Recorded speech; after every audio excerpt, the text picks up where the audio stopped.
Yo! Thug, what's up, buddy? How you doing? How you doing? What's new? What's new?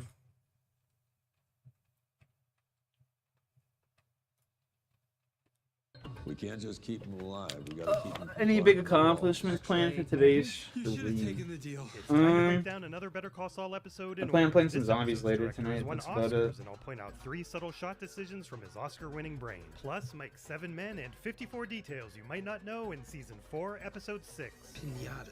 It's a flashback. By this point, Peter Gould had regrets about the bleach bypass effect they used for flashbacks, so they did a lighter version of the effect this time. Although it's still noticeable compared to behind-the-scenes photos. Are you sure about these? The pool's up to That's 200. about it. I've made my choices. Clara! Hey, Jimmy. Turn on this little dab rig here.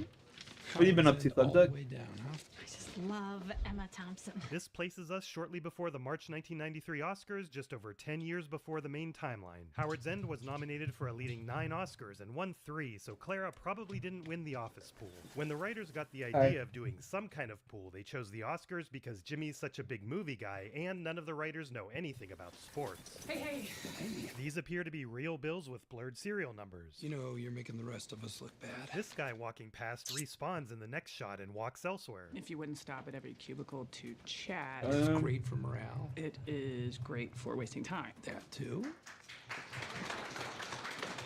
You really did it. What? Kim's hands jump off the cart. That package says to Fifi, but it's spelled differently than the Fifi we know. The FedEx logo is too new, and there's a QR code despite not being invented until the following year and not being used in contexts like this until way later. Isaacson versus Vicarian Holdings. Writer Jennifer Hutchison slipped in this Mass Effect reference as she's a gamer. This game features Kara Pivko, aka Paige. Just want to hold him close and whisper, "It will be all right." Yo, what's up, Sean? Binders for Just working and studying. What are you studying for? Isaacson, he dies of a heart attack, and his family finds some old shares. Is that you? Oh, Skinny Sean, Pete? you're a And fucking immediately demon, after, dude. She walks a different way. Family tracks down the CFO. Absolute Tells them fucking that corporation's demon. been dissolved. Isaacson shares are worthless. Chuck does some digging, and it turns out they formed a new corporation that's virtually identical to the old corp. This is the plot of Charles Schwab and Company versus WS Wealth Management LLC. Yes, of course it is. The writer's first version of this case was deemed too boring, and the second one too riveting, so this was the third attempt to get it just right. So Chuck finds exemption 4. Can you just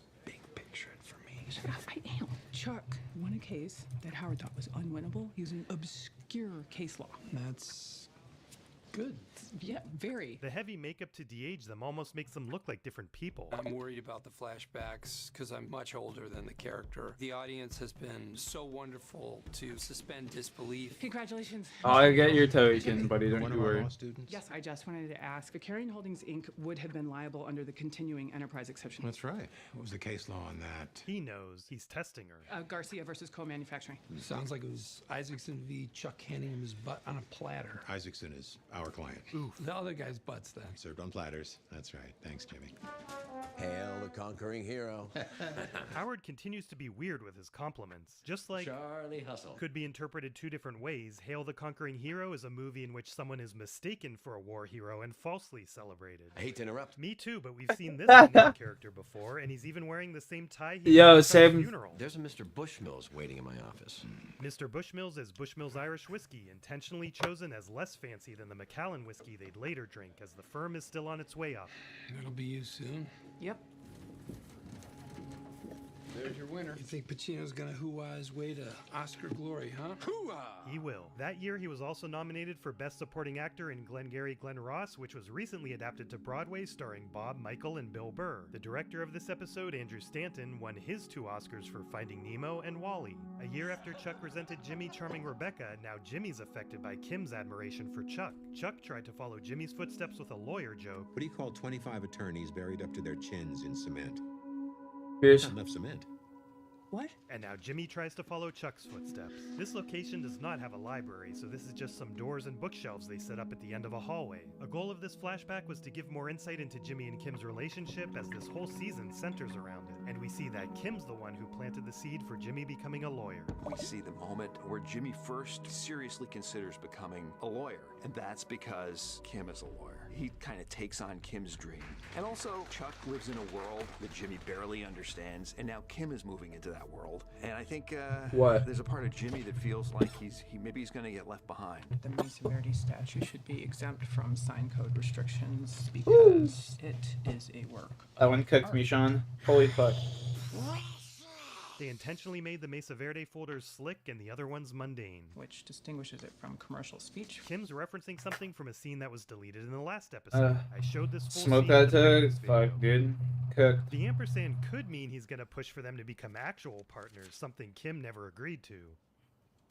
Juicing means it's Morning! Oh, good morning. Here you come to bed. Their dry erase board is basically the same as it was at the start of the season a little over 2 weeks ago. Somebody get Kim more post-its. I was up late justifying a giant horse statue. How big we talking? I'm definitely overcompensating for some of their shortcoming, Big. Your hour's pretty much set now? It's dead, Kim. It's deader than disco. Does that mean you were able to schedule an appointment with the therapist? Well played. I decided not to go. Kudos for telling the truth. Okay. He knows she's not happy about this. I thought you already decided to go. It's just not for me. Why not? It's just not. I need to be moving forward. And now I got this job, and I'm kind of on a path. Just want to give this a try. Is that okay? Sure. I know you wanted me to go. You have to do what's best for you. And this frees up Kim to do what's best for her, even if it's going to squash Jimmy's dream. As writer Jennifer said, she can't keep bending her dreams to suit Jimmy when Jimmy is just going to do what's best for him. Wexler McGill wasn't working for her as she was working so hard she almost died in a car accident. Now she's failing to balance the unfulfilling work that pays the bills with the pro bono work. Jennifer also pointed out that in order to help your partner, you have to be in good shape yourself. She can't work herself to the bone because she has to be there for Jimmy. I should go open up sushi tonight? Yeah, that sounds great. It was originally Thai in the script, but the writers decided they get Thai too often. Thai or Mexican? I got us Thai iced teas. You want Thai for dinner? I got a hankering for that iced tea. That place around the corner is pretty good. If I want Thai, I go to a Thai place. The director purposely had her sitting there like she was projecting that maybe her name would be up there one day. Kim. Hello, Rich. So good to see you. You too. Thanks for seeing me on such short notice. Are you kidding? I've been wanting to thank you in person ever since you sent Billy Gatwood our way. She strongly recommends Schweikart and Coakley. Notice that you can't see outside. This is a brand new set. When we saw Schweikart and Coakley before, No it was shit. part of an abandoned office building. It certainly doesn't match, but maybe they redecorated. And Rich must have moved offices since season 1. How's James holding up? I didn't get to speak with him at the funeral. I assume he means he didn't get to have a meaningful conversation. We're taking it one day at a time. So, what can I do for you? How's your banking division? I wouldn't say we have a division. Would you like one? This is a former solar panel manufacturing facility. The lights buzzed so loudly that they had to replace them with very expensive quiet lights just to add back the artificial buzzing noise we hear now. They didn't have enough money to replace them all. That so doesn't way in even the make back it's lit by sense. movie lights. Production designer Judy confirmed they intentionally chose criminal red for these little homes. This is a good start. What do you have in mind? Couple treadmills, barbells, weight bench, stock bar, beer on tap. I mean, they're Germans. Entertainment system, DVD player, projector and screen setup might be nice. A few lazy boys. Put your feet up. Couches, pool table, I don't know, foosball, a hoop. Germans play basketball, yeah? I believe so. We can't just keep them alive. We got to keep them from climbing the walls. Make a list. Security. I'd like a full camera perimeter inside. Low profile, and then we'd be watching. We just don't need to stick it in their faces. Later, Gus will decide that sticking it in people's faces is the way to go. And we're gonna need a trailer to monitor the Fuck, dude, Breaking Bad's so Probably help good. to have a couple Germans. I've watched it so many times that like I just can't even watch it anymore. You know what I mean? Bad one. I must leave. Tell Tyrus what you need. It will be done. You got a pen? I'll remember. Yeah? He has no idea what he's in for. If you have a paper and pencil, you should be writing this down. Do you need me to write it down for you? You need to write any of this down, because it's okay if you do. Treadmills. You want to check wholesale providers. These guys are going to tear right through consumer grade. Is Mike bringing in a bunch of super soldiers? I'd love to see what something like a 24-footer would run me. I'm definitely overcompensating for some of their shortcoming, Big. Sorry, we just don't make them that big. The voice on the phone is Carly Jenkins, post-production coordinator. She was originally just a temporary voice, but they decided to go with her. Well, who makes those huge signs that the casinos have? You know what? Never mind. Thank you very much. It's subtle, but the song playing is a Muzak version of The Winner Takes It All, custom made for the show. Jimmy McGill. We'll see in a later episode that this is probably magnifying Jimmy's emotions with a relevant memory, much like Mike getting emotional at group therapy. My name is Brett Dunst. I think you did my aunt's will. And this is assistant editor Joey Reinish, who is also meant to be temporary but did well enough to be used for real. He's named after a friend of writer Jennifer's husband. She died. Sorry to hear that. I'm the executor, and there's details that are real tricky. Thought maybe you could help me with those. Who was your aunt? Geraldine Strauss. Oh, Mrs. Strauss? If I were 40 years younger, I'd have you buy me a pina colada. I'm ready for my close-up, Mr. McGill. Gimme, Jimmy. Fortunately, the actress Carol Herman is still with us and appears in a lot of things. Let's such go. As homeowners associations. Fuck the HOA. Precious sons of bitches. Jimmy's Yeah, let's go. I love that old lady, bro. In a season of avoiding grief, Peter Gould said this is the closest we've seen to Jimmy having a breakdown about Chuck. Hello? Did Clarence get the Alpine Shepherd boy? That's gonna go to your nephew Clarence? As long as he finishes college. Yeah, he got it. He finished college then? To reflect Jimmy reeling, the director starts using some out-of-whack camera angles. Is there a memorial? Sorry, it was last week. Aw. Hamlin McGill has an excellent estate law department. Ask for Francis Sheff. Okay. McGill, wait, isn't that you? It's just a coincidence. Thank you, Mr. McGill. You bet. God damn it. Bro, that's crazy times. I didn't know she's still alive. I thought she actually died in real life. That's why they had to fucking take her out of the show. That's insane. It's no surprise that Kim's TV is a Sony, but it's too modern for 2003. It should look more like this. Then one day they said all my money was gone. How could that be? Where did it all go? If you or a loved one is a resident of a Sandpiper Crossing facility, call the law offices of Davis and Maine. It's a shame Cliff Maine never appreciated that commercial. Hopefully Cliff Factor will appreciate mine for this video sponsor, Factor. I like to eat while watching YouTube. All great to your convenience, out to deliver, and Factor delicious. Plus, get Factor 50% one Factor. Very good. You could be here too. Fork is the same place where Kim made the power move on Howard and where these two scammed Ken and Dale. Hey, Giselle. It's also where Rich originally offered Kim a job. Schweikart and Coakley would be more than happy to put your talents to good use. And of course, Kim ordered Moscow Mules. Best Moscow mule in the city. I was thinking. Oh, shit. Okay. Works good? Yeah, I have news. It could change things for Wexler McGill. I met with Rich Schweikart today. We were talking, and he offered me a job. Kim's still being a bit dishonest, but you can understand why. Again? You're not seriously considering it. I'd be coming in as a partner. That's even better than Partner track. Partner track? Partner track? Partner track. I thought things were going okay with Mesa Verde. They were. My workload has gotten a lot more complicated. I've been taking on pro bono work, overflow from the public defender's office. Why? I like it. I'm good at it. And I was alive. I'm helping people. Makes a lot of sense. I have been thinking about criminal law. Oh, I never recognized that parallel right there. Holy shit, that's fucking insane. Scrambling to keep the idea of Wexler McGill alive. It has a nice ring to it now. Wexler McGill, criminal law. That all sounds great. It does not sound great. The thing is, if I go to Schweikart and Coakley, I have all those associates to help cover Mesa Verde. It'll keep paying the bills and free me up to do the work I really care about. So you kind of get to have your cake and eat it too. Jimmy realizes there's nothing he can do but be What? Nope. supportive, just like Kim was when he made up his I mind gave him about to you the other day, remember? Of course, Jimmy. Yeah. No, Jimmy. What? No. Oh, no, those were the ones from downstairs. Never mind, my bad. No, I haven't touched them. Don't know where they are. Kim is drawn to that white shoe law firm, and it's where she fits in, unlike Jimmy. Originally, they were going to show the chopping that we hear, but the creators felt it looked too ominous, like they were suggesting Jimmy might attack him with a knife. They then were going to switch to close-ups of Doe, but instead decided to go with keeping the shot on Jimmy. I say do it. You mean that? Yeah, you gotta do what's best for you. You have to do what's best for you. One more subtle camera decision from the Oscar-winning director. He purposely flipped the direction upon Jimmy's return, reflecting his flipped attitude. I can't ask you to wait around for me. Who knows? 10 months? A lot can happen. Who knows? Throughout this 4.5-minute scene, Kim's watch doesn't change. To Schweikart and Coakley and Wexler. Did he really need to park that far away? And he must have been there a long time with all that stuff on his hood. No playing games. He jumps right to 7. Hi. I only have a few minutes. I have to pick Kaylee up. I stand by what I said. This guy was never married, but there's a time and there's a place. and that wasn't it. He left me quite the mess. Yeah, I can see that. Mike crossed a line, but the group should have been more understanding about his emotional reaction. And if they're making things difficult for Stacy, that's even worse. Amita's not happy. You might want to call her. Probably better if I don't. Aw. You know that I would never forget Maddie. I know. No one expects you to wear a hair shirt for the rest of your life. I was thinking maybe I could pick Kaylee.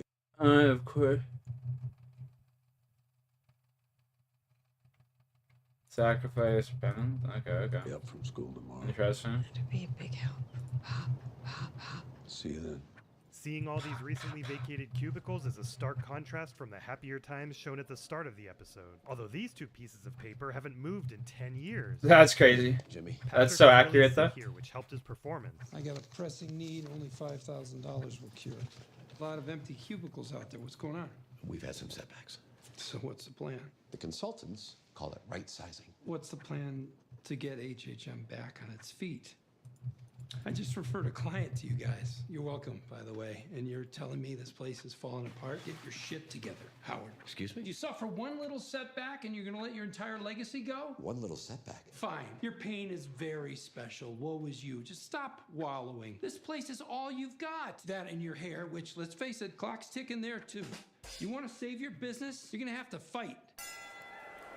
You're a shitty lawyer, Howard, but you're a great salesman. Originally, Jimmy was going to quote Chuck when describing Howard's abilities, making this so much worse. So get out there and sell. Fuck you, Jimmy. There you go.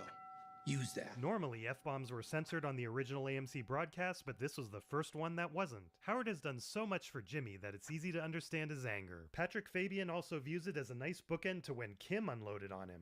Jimmy does instantly put most of that $5,000 to use. The wholesale price of these $45 phones is $20. How much do you think he charges on the street? $100? I'm not sure why there would be no shipping or tax, and the sales rep being Rep 1 is a bit of another Jack Tester Joe Provider moment.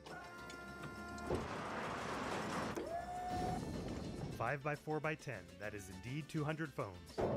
They didn't get all the shots the director wanted because of a hailstorm, and amazingly, this shot was filmed on the stage a week later. The pallet is closer to the concrete line than before. We see him carry in almost all of the stacks, 16 out of the 20, and the time on the wall clock realistically advances as he goes. Pinatas. Are you kidding? We have full run of the place. There's no prying eyes. She's fine. Yeah, I change half the water in the tank every week. Aha, he's talking to the vet. What are you doing? Oh, step right on in any time, you know? Lost your job again? Did you need something? I don't want people coming in and out to buy your stupid phones. I'm not going to sell them out of the office, so don't worry about it. You can't keep them here. I pay rent for this place, so I can do whatever I want with it. They're a fire hazard. Well, they're not going to be here very long. That's on me. Prepaid. 350 minutes. Get rich quick schemes never work. Just watch me. No, you quiet. Some people associate the blue Santa Muerte with the power of healing, and it's a callback to our introduction to the cousins. This dark scene is shot on the Vericam with that low light mode that is usually used on outdoor shots. The doctor tells me your fever has gotten worse. Temporary. They say this infection may kill you. What? Even if it doesn't, my doctor tells Rocky, me stop. you may never wake. And yet, I wait. I grew up quite poor in a place my brothers built from things. I'll be right back. I gotta open up the door for this fucking rat. Little rat. My little rat.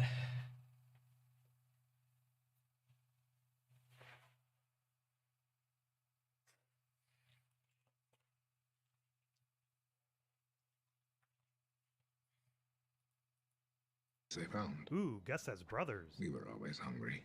But there was a lucuma tree. Lucuma is native to Peru and parts of Chile. Barely alive.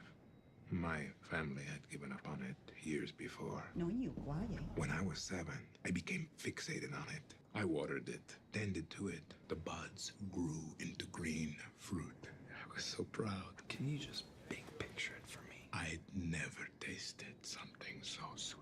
It was like caramel. I've never had it, but apparently it does taste kind of like maple syrup, caramel, and sweet potato, so it's popular in Peruvian desserts. At first, we ate the fruit ourselves, and then I began taking it to the village to sell.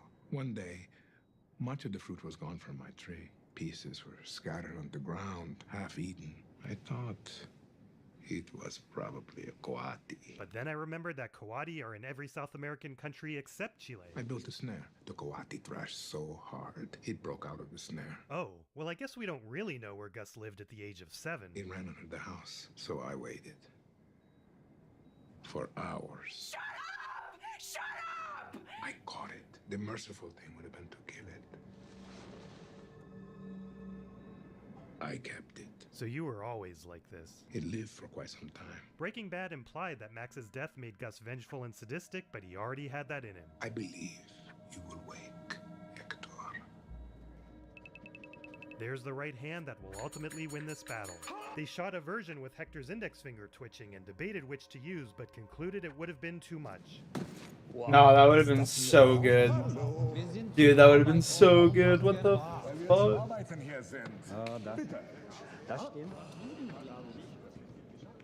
All right, gentlemen. We have a few things to go over here. That means you too. Kai. Uh-oh, we've got a troublemaker. Over here, Kai. Es reicht. Sie zahlen euch gutes Geld, dafür hört ihr gefälligst zu.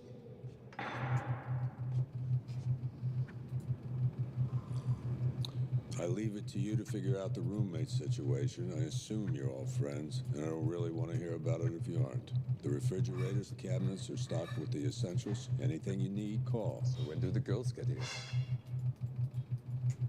Anything within reason. Work starts tomorrow night. Michael, they are all good boys. Once the work begins, they focus. I'll see to it. Here's everything we know about them so far. We know all their names because they're shown in the security trailer in a moment. What they've done here is very impressive. If you need anything to make this go better, you let me know. I will. Looks like security consultant Mike Ermintrout has done a great job. Let's go! Open up! Now we're gonna need a trailer to monitor the cameras.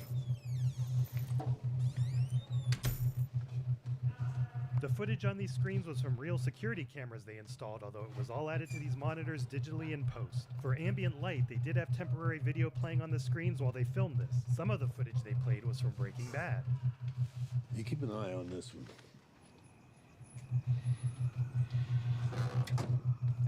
I come in peace, just here to make a deal. Jimmy's really leaning into this criminal persona. Besides the all-red tracksuit, the brand is Sergio Cecchini, what Don Eladio wore when we first met him. If you let me sell my phones without hassle, I cut you in. $100 every night that I'm out.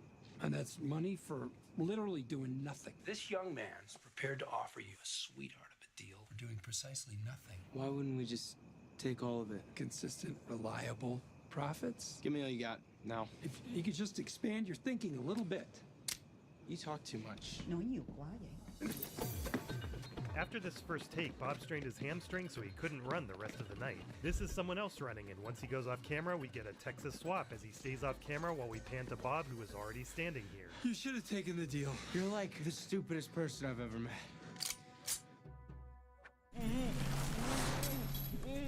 When filming, the actors were only allowed to be upside down. What?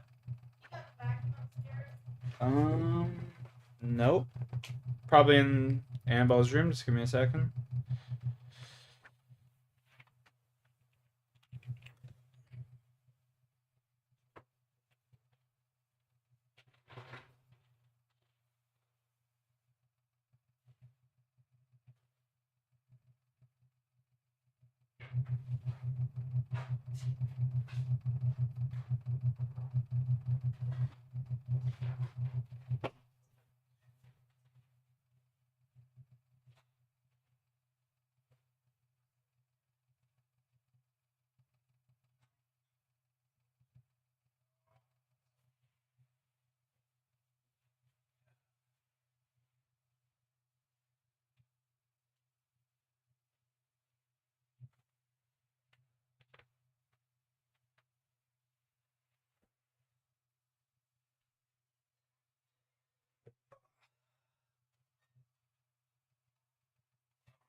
And boy, if I answered my mom what, she'd hang out today.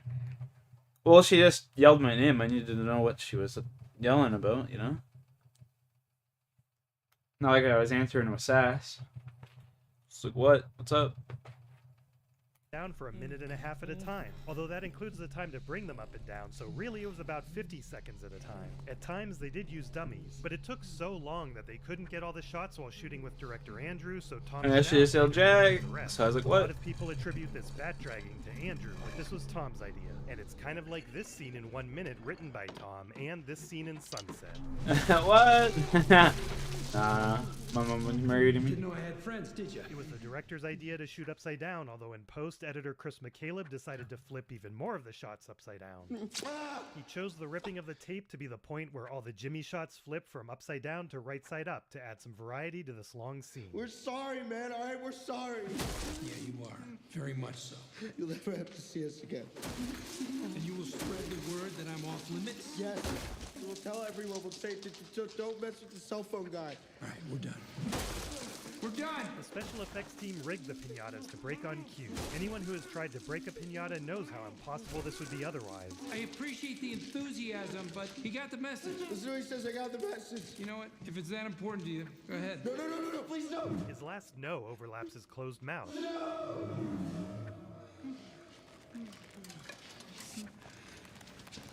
Both Huel and Man Mountain are back. It's funny to see them together since Jesse will eventually refer to Huel as his big Man Mountain bodyguard. This sort of cheesy reveal reminds me of the Huel reveal in Chicanery, and also the Mike reveal in Nailed. You get one warning, and that was it. This is one of those rare videos that I was able to finish in a week, so the shoutouts are shorter this time. Congratulations.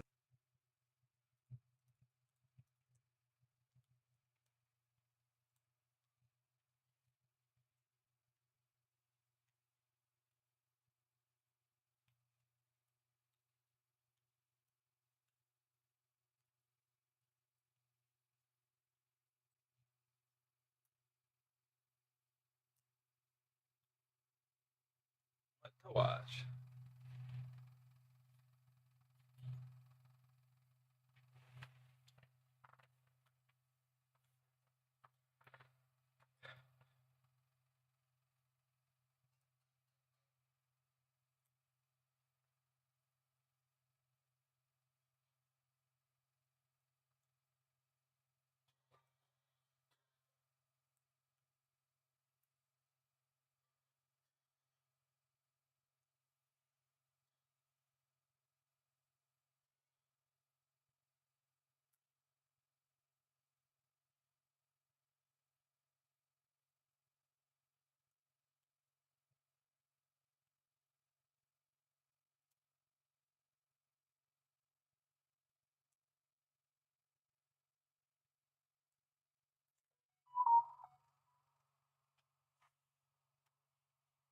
See what I'm getting message here.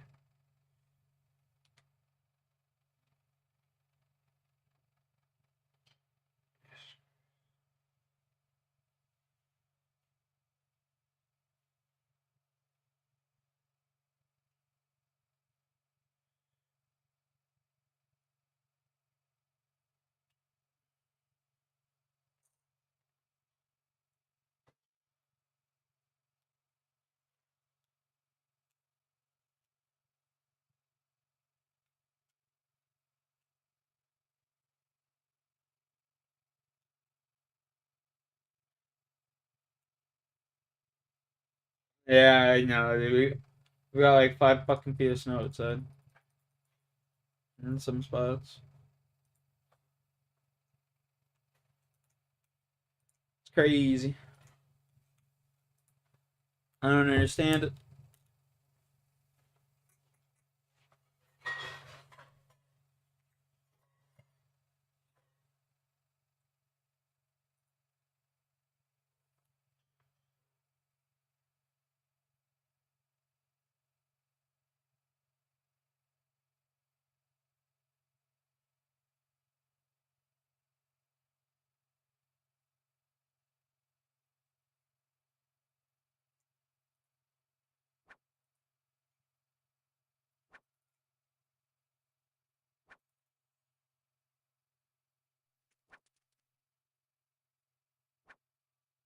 It does? Yeah, see, it's the opposite here. It's fucking rock hard. Like my cack. rack hired.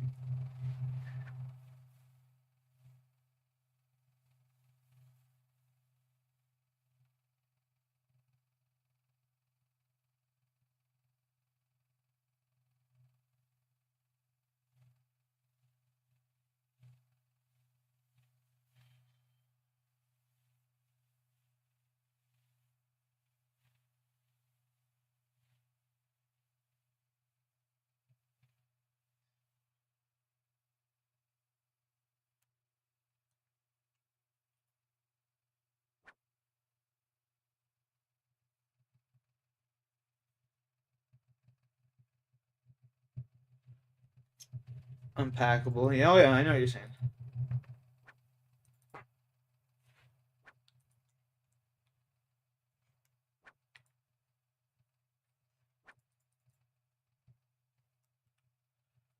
I know exactly what you're saying, Shiny Boy.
Can you just leave my door open, thank you?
Coulrophobia.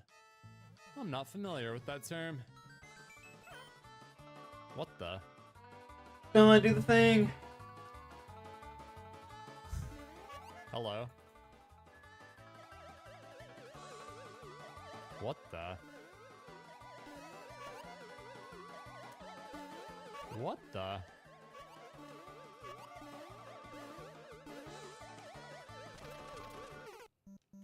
Hold up. Hold up. It's a glitch. It's a glitch. You can't fly it up. Look. It's glitched. This is crazy. I've never seen this before. You can't fly it. It's like stuck. Its ass is stuck. Unbelievable.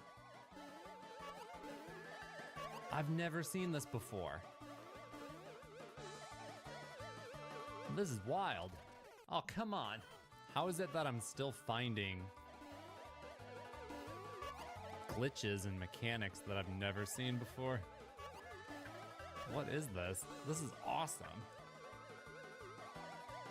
It's like a hella cool one, too.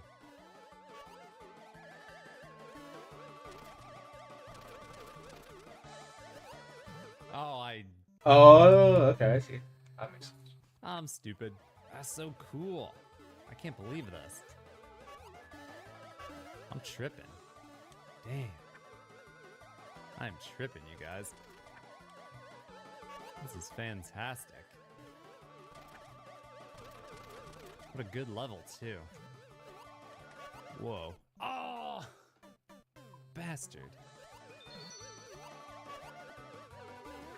Ooh, buddy.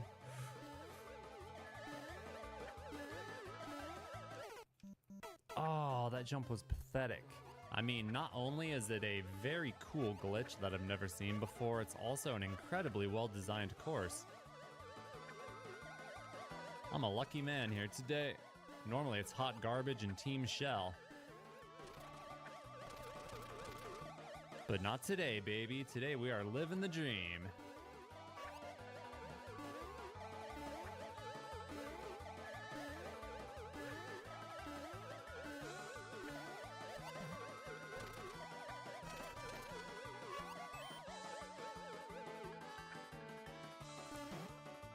Whoa!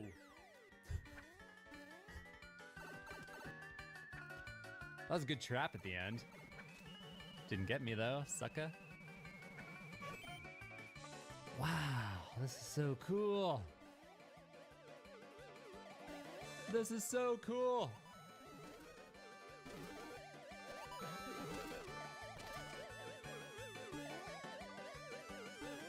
This is the coolest level ever. Ah! Dude, I should be able to just post this one level and call it a video. This is great. Haha. What? You gotta go back and forth fast. You bitch. Haha.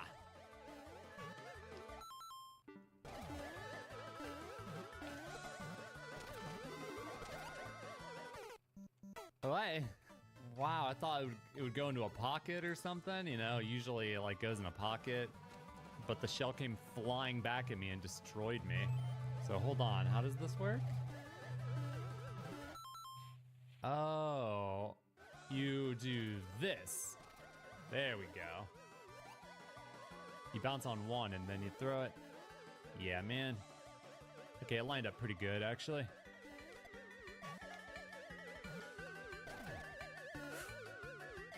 Oh. Just saw the world record on this is 21 minutes. Wait, what's the...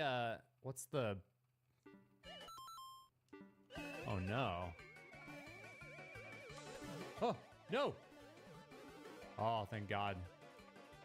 So wait, that block has a key? Why was the... Man, I was so confused because...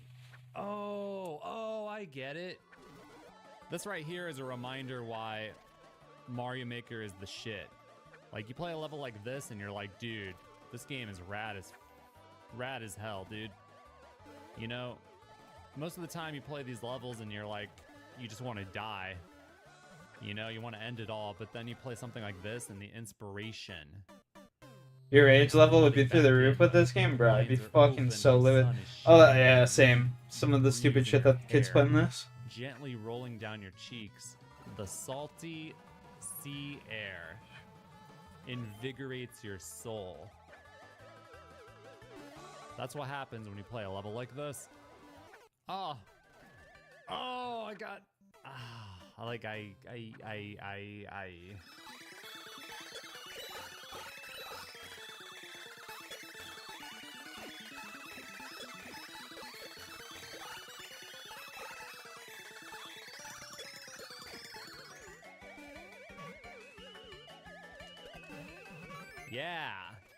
Yeah, that's so cool. That's so cool. That's so cool, dude. Uh-oh. What the? Oh no, he's tripping. What do I do with you? I have a shell. Where does it go? Like in your ass? Whose ass? Not my ass. It went up. Oh, dude, fireball on my ass. Okay, you gotta throw it on the top level. Top level. Boink. You kick him too high, then he will hit the spike and start freaking out. By the way, 21-minute world record. 21-minute world record on this beast. That's pretty crazy. Boink. Oh shit, that was close. That was so nuts right there. What the fuck? The shells, there's shells coming from every freaking direction. No. Stop.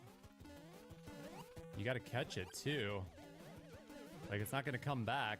You gotta catch it. Dude! Between the guy coming down in the clown car, the fireballs from all over the place, and then the shells raining from above, I am getting my booty stomped. That's a lot to keep track of. Oh, that was horrible. Whoa! No, I kicked him too high.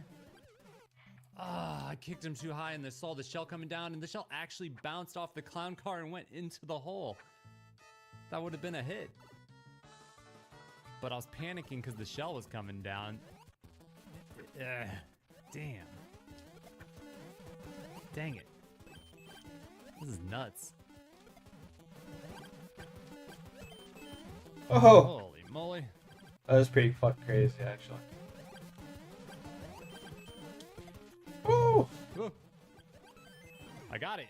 I got it. I got it. I got it. I got it. I got it. Dude, that boss was crazy.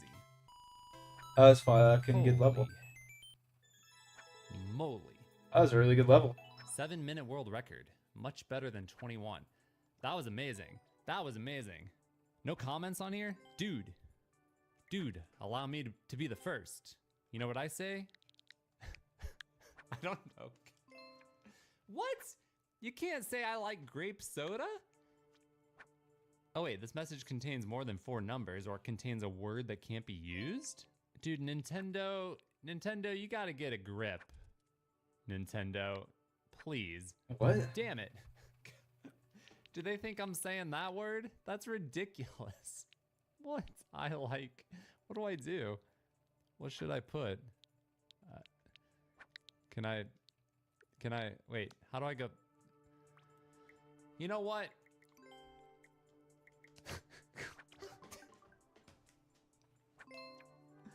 Sure, why not? His name was Grape Soda. I was trying to say I like grape soda. It makes good levels. It's really freaking cool, but no, you should freaking can't. You can't say grape soda, but you can have an account named Grape Soda? Like what? Anything else in here? You got anything? I mean, this was like one of the coolest levels I've ever played in my freaking life. He's got all sorts of stuff. Any chance these ones are good too? What about the airship of Theseus? Why has he got 2 of them?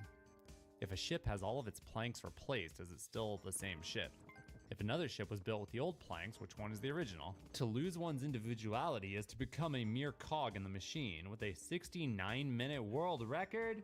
Seriously, this level was such a journey, man. Such amazing puzzles. How did you beat it? Okay, this one seems like it's a whole nother situation. 26-minute world record on this one too? All right. That was a fun little detour, but we'll head back to the run. Mundo ND, music ghost. Mundo? Mundo! Mundo Mundo? Mundo? Mundo! Mundo? Was that a question? You had a question? Yeah, dude, I could never play this game like this guy does. It's just so fucking rage-inducing. Hold on. You jump high, right? Yeah. Sneaky. Sneaky. Oh.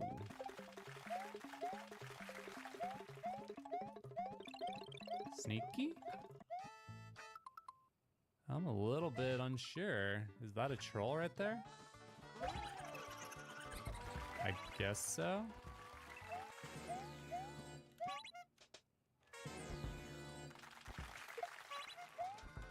You could grab that. It's possible. I think it's possible.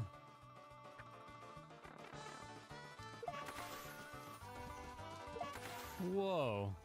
This is crazy. Whoa.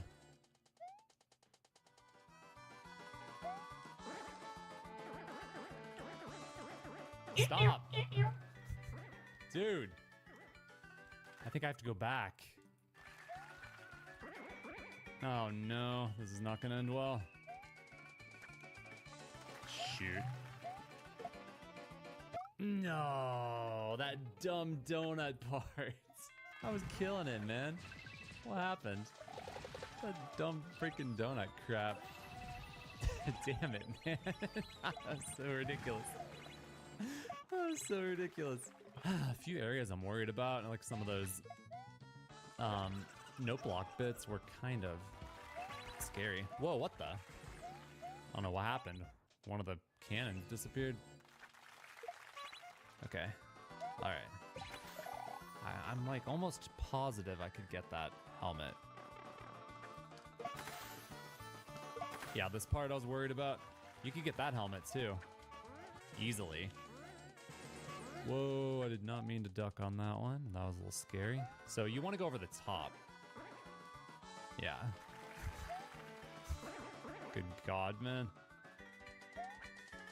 Woo, that was close. Oh, yes. 4 seconds. Yes! That's a nice little level. For sure I was gonna get janked on one of those no block tricks. Started my CG grind. When am I starting mine? When I figure out how to do it. It was fun and then it wasn't fun anymore. Oh, it was fun and then it wasn't fun anymore. Whenever I figure out how to do It it. was fun and then it wasn't fun anymore. Anymore. I thought I was supposed to go up here. It would appear that I have bamboozled myself. But not to worry, folks, because I can salvage this. Ho ho. I hear something. Something mysterious. Yeah. I bet.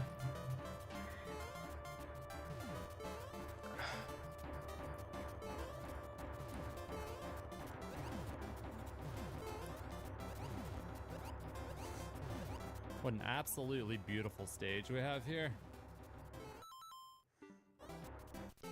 Tremendous. Tremendously awesome. I'm riding the bullet train.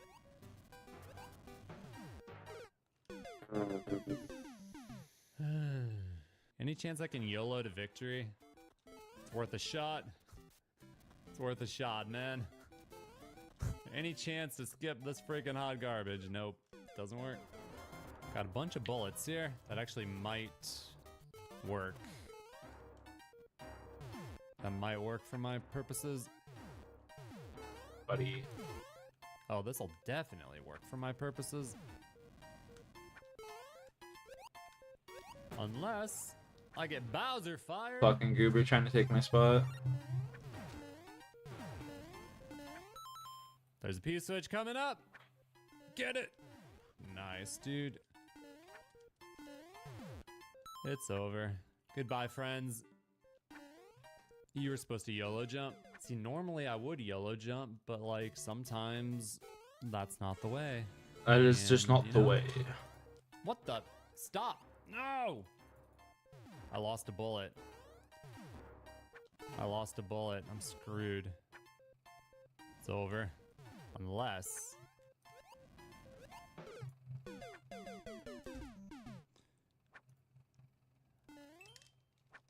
some kind of joke, right?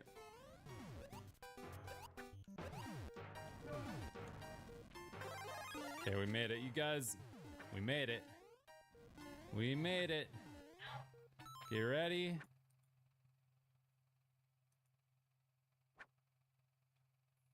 Go. The fuck? Get ready. Get ready for the big one. Yes. The switches played a part too. Good thing I skipped that switch back there. Well, hello hot garbage, my old friend. Welcome back. Moving on to stage 4 with... yeah, Jesse, fuck that shit, man. Japanese. It's a 60-second speed run. It's a 60-second speed run. It's the most generic level you've ever seen in your life. Not a single original thought. Do do do do do do do do do. Not a single original thought. No no no. No no no. Oh no no no. I'm feeling zesty now after that clown car stage. I've seen the face of quality and I can never go back. Everything else is hot garbage. I demand levels of that caliber and only that caliber from now on. Anything less? And it'll be off with your head. Head on a damn spike. You hear that? Lord Stark? I was like, what's that guy's name from Game of Thrones? Oh, he just beat that. Alright, we had a hot garbage troll level. Who's scaring and we who? had a New soup speed run. That did not deviate from the standard formula, so I think we're officially back to Mario Maker. Moving on to stage 5 with 11 lives. Japanese. What? Hey. Hey. Let me in. Make haste. Ah! Oh, I challenged it. Big mistake. It's like I could do it. It's kind of hard with the ice. It's messing up my momentum.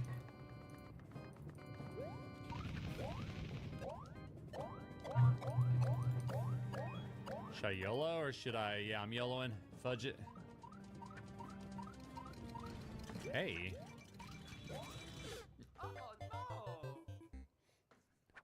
I mean, that was like clutch and awesome, and then like it just wasn't. Oh, I got super greedy. Damn. I'm getting a little greedy. I think it's doable. Yeah, just like that. There you go. What the fuck is that? Okay, I'm staying on the ground level, I guess. Nope. Shouldn't have done that. Shouldn't have done that. Shouldn't have done that. Crap. There we go.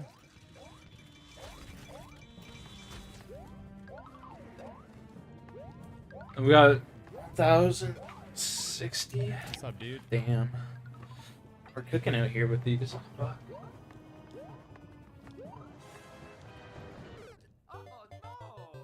What in the world?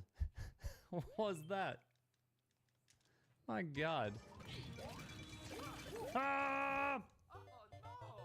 Wow. Okay, let's bring it home. Here we go.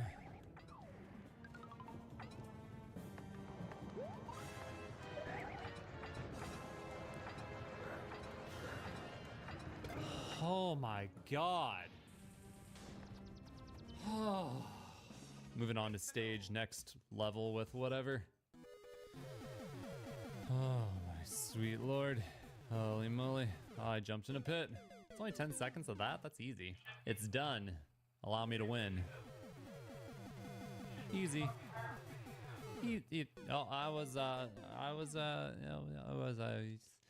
Had something in my eyeball. Here we go. For real this time. Easy. Easy. Easy. Oh. So close. It's 1, 2, 3. 1, 2, and 3.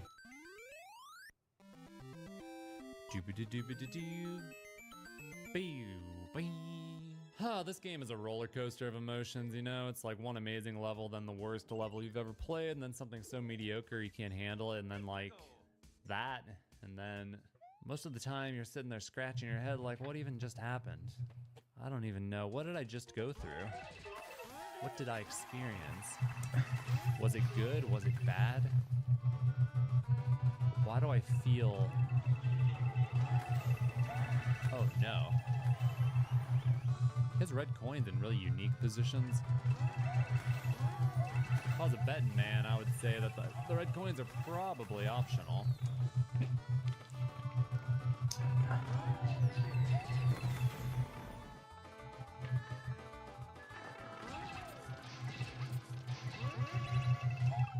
Damn, my eyeballs are bleeding. I'm gonna try to go for the red coins. I missed it. Oh, I got that one. That one right there is crazy. It's like you're coming off that hill at full speed and you gotta do a little tiny hop. It's pretty wild. Oh, I missed that one that time. I'm gonna try it. That's hard. That's nasty. Got them both. All right, we're in business. True ending, here I come. I don't think it's a spin jump. I think you just slide.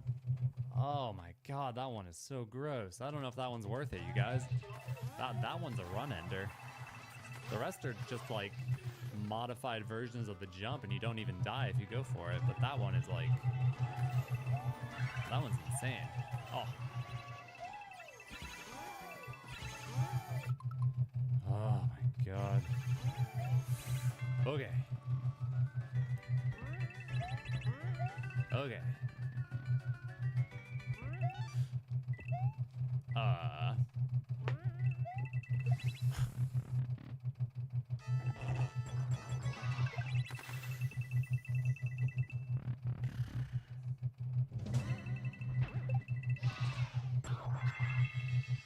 You know what? I just want out. I just want out of here, man. I don't even care about the true ending. Just get me out. What the fuck is even going on in this?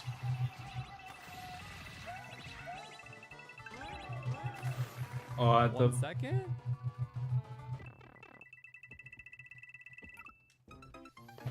Damn. It's a miracle I got through some of those sections.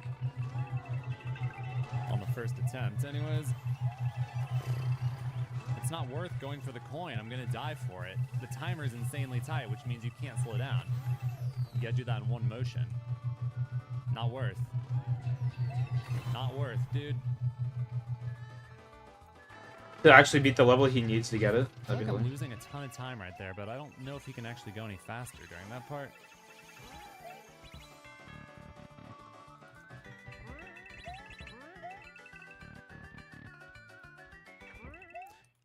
Oh, this is where I lost time. And I panicked out that door because I forgot. I got 1 life. A very real chance of clutch.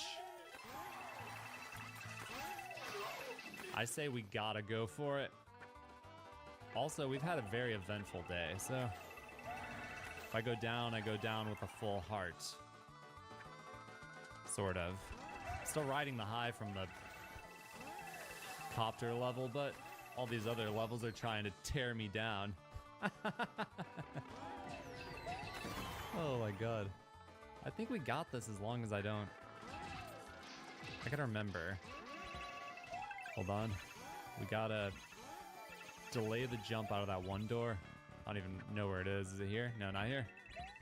This one. This one. Delay the jump. Yes. Snowball up. Yes. Bullets, right? No. No, I almost... Oh, that was... Oh god, I almost screwed that up. Bullets.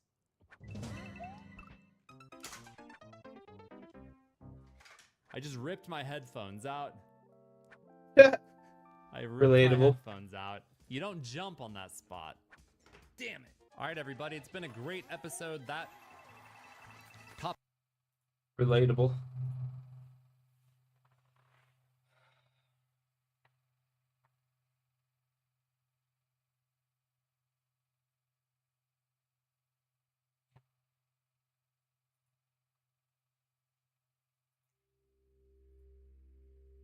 There were a handful of people who knew about a suitcase that had been abandoned on a desolate farm in rural Wisconsin. They spoke about it at first only amongst themselves. They agreed that it must be a child's body that was stuffed inside. It was a little kid. Suitcase chopped up or some shit. Months passed before the remains were recovered, though it would take years for the story behind them to come to light. Oh boy. Yeah, you can close that. Yeah, you can close that. Hi there, I'm Kevin, and welcome. That's to wild Just behavior. Off Road. Today's case is about the mystery behind a suitcase. It's the story of a killer who very nearly got away. This is a narrative that doesn't unravel in a straightforward fashion, instead weaving from discovery back to its origins, an investigation that happens across state lines. Though finally, we find that everything comes together and ends in the same place. Let's take a look.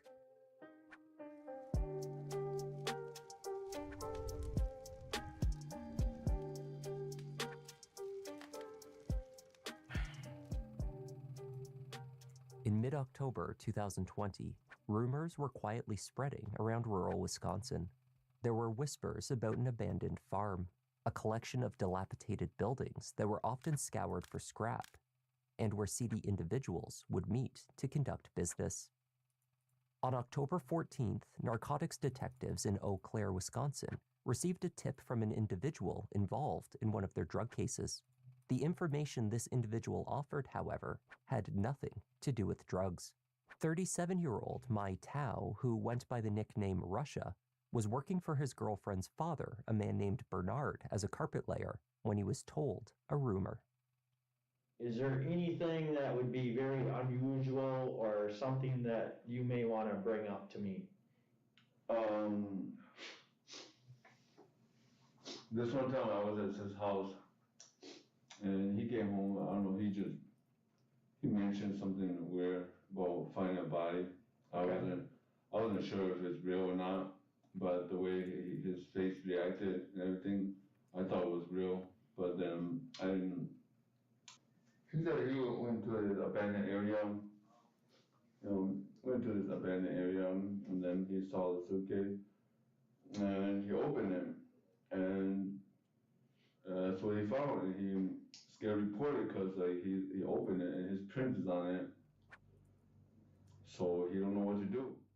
From the Chippewa County Jail, Russia told investigator Kowalczyk about a suitcase. He described the scene in an abandoned property off of a rural road outside of Eau Claire.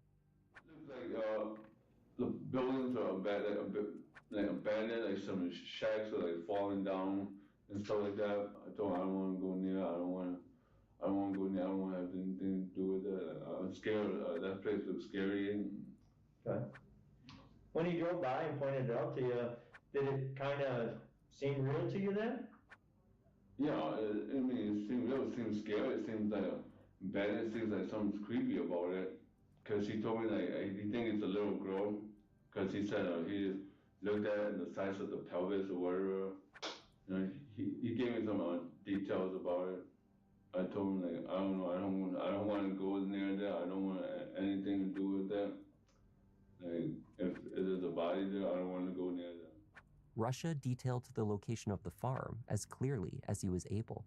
As investigators sought out the property, they also spoke with others who were rumored to have encountered the small body in the suitcase. Mackenzie knows about it, so tell me about that. Mackenzie said Mackenzie told the cops about it when they came and raided the house. Bernard had not only told others of the suitcase that he had discovered, but he brought at least 2 other individuals to the desolate location to take a look at it. He later claimed that he believed his eyes were playing tricks on him and needed others to verify what was inside. He told me that I was a little kid and I had a suitcase chopped up or some shit. I told him to go to the cops, but he wouldn't do it. He was scared to do something. I don't know why he wouldn't go to the cops. Right.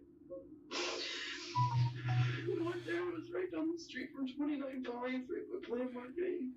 Yep. I was driving down there and he told me where to go. I was driving back and I was right next to the pole shed. Like the last corner was the driveway. There's just this sitting there in the middle of nowhere. Basically, it was just out of place. It didn't belong there. Right. Like, it looked like it was covered in blood. Like, dark brown, old blood. Yeah. I don't know. I just drove right past it.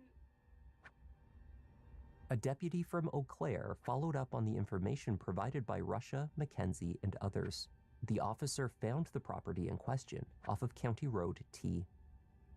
Down the gravel drive into the overgrowth amongst the decrepit sheds and barns, the deputy discovered a single purple suitcase.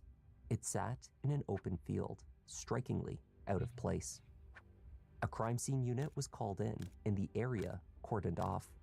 There was no indication that a murder had taken place nearby. Investigators slowly unzipped the suitcase. Inside, they found a body, though it was mostly only bones.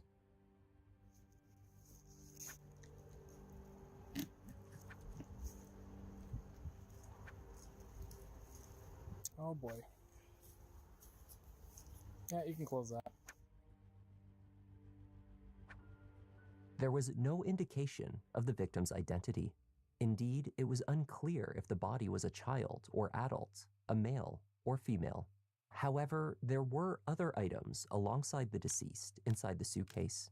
A pair of shorts, a soiled box, and a small, empty notebook. It was the last two items that suggested the body inside was an adult woman. 2 pregnancy tests. Both had been used and showed 2 lines across, a positive result.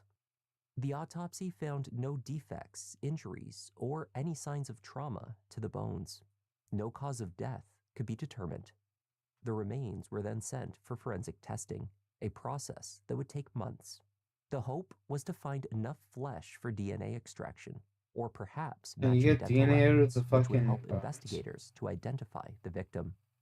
In the meantime, there was one other very curious clue discovered near the suitcase on the rear of the property. It was a name tag, and it read, Rosalie.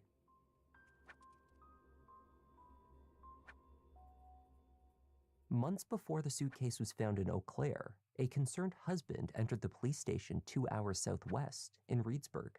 He and his wife had parted ways weeks earlier, he said. They had continued to communicate via text, however, for some time after she left. But more recently, her messages had ceased. In the summer of 2020, 24-year-old Rosalie Cindy Chevarria Rodriguez was working a couple of jobs in and around the Reedsburg area. She was a housekeeper at the Wilderness Resort in Lake Delton and part of the team at Sprecker's Restaurant and Pub on Wisconsin Dell Parkway. A single mother to a daughter back in Peru, she had emigrated for a better life. Rosalie sought a career in tourism. Emigrate, but you leave your daughter there. What a real fucking winner. But in the meantime, she was balancing shift work across multiple jobs to make ends meet. In early July of that year, Rosalie went missing. Her husband, 22-year-old Jose Dominguez Garcia, told police that he hadn't seen her since July 4th. They had an argument, and she left him. He showed them some messages from her cell phone sent the following day. She wrote that she was moving to Chicago to start a new life. Indeed, messages to her various jobs confirmed that she was quitting and moving away. Family members reported last hearing from her on the 18th. No one was aware if she had made it to Chicago. Investigators' first port of call was the room that Rosalie and Jose rented in a house on Crimson Drive in Reedsburg. They found the room clean, but not smelling of chemicals. Inside the house, there was nothing that raised suspicions. Jose explained that his wife's belongings had been packed up and moved into the shed outside, just until she had an opportunity to collect them. She had not been in touch to make those arrangements. There were several garbage bags, mostly containing clothing and accessories. Rosalie's purse, wallet, bank cards, and IDs, and other significant personal items were absent, aside from prescriptions with her name, which she would presumably need refilled.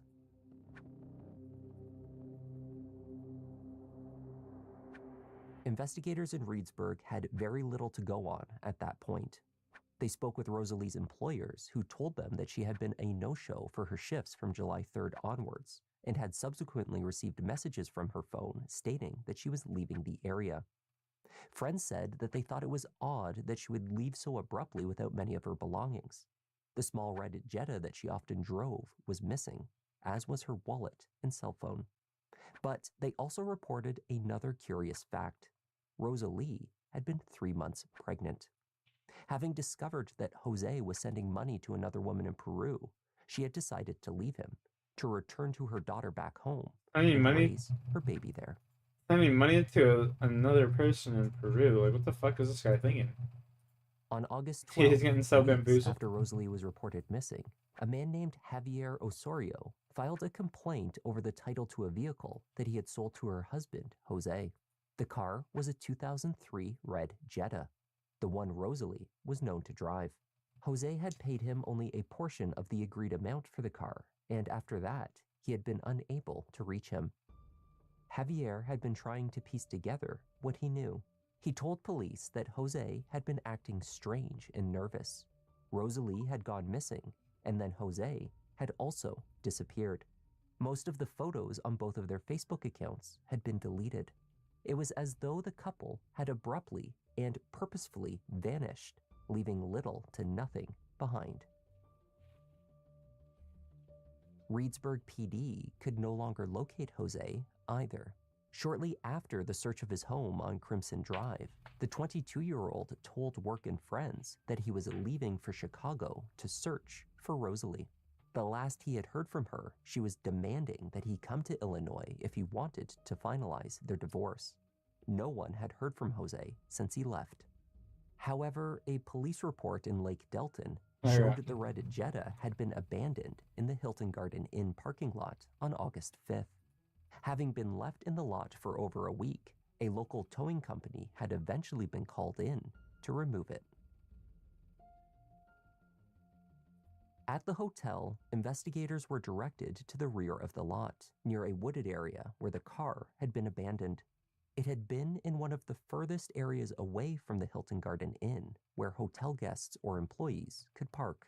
The ground in the area sloped to the northeast, where a substance had drained and then pooled over time.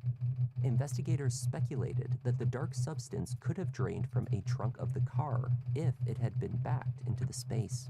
Hotel employees then confirmed that the red Jetta had in fact been backed into the spot. All employees who had been in proximity of the car also offered the same detail. Emitting from the vehicle had been a distinctive, strong, and excessively foul odor.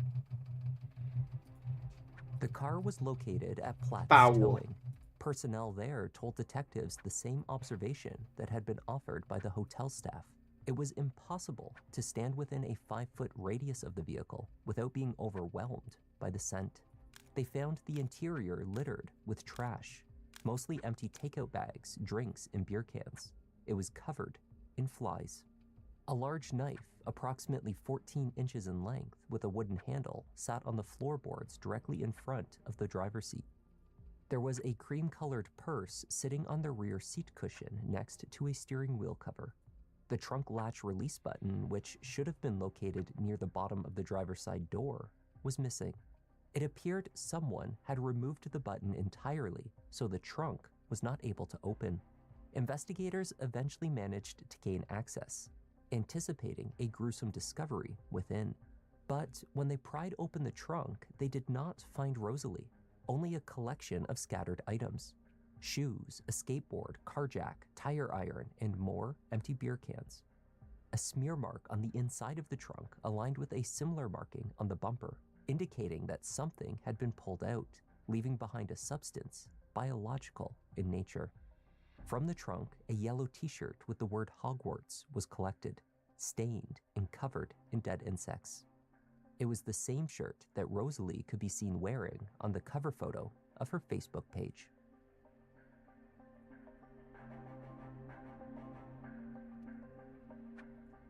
By the time Rosalie's car was found, it was the end of August. No one had actually seen her since her last shift at Sprecker's pub on the night of July 2nd. Friends and family had, however, exchanged messages with her for several weeks after that.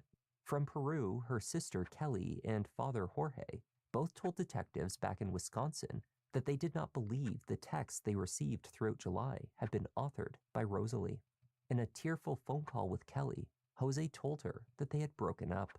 Rosalie was pregnant, but the baby was not his. She left to be with the father, an unknown Turkish man who lived in Chicago. Rosalie apparently left for her new life without collecting her final paychecks. Jose picked these up before also leaving the area. Her accounts were slowly drained and eventually overdrawn over the following weeks. Rosalie's cell phone had been powered off for too long by the time a subpoena could be sought. There was little data available. An older cell phone of Rosalie's, which was located amongst her things at Crimson Drive, offered some clues. It was the device that she had carried with her from Peru. Photos documented her trip to the United States, boarding a train, a photo from the window of her airplane, and crucially, a photo of her luggage, including one large purple suitcase. Information from Jose's device Modelo of the story. Between July 6th and the 30th, from the browser on his phone, he searched for remote areas near him. He looked for a new car for sale. Midway through the month, he began searching for information about Mexico, how to reach the border, and where he could afford to live. On July 22nd, the day before he reported his wife missing, how many days for the human body to disintegrate? But amongst his queries were also job listings at US-based food chains. He seemed to be seeking to relocate to Mexico, yet his searches also suggested he had been contemplating jobs in Wisconsin, Pennsylvania, Texas, and Ohio. Paperwork and packaging for a new cell phone was discovered inside of the red Jetta. It seems that Jose had purchased a Verizon burner phone on July 23rd at a Walmart in Eau Claire. Location tracking from this device initially showed a connection off of a cell tower in Eau Claire before traveling to Des Moines, then Tulsa, Kansas City in Missouri, and then back to Eau Claire in Wisconsin on the 26th. The red Jetta was captured along the way. Presumably Rosalie was in the trunk throughout this journey. The last use of this burner phone was in late August. It connected off of a tower in Kansas City. After that, Jose's location was unknown. Months passed. In October, the remains in the suitcase were discovered and sent for testing. Investigator Kowalczyk from the Chippewa County Sheriff's Office contacted Reedsburg about their missing person by the name of Rosalie. DNA samples from her family members were arranged and sent to Wisconsin via the Peruvian consulate to test against the samples Sean, from the buddy, what are you Jetta's saying? trunk, as well as the There you are. remains from the suitcase. Live streaming? Eventually, these Sick. results were returned What are you saying? when they Just fucking confirmed hanging out, what man. everyone Nice. knew to be true. Yeah. Rosalie Cindy Chavarria Rodriguez Yeah. had never left for Chicago. She was murdered, placed for weeks inside the jet. Rocky. Put a little dent there, eh? Hmm? Put a little bit of a dent there. A little bit, a little bit. That's cool. That's sweet. A little bit, a little bit. What are you saying? Nothing, man. Cool. Yeah. Just do whatever you want. I don't fucking care. Okay, cool.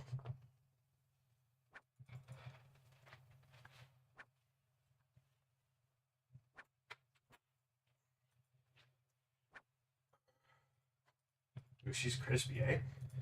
Yeah. And it still stinks. Yeah. Damn, that's sweet. Oh yeah.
Rocky, you fucking slimy little bastard. Look at my What's he feet. doing? Look at my feet. Oh. Jetta's trunk before eventually being placed into her own purple suitcase and left on an abandoned property in rural Chippewa County, where no one would think to look for her.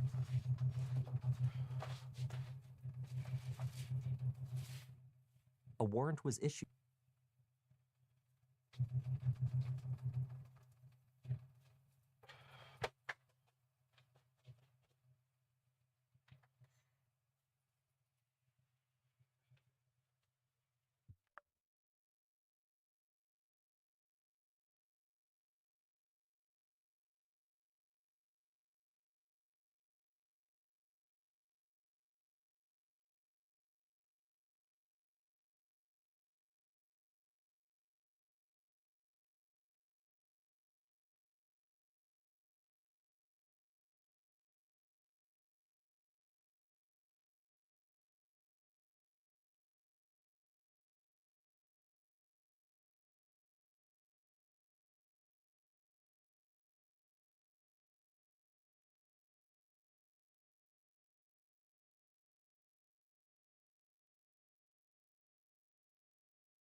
These fucking people, dude. For Jose's arrest. Attempts to find him using the social security number he had provided for work in Wisconsin failed. License plate readers did not register any hits for vehicles that he was known to drive. Investigators learned that he had utilized several aliases for various jobs in and around Reedsburg, and he often sought employment from businesses that did not require full documentation. Reports that he had been spotted at nightclubs in Mexico City led nowhere. The case went cold for years. In late November 2023, at approximately 12:30 a.m., officers in Gladstone, Missouri, a suburb of Kansas City, approached a red Ford Fusion in the parking lot of the 400 block of Northwest Englewood Road. Automated license plate readers detected the vehicle had a stolen plate. Responding officers approaching the driver had no idea what they were about to uncover. Officer Roman requested the driver's ID. So that's the only reason why we're contacting you, is because those plates came back stolen. Do you have any paperwork on the car? No, I don't have no paperwork. Okay. When did you get the car? Like, No. When did you get it? like 2 or 3 Yeah, weeks. social, Okay. but it doesn't match the name of the ID. What's your first and last name? Miguel Torres Beltran. Miguel? Miguel Torres Beltran. Yeah. Okay. First name should be Miguel, Laura Ida George, Egan, Edward Lincoln. The man identified himself as Miguel Torres. After sorting through multiple IDs with different names, as well as social security cards, he was detained. So like this name, his last name's Torres. It doesn't come back to these two. These two match. This one does not. Another social.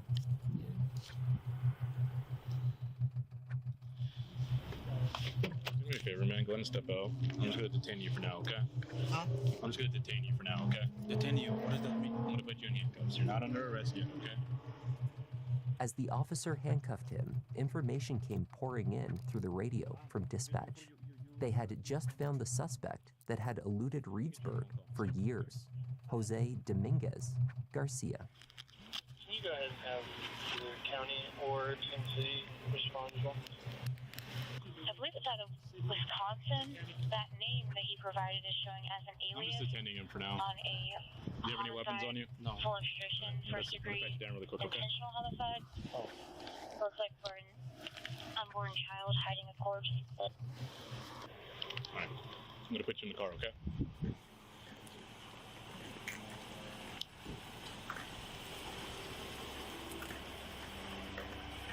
Like I said, you're just being detained, okay? Okay, so I'm going to jail? No, you're just being detained.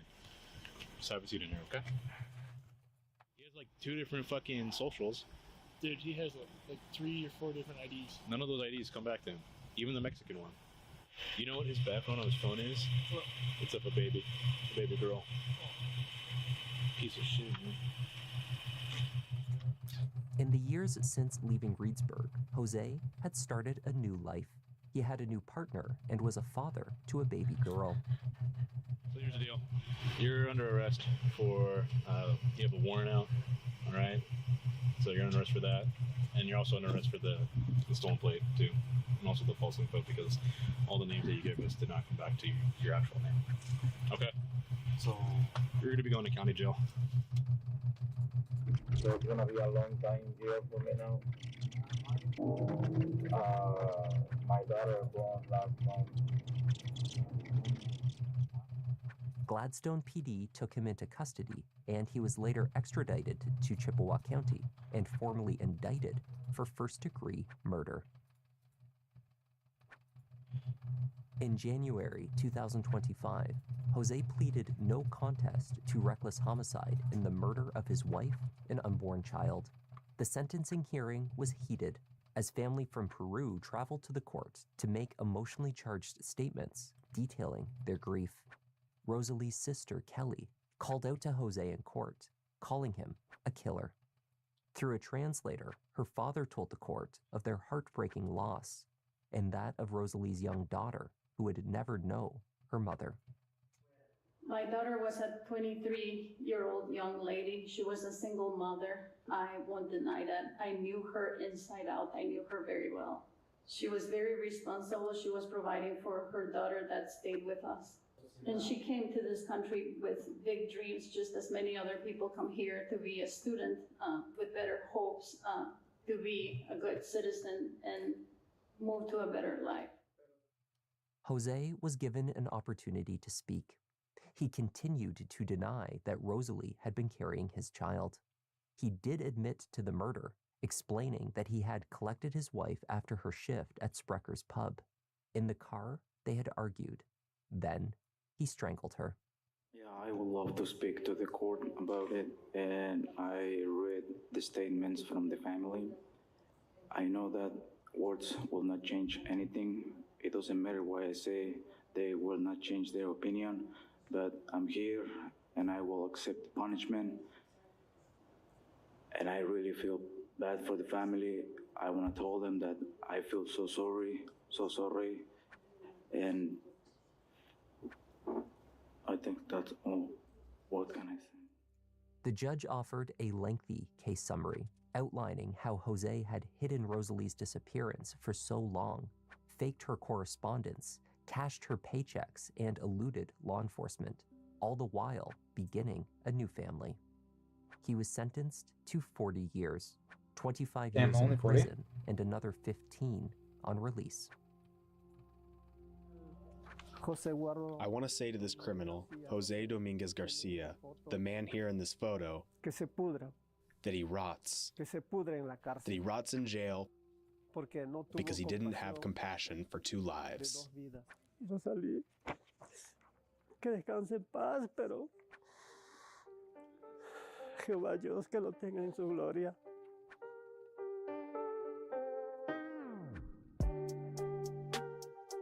And that was the tragic.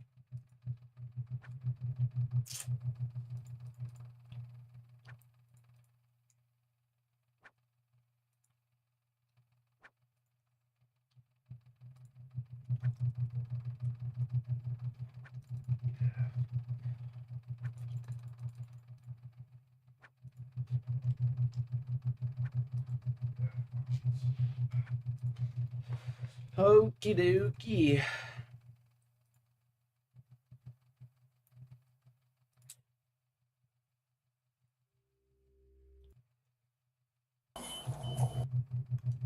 Another half-hour video? Fucking right on, dude. I like these lengths. Giggity, that's what she said. Keep it up.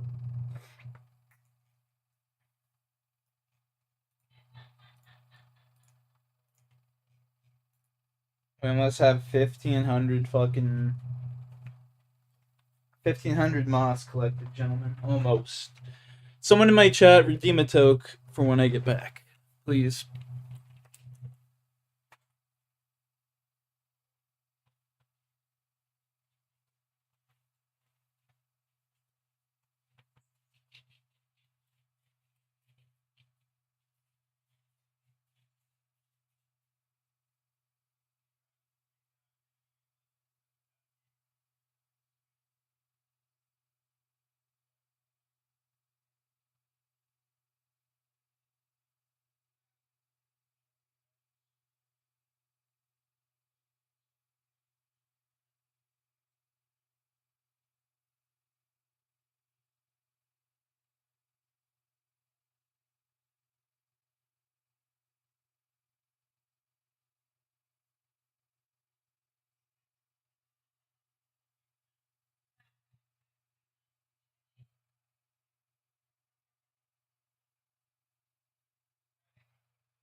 Yeah, save your money.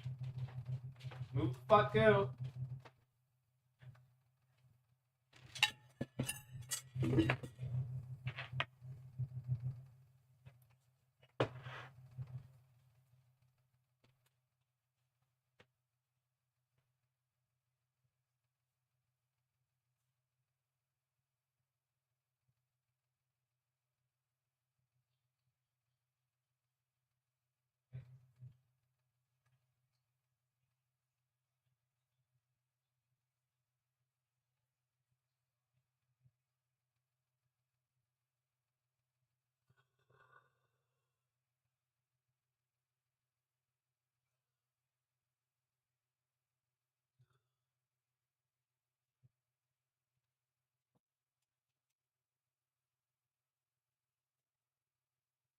Oh, shit.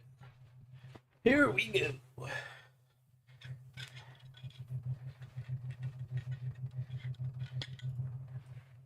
Here we go.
Bam, there we go, baby.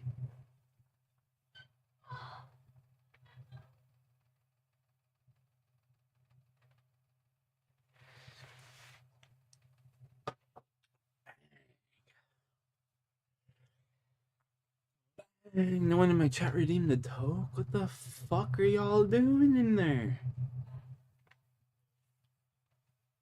Fuck y'all doing, boys? Where's Shawnee Boy when you need him? Fuck, eh? My god.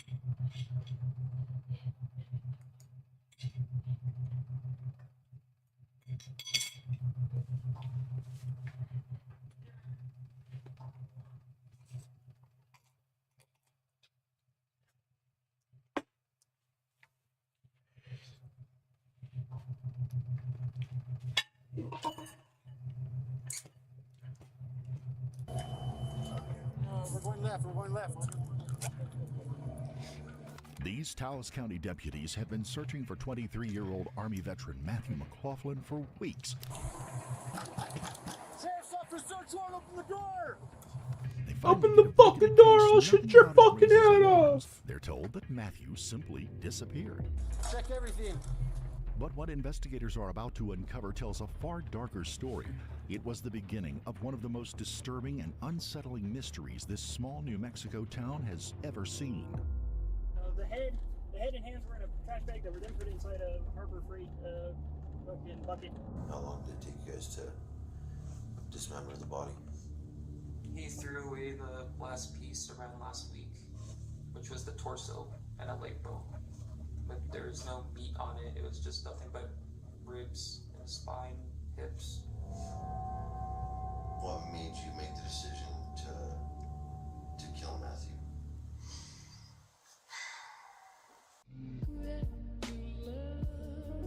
Here's gentlemen.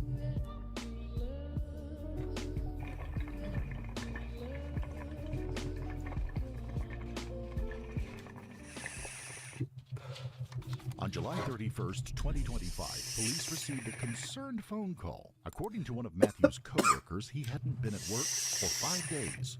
Investigators then learned that he was seen walking along State Highway 64 on July the 25th by a member of the public and hasn't been seen since. Police speak to Matthew's two roommates, themselves Army veterans, who claim no knowledge of his whereabouts. Oddly, they hadn't thought of reporting him missing.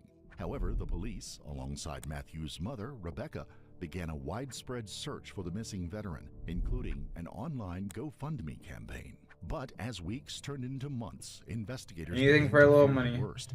In search of the truth, police re-interviewed Matthew's two roommates, 23-year-old Raynor Joyner and 22-year-old David DeGroat. They described Matthew as an untrustworthy drug addict who often brought strangers back to their house. A new theory develops, suggesting Matthew's lifestyle may have played a role in his disappearance. However, the more they talk, the more rehearsed their stories seem. After more than 2 months of multiple interviews and a search for Matthew, investigators start to suspect he didn't just disappear, and the two men he lived with know why. On August the 17th, 2025, officers came prepared for a potential standoff and expected resistance. Both roommates are military trained, making this a Rocky high-stakes situation. For Officers have fuck's brought in an sakes. armored vehicle and have no intention to back down. Run! Run!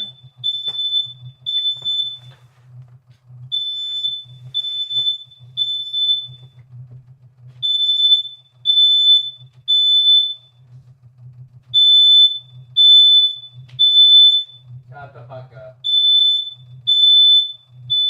Shut up. Shut up.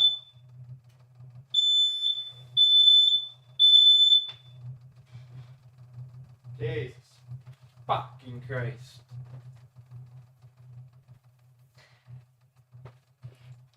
Holy fuck. Ricky.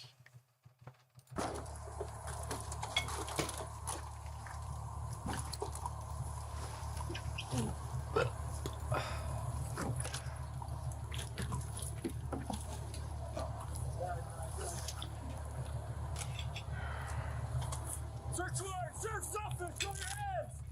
Open and empty! Got dead space left! It's tight, it's tight, it's tight.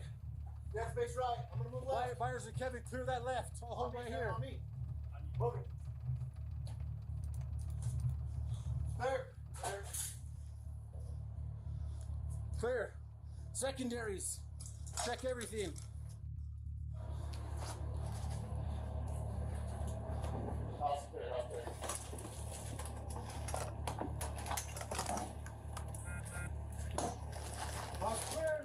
Clear. Clear.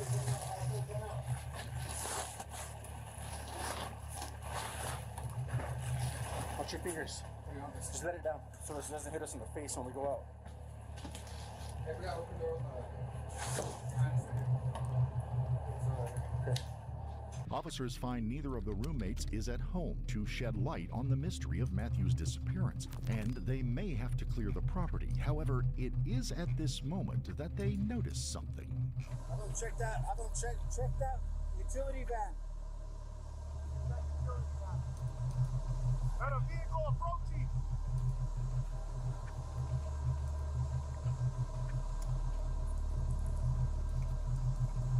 Get the fuck out of the car!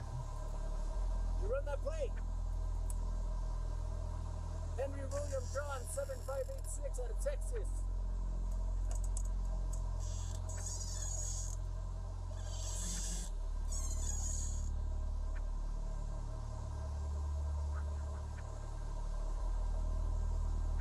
The vehicle that just arrived carried 2 men, and they're armed. Officers are fully aware that one wrong move could turn this situation into a massacre.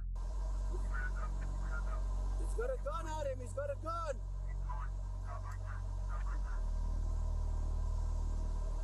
He's got a gun in his waistband.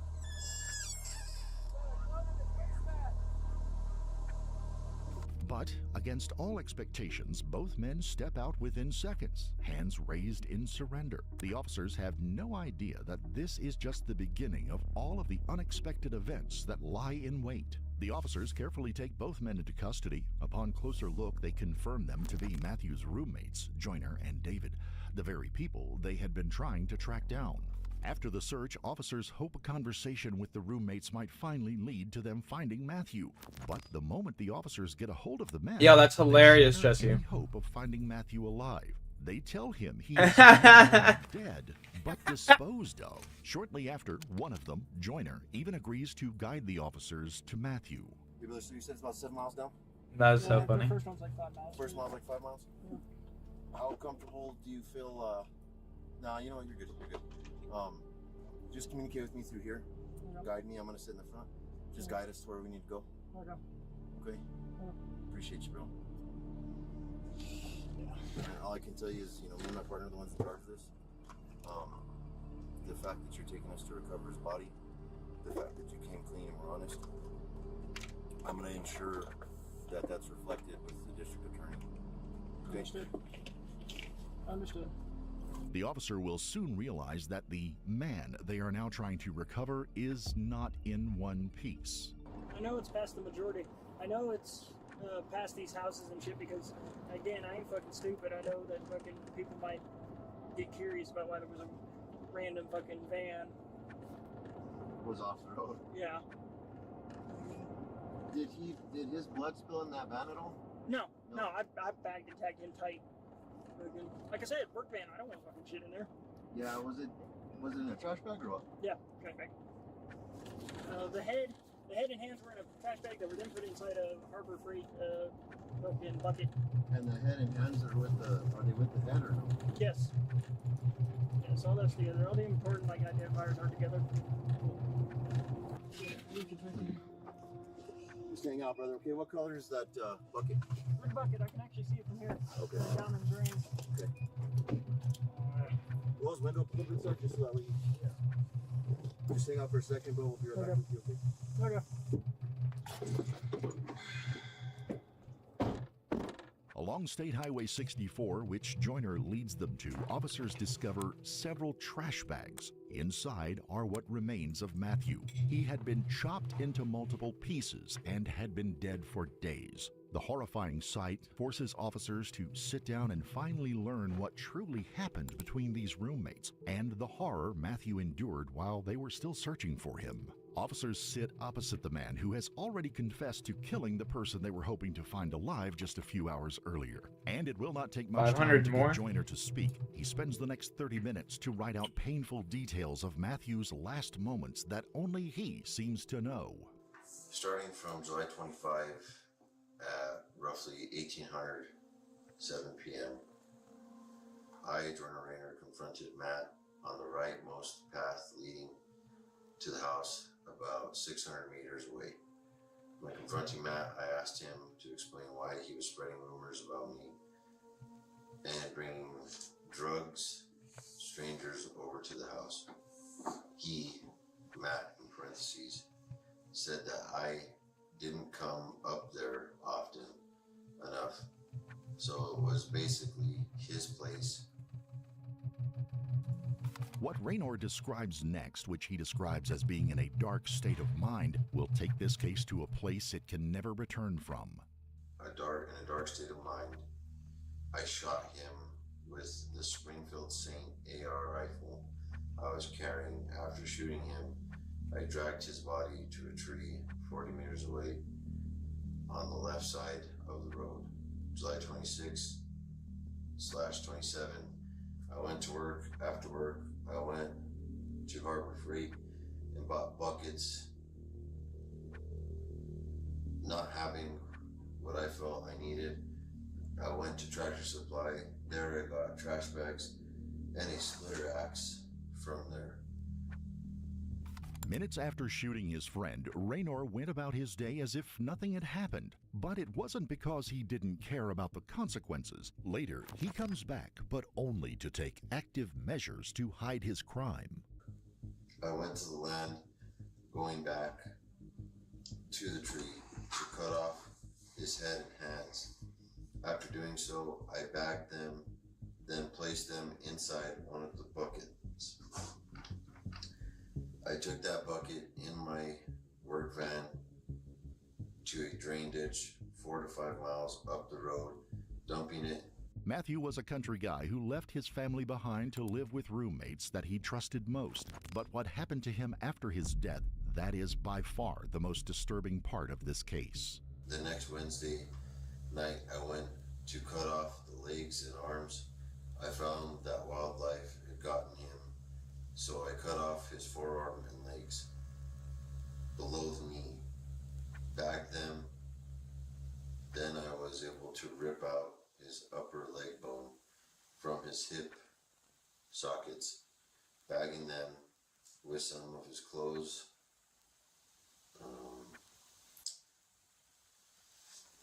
Which word was that? Oh, I believe you're trying to say finally, but it's spelled final. I bagged his torso, throwing it all in a drain ditch 7 to 6 miles up. Thank you. Cops take another pause while Raynor finishes the timeline, focusing on what he did with the body. It's at this moment that Joyner starts laying out the plan aloud, and it's not just the details that catch the officers off guard, but how calmly he talks about it. The entire situation with Matthew.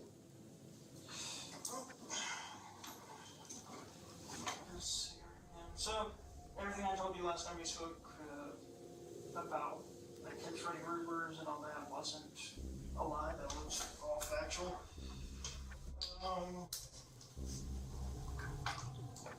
Really, the only thing that changed from what I told you last time and me confessing was basically just the fact that when I confronted him, I didn't let him walk away. I shot him.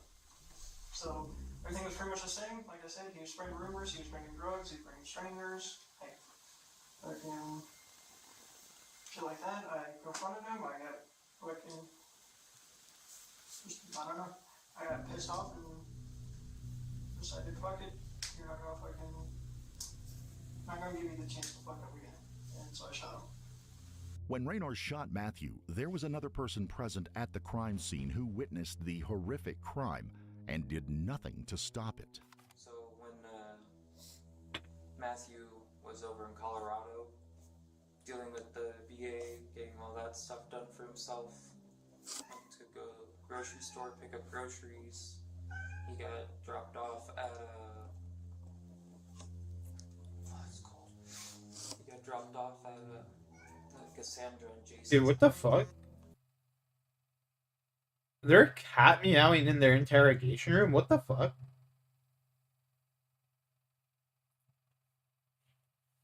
The interrogation room cat. Yeah, okay. I'm fucking dying here. It's like literally the Tatico.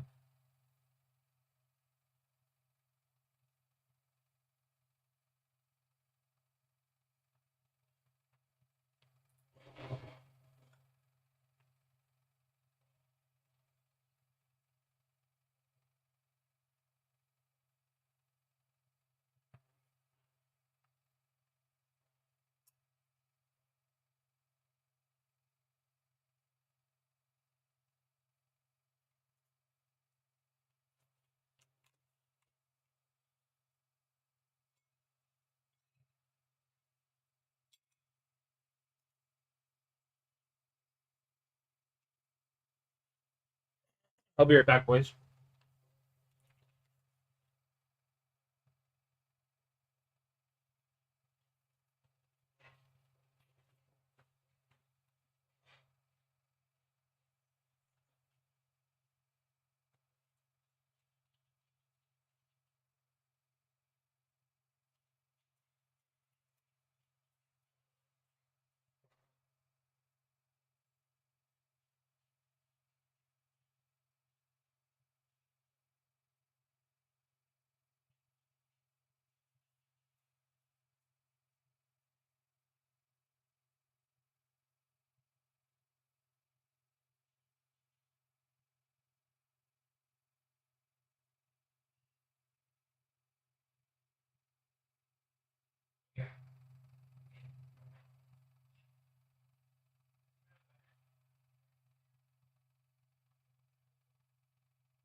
as we walked up the road. At the cart carrying the groceries of everything. As we got to an intersection, a shot rang out. Matt got shot in his right lung from Joyner's rifle, specifically his AR-15. Matt, not knowing what's happening, he did say, "I got shot," and he starts to freak out. Then Joyner comes from around the corner with my Beretta. He sticks it to his face and shoots him in the jaw, which makes his eyes swell up. And he starts to choke at his blood as he hits the floor. And then he hovers over him with an execution shot and gets him right on the temple.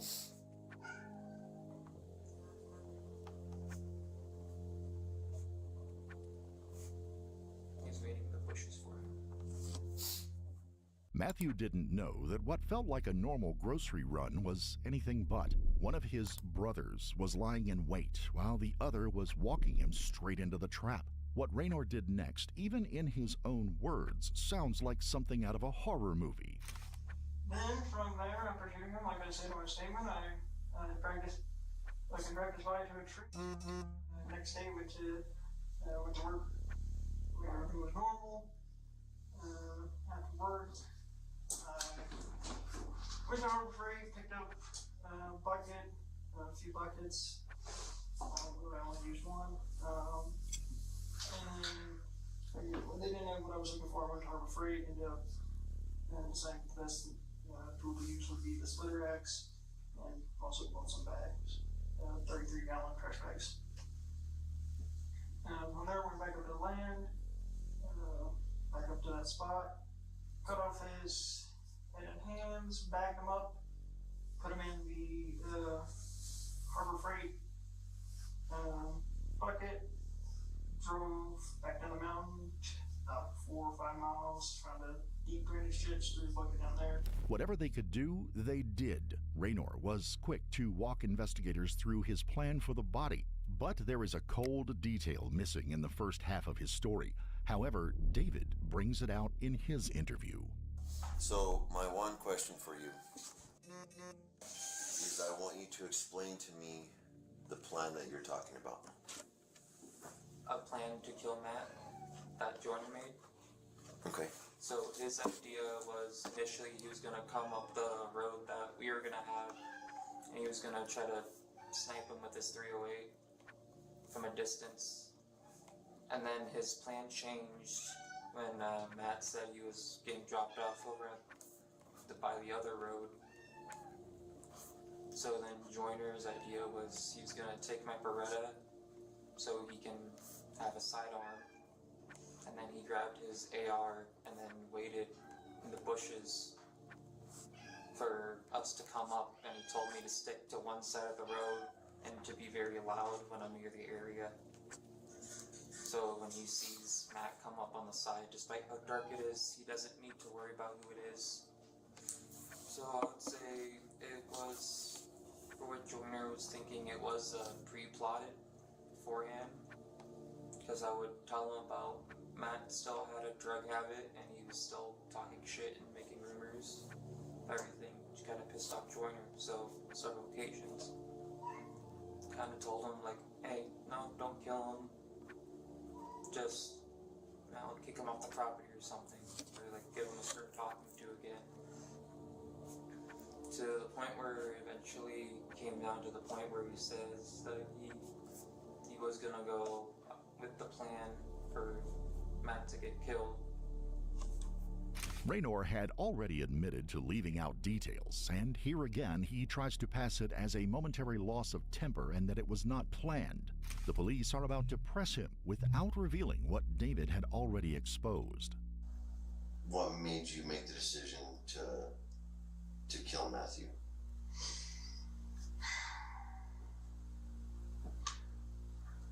Honestly, it wasn't a hard decision to reach for me. I've already given him, what I consider plenty of warnings before to deal with it, and I take that shit very seriously. that, but it's like, I'll give you a chance, I give you a chance, I'm like, I'll give you another fucking chance. In this line of questioning, the cops start to realize something.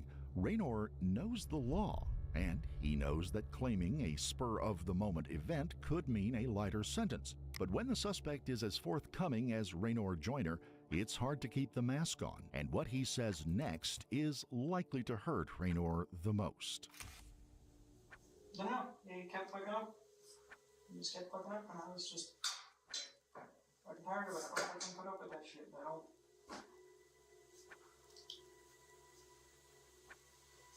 I don't regret what I did, is what I'm saying. At the end of the day, I don't fucking regret what I did. That wasn't the same dude I started with, like I said before. And why don't you regret it? Honestly, I'm not. Truth be told, I've never been exactly had a normal sense of, I guess, a normal sense of humanity. I don't know how else to put that. I've always kind of been the odd one out when it comes to shit like that. I've always been the first one to just say it's like, you know, well, you can always deal with it. There's only one way to deal with the problem permanently. Raynor admits that he doesn't regret what he did, but he still won't admit that he planned it. But David goes into detail about what pushed things over the edge and for how long. Raynor felt like it was more like getting rid of a rat or throwing out the trash. So, let's dive into the disrespect. What was so disrespectful that Raynor was angry with? So Matt would constantly be talking a lot of shit of saying like, oh, he doesn't know how it is out here. We've been out here for 4 months. Hasn't been out here in 7 years. He doesn't show up here anymore. This isn't his fucking house. You don't have to listen to him. And then he would start talking about how he's to other people just making shit up of like, oh, he did this, and this in the army, of saying shit like he was hitting women and shit. Just referring to who? Joyner. Matthew referring to Joyner. But I at least know he didn't do that, but he kept trying to push an agenda to other people beforehand, which is why he pissed off Joyner. Describe to me why. Try and explain to me why Joyner is for lack of a better term, feels so territorial over you. Because he used me as his brother, like I said beforehand. He used me as his brother? I think it's used me as his brother, not used AI. We both have that. We had the same shitty shit. Both of our dads died, so we bonded over that. He has no other siblings left. So he claims me as just like his younger brother. He's usually very territorial about the people he knows.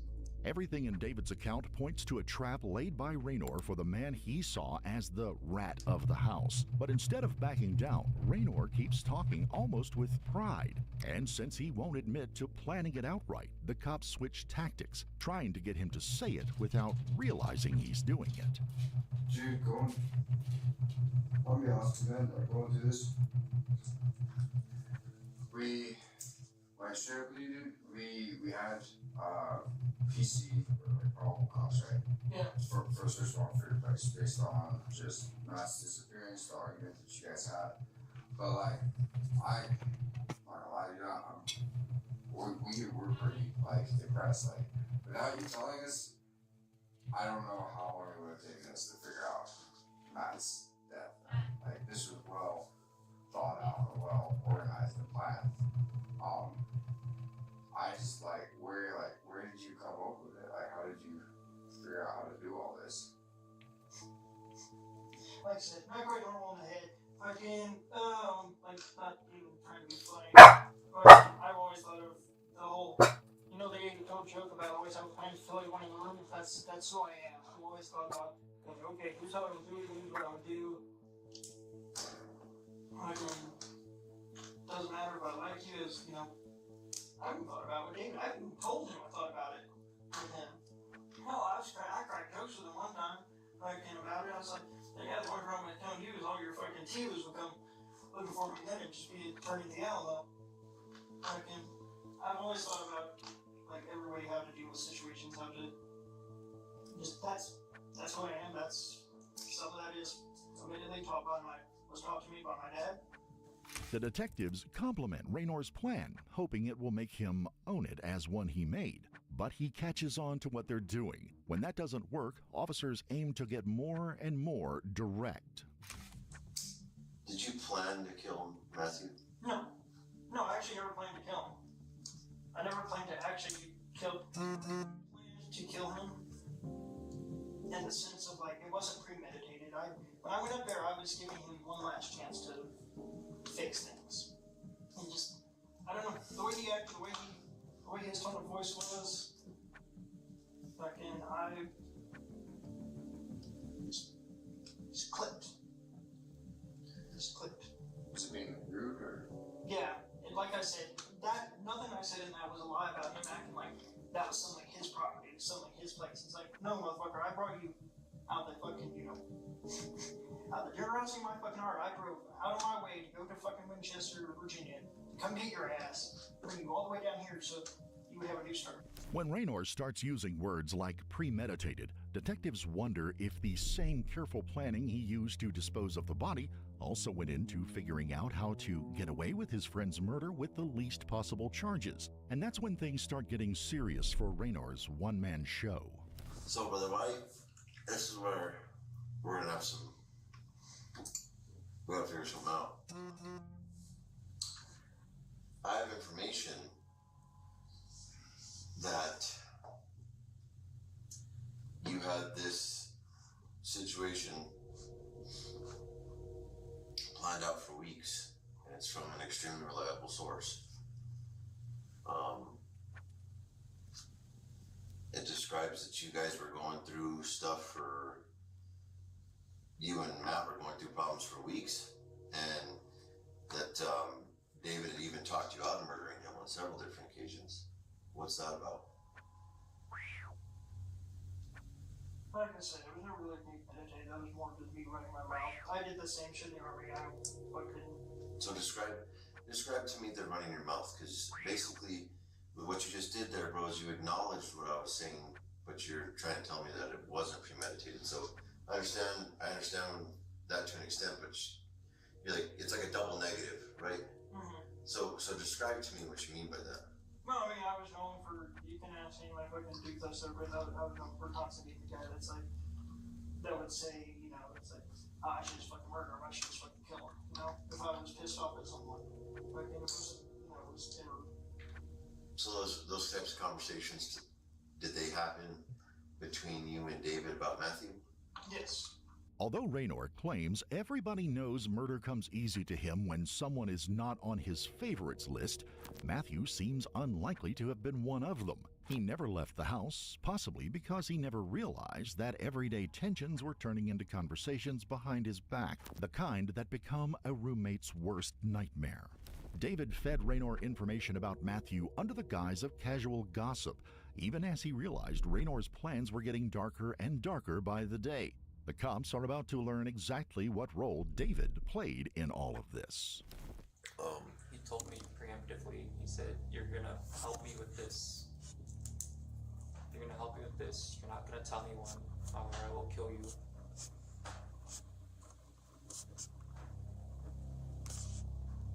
Because then I would be knowing too much.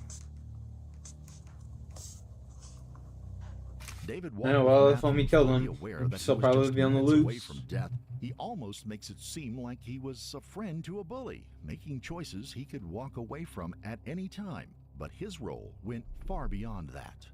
Explain what made you decide to participate in the murder of your friend.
It was out of fear for my own safety because he also dropped me off at my house for Christmas before, so he knows where my family lives. And I know he would be the type of man to do it as well. Describe that. I know he's the kind of man, if he's angry enough, he'll just shoot someone just for talking shit. So if I became a loose end somehow and he found out that I was talking about it, I'm pretty sure I would get an end cap in it as well. Have the same fate as Matt.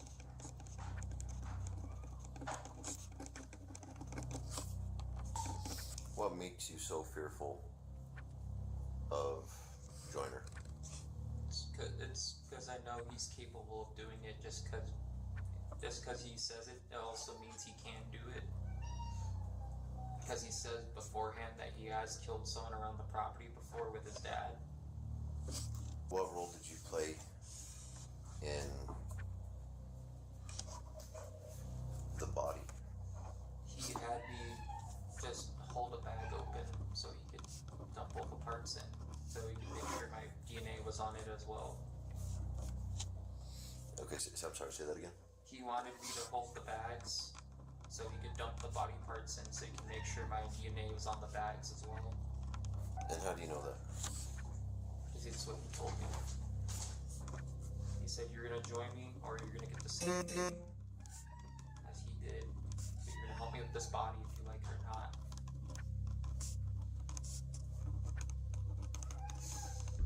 David's role in Matthew's death was all about fueling and guarding secrets that he shouldn't have. But when he breaks down, it becomes clear that he doesn't fully believe Matthew deserved to die. In Joyner's interview, he keeps highlighting his flawless plan for disposing of Matthew's body, But what David recounts next exposes the emotional and gruesome reality of the event, something no one could ever get used to hearing. Dismembering Matt before or after I called you guys to ask where he was at? It was beforehand, before the first initial call for the missing persons report. He already had no head and hands by that point.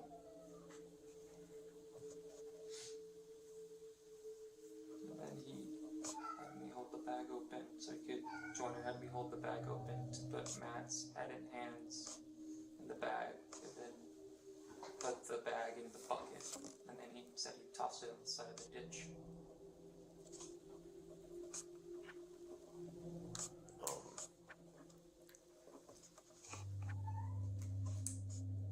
What day did you guys start dismembering that body? Almost a week after he died was when he started to dismember him, and it's when he smelled bad, started bloating.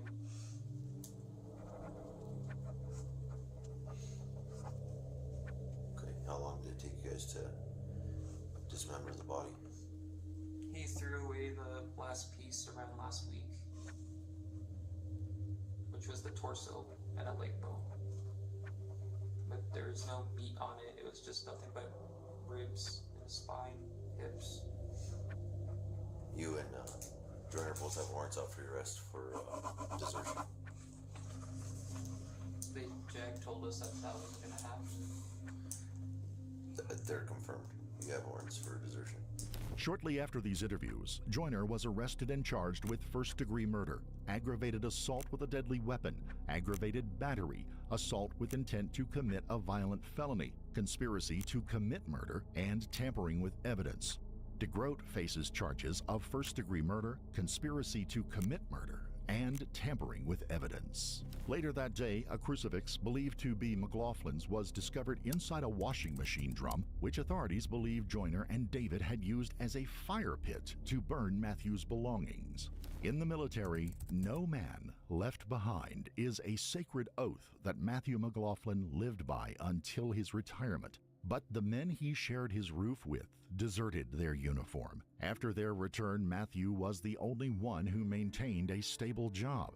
It seems the disturbing secrets in that house weren't just about drugs or strangers. They were about the resentment of two men watching him succeed and deciding to end it for good. In New Mexico, the premeditated nature of his crimes carries a mandatory life sentence, ensuring that Joyner and David face at least 30 years behind bars before they are even considered for parole.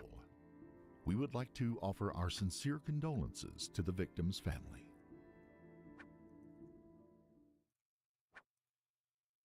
Damn! That was a good story. Sucks for that guy.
The Doyle Brunson 10 deuce folding this time. How can you lay that hand down? This tournament's named after Impossible. Doyle. He's got the 10 deuce of spade. Well, maybe he's lucky because Josh REA behind him with the fish hooks, pair jacks. Josh just doubled up a moment ago through Scotty. And another nice hand here. Let's see what he's going to do with it. Yeah, he's got the real hand at the table. Whatever he does with it's not going to be good for Daniel. Yeah, he makes it 1.2 million. So long, Daniel. The gig's up. Yep. He's got the San Francisco 49er, but better be real careful about making any moves. I'm impressed, guys. Taking their shots at this table. High-level poker. Just kind of mistiming it a little bit. Josh REA looking to capture his first WPT title. He's got nearly $5 million in tournament winnings. So he's had a great career. All right, on to the next one. The cannon quickly folding. Hey, Rocky. Daniel gonna fold this one. What's up, buddy? Hey, the queen deuce again. It worked for him so well before when he made it 850,000. So why not raise it here? 300,000 to go. Doesn't like to stay out of many pots. All in. Josh REA behind him with ace 9 of diamonds, just calling. Now, Josh knows this guy's raising a lot of pots, and he knows many times the guy has nothing. So he's going to look him up here with the ace 9 of diamonds. Scotty going away. Yeah, two-way action. Ace 9 up against queen deuce. Now, Faraz just stares at his opponent when the flop's out there. Doesn't look at the flop. Wants to see if his opponent's got any kind of reaction, but the gum speed didn't change any on that flop as it comes 10-7-4. Josh has checked. Let's see if Faraz makes the continuation wager. Indeed he does. He spent 575,000.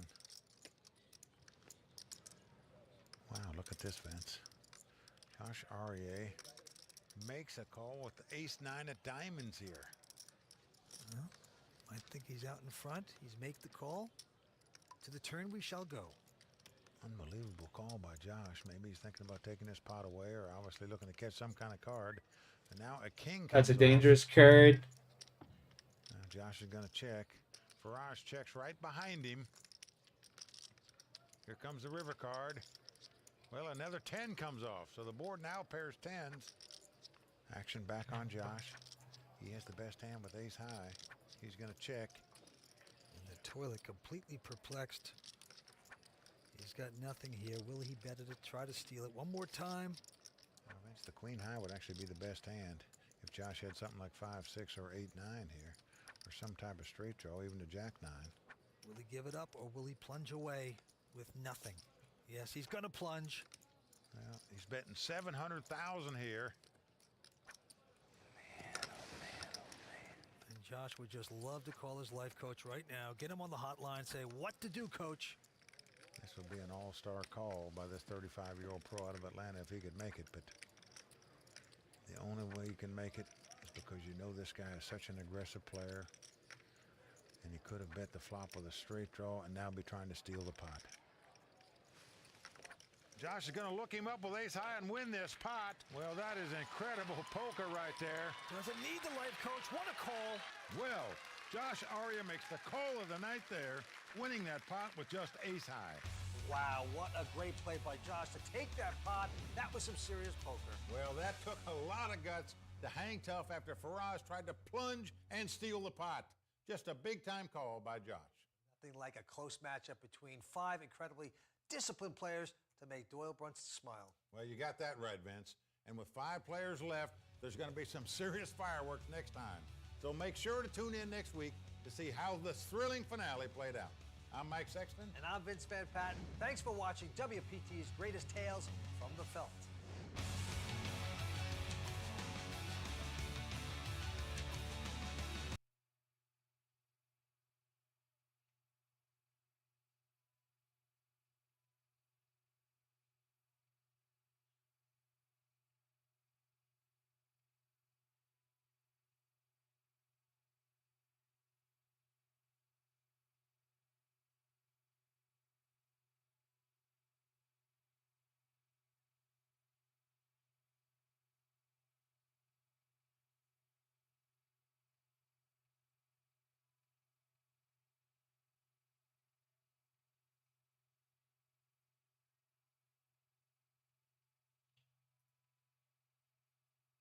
I'm playing a poker tournament where the buy-in is 26,000 USD and first place is $10 million. Winning this would make you an instant fame in the poker world. And I go on a run for the record books. It's like being crowned the best player in the world, at least for the month. It's a really big deal. I'm just scoping out my table. In these big field events, you really hope not to draw a known pro, and I don't. Between a good day and a bad day, whatever my seat is, lucky cards or not lucky cards, good table, not lucky table. I don't know anything about the other players, which is usually a good thing. At least that means not the top 100 best players in the world. Come on, Brett. First 25K. Dude, this is scary with what he's saying. You're not exciting. I'm so excited. Let's go. Good luck. Good luck. The very first hand of the entire tournament, we start with 100,000 chips, and I'm raising to 5,000. 5,000. 5,000, yes. I mentioned nerves a couple days ago, and they are right here. The first flop comes Ace, King, 8. I know what to do on this board. I put out a small bet. I put out a bluff immediately, and he snap folds. We win the first hand of the day, so no matter what, we at least have one W under our belt. It's nice to continue momentum with Queen 10 taking out another pot, so I'm 2 for 2 when I look down at Ace King of Clubs. It's still level 1. No one wants to go broke, and that's what makes this even more interesting. After I raise and the button called, the small blind re-raised me to 30,000. Blinds are only 2,000, it's a 15 big blind raise, and with the player behind me, I don't like flat calling as much. I think I still have a good enough hand to re-raise for value. If it was Ace King off, maybe just call, but I make with Ace King suited up to 80,000 chips. I play the same way with Kings and Aces. Look, I'm happy if he folds. If he calls, I think he's a hand like Queens, Jacks, Kings, or Aces, or even the same hand Ace King. So after using a time extension and calling, I really want to hit an Ace or King on this flop. And right in the window it comes, King 7-4. In these big 4-bet re-raised pots, it's good just to bet small on the flop, whether you have it or you don't, and it's nice to have it, as he makes the call for 20,000. The turn changes nothing, it's the 8 of spades. I never think he'll have a good hand that connects. Changes nothing, there's a fucking flush draw now. If I bet again here, he's going to fold hands like pocket jacks and pocket queens. So it's definitely passive, but I think it's a good play to check here and assess the river. Which comes to Jack of Diamonds. So one of the hands, pocket jacks, just hit a set on the river, and he immediately starts going for chips. He grabs the green and the pink, usually a sign of strength, and then he puts out all of his pink chips. He bets 75,000. This is 40 big blinds, and I'm actually sitting here with a bluff catcher, crazy enough. And what is he gonna be bluffing on level 1? Like, I can't get that gut feeling out of my head that I think I should fold. But I also have this demon inside me battling and saying, Frankie, you're just playing scared if you fold here. But I would rather face the demon head on and trust my gut. That's how I'm gonna play this tournament. That's the only way I could win this tournament. Trust your gut. I fold my hand. What? Obviously dying to know what he had. We spark up a conversation and I try to get it out of him. You have Ace King then? Huh? Ace King then? It's the only hand himself. My mom was very wise, and she told me that money saved is money earned. We should have lost so much more if we called that river with Ace King, but we saved the money for Aces. Now we still have 460,000 chips from the 500K starting, so much left. Like, let's go. Like, I lost, but I'm happy. Dude, are you serious? Here to play. Are you serious? You did that? I'm king. You just bluffed me. God, still the best protein bar. You're gonna let me in this house and say, hey, let's play a fun thing. You come my money and elect. Oh, bloody. Protein bar. Best in Bahamas. Super. Coolest house in Vegas, I'll be honest. It was pretty cool. You guys should get advertising that. I'm giving all in brownies. What would we eat? All in brownie. All in brownie. All right. Good luck, Daniel. 100K? What's that? 100K right now? 100K. Let's go. Good luck. Not slumming it with you. Yeah, I know. See ya. For the camera, what do you say? Fantastic. Fantastic? For a healthy brownie. Right. Really good. Awesome. I'm not just saying it because he's here, but really good. Nice. It doesn't leave a dry, powdery taste like a lot of the protein ones do. So good. The browniness. So it's not like sticky and pulling away. Nice. Really good. Awesome. Testing brownie run good. Break number 1, we have 460K. We're devouring one all-in brownie. Peak focus, health, protein, exactly what you need to refuel your body to have a good rest of your day. Let's go. It's pretty surreal that a year ago, I'm pretty sure Daniel didn't even know my name, and now he's coming up to me for his videos. It's a cool moment, kind of defines how great this year of 2025 was for me. And I'm playing a $26,000 tournament right now, and I just never thought I would get here so quickly. So thank you guys for watching. Even though we got under our starting stack, we were able to pretty nicely recover. Like this one, it's kind of a weird pot. I flopped 2 pair, but it checked till the river and the flush came in, so I bet big and still got called by a worse hand, which was nice. And my stack just slowly kept increasing and building back up until I was right over that 500K mark again. So close to 2,000. Boys on Instagram with the huge shout outs. Follow me at Frankie_CRC. Easy way to communicate with me. Getting some help from the boys. We are 4 hours into play. We have 6 hours left to go, and I went from 500 to 430 to 600 down to about 530. Blinds are high. Gonna be some chip movement, and I'm excited. I'm grateful still feel good. Feel hungry. Already ate 1 brownie. Might need a second one before dinner break. 2 brownies equal double the run good. Feels about right. Bluffing in high stakes tournaments are really uncomfortable, but it's got to be done. And thankfully, I didn't have to do much of it. This hand, someone tried to bluff me. I had river 2 pair on a bad board, found the call and was right. Here it is again. Ace king suited. This time 2 diamonds.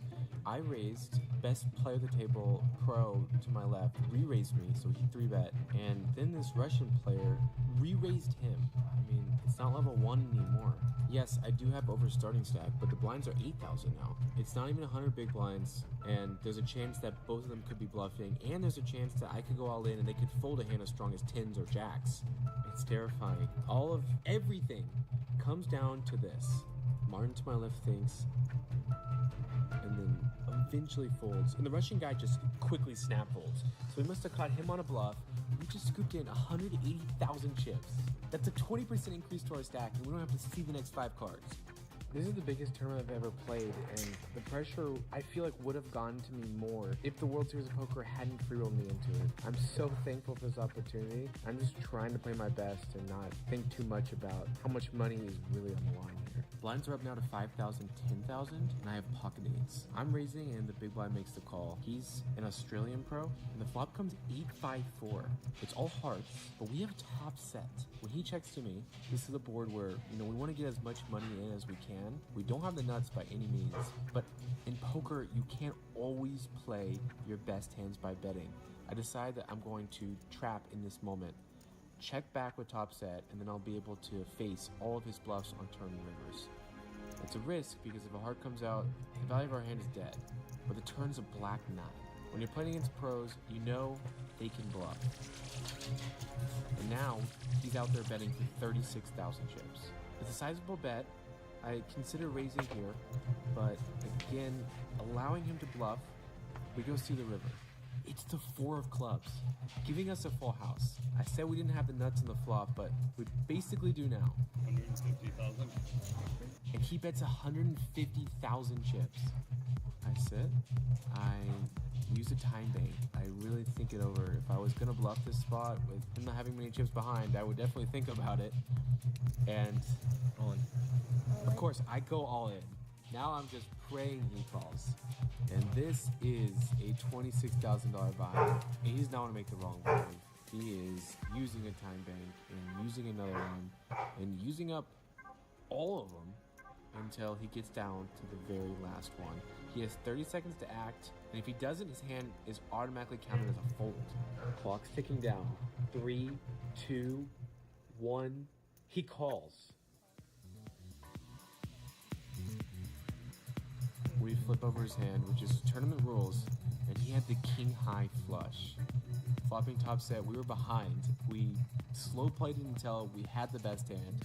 Got him to push all in, and that was, it's the biggest moment of the tournament so far. I'm on cloud 9 counting my chips. It's not even a hand off. The very next hand I get pocket eights again. Under the gun now. That's fucking crazy. How does he get what? That's fucked. Lucky bastard.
button and from the big blind.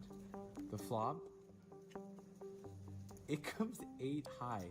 The chances of flopping a top set of 8s in back-to-back hands is 0.0005%. It is improbable, and in the biggest tournament of my life, I'm beating the odds. This is a very dynamic board, a board that I would check out of position a lot to the button player who I expect is going to bet, especially if he has a good hand. With my good hands and my bad hands, I check. It's not necessarily a trap, it's more protecting when I have bad cards, but the button doesn't fire.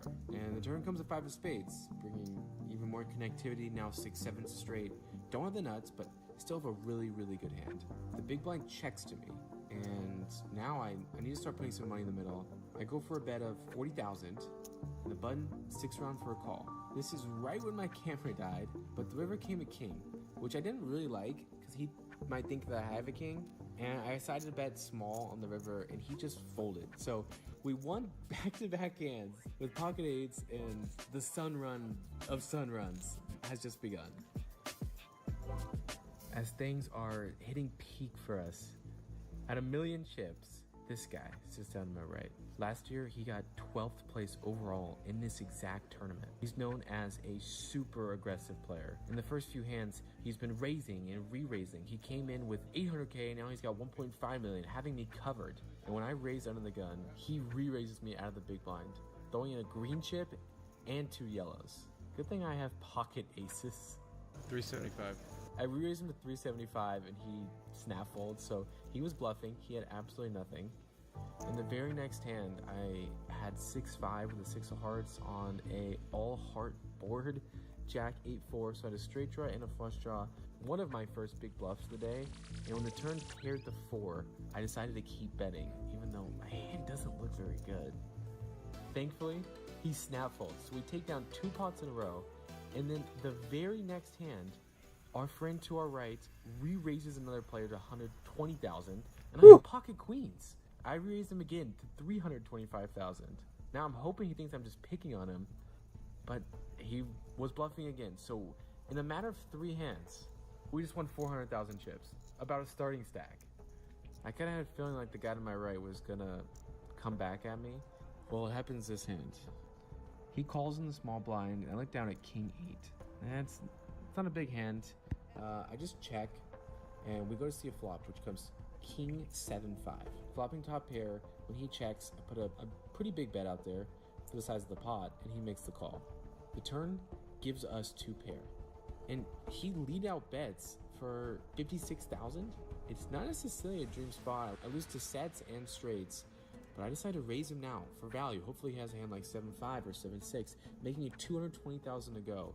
And I'm really regretting it as I look over to him and he's got 1, 2, 3, 4, 5, 1,000,000 chips behind. Do I want to play for 1,000,000 chips with 2 pair? Questioning everything.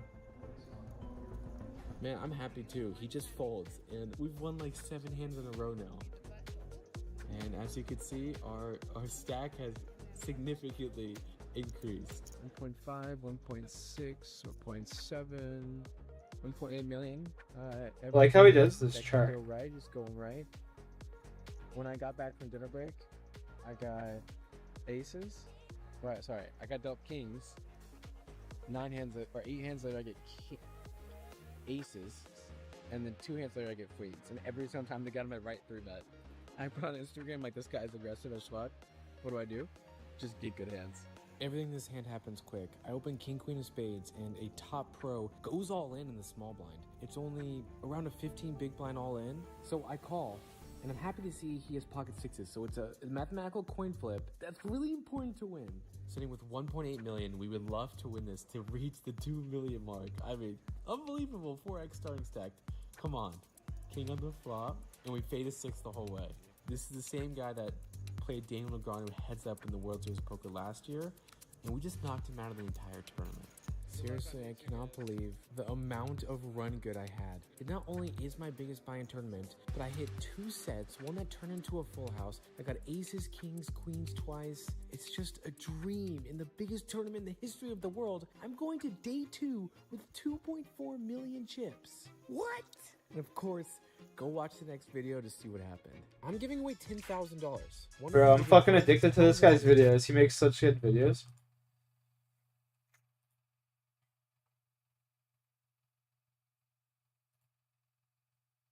I'm walking into a poker game with $256,000. My biggest win before this is $50,000. I cannot afford to fail now. We will make the money tonight. I'm going for the win. Dude. The biggest day I've had. 2016, the Moths acquired, boys. Holy fuck, we are mothing. Day 2 of a $26,000 tournament. It's game time. We are mothing today. Just an opportunity of a lifetime. If I make it to the end of today, I win $50,000. If I don't, I win nothing.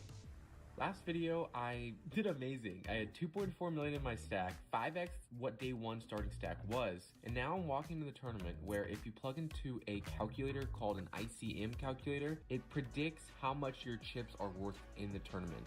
Mine is worth $256,000. So what I'm gonna do today is I'm going to show up, play with no fear, and just be my best self. I'll bet he doesn't win the tournament. $500. Let's see if you got guts. 500. Okay. You don't win the tournament. Let's go. Okay, odds? What odds? Come on, be a man. Step up. Step up and have some faith in yourself. I'll bet. 500? Yeah. What a dumb bet. But we get to play. Oh, he's gonna come up with some crazy prop that I'm gonna lose. Yeah. Like I have to fight him in a ring. Yes, or like a UFC fight. Chainsaw or something. All right, never mind. We're off. What he said, you know, just God darn it, I'm gonna do my best. Would I walk away right now and take that cash? Absolutely.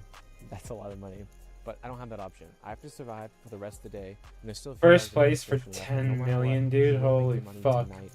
Generational wealth in its finest. We have to grind it out. Our stack's worth $230,000, and you know we can win up to $6 million. So I'm not gonna parlay. I'm not gonna back out. Just do my best and try to take down this dub. It's comfortable sitting down at the table with the most chips of anyone there. Not the most in the tournament, but no one here can knock me out. That's why I was pretty comfortable just sitting down and taking it hand by hand, playing it slow. When I started to watch how everyone played, it did seem like most of the table were pros, and that's expected on day 2 of a $26,000 tournament. And I'm seated right next to D-Negs too. The thing about Daniel is if he loses right now, he could still rebuy into the tournament. We're still in the registration part. So my strategy going in was just to play it slow. I got plenty of chips. I could coast my way into the money right now, technically. So the first 2 hours, I was card dead and didn't feel the need to force anything. So I just folded for 2 levels straight, honestly. Frankie, I have no cards today. Like no cards. Oh my god, hi buddy. How are you doing? I'm good. I'm running so bad. How'd you do all that? I am running so bad. How are you doing? I'm good, 2.2. No, I'm asking how is life. You are really crazy. Yeah, I know. I'm good. Happy to be here. Happy to be here? Yeah, I feel lucky. You need to say that? Yeah. Otherwise they will not invite you? Yeah. Hey man, this is crazy, this politics, yeah? Yeah, exactly. Crazy. When we playing? We need to... How much money you he's already... my backer, so... No, how much money you already get? I have about like 300K for us, so I'm still working. You joking? Yeah. Bring another 1.7 soon, okay? Okay, I gotta go. After a brief chat with the guy chip leading this tournament, Martin Cabral, I come back to my table and we're getting moved, and it's not a good table change. Alright, so new table has about 6 of the 8 players are super high rollers, probably all of them ranked in the top 50 players in the world right now. So this new table sucks, and yeah, we gotta grind. At the softer table, no spots, no hands. At the most difficult table in the entire tournament, immediately get ace-king facing a raise. Even though I'm slightly scared, and that's not a joke, gotta play this hand straight up. I re-raise him to 215,000. I think Sam looks at me, and whether he has a hand good enough to call or not, he's gonna call. So heading off to a flop against one of the top players in the world, I'm really hoping to hit an ace or a king. And yes, it does come. I was thinking that this guy's gonna try to run over me, and even though I flopped an ace, I'm gonna try to play this one a little tricky and check back the flop. Like I have a hand like kings, queens, or jacks. I don't think I need to range bet. And the turn comes at 10, and he checks to me again. Now, I decided to go for some value. Could turn a hand like king, queen, king, jack into a bluff here, so either way I should get some value, and I make it 180,000 chips. He snap folds, so I guess I'm a little bit more comfortable now. Definitely still on edge. Wasn't getting cards and tough table, battling pots. Started at 2.4 million and now I'm down to 2 million. And I wasn't very hopeful based on how tough my opponents were, but I was very excited when one of the best players there got knocked out and was replaced by a very well-known gambler that goes by Texas Mike. He had just rebought and gone all in with Queen 4 offsuit, doubling up his chips for his pocket sixes. The very next hand, I raise Ace Jack offsuit, and the same player goes all in. Now with his fresh million chips, it's half my stack. It's not a great hand, but 20 big blinds against this guy, I think it's the right play. And he has King 10 offsuit. Here comes the flop. Oh. Yes! Yes! After basically playing no hands this entire day, hitting trips in the 1 million chip odds insane. I'm up to over 3 million in chips. If you want to play poker with me, click the link in the description or go here. One lucky person who plays with me, I'm bringing to play my next tournament in Taiwan with me. $5,000 bankroll, we split the winnings. No risk to you. Signups close in 4 days. Check it out after the video.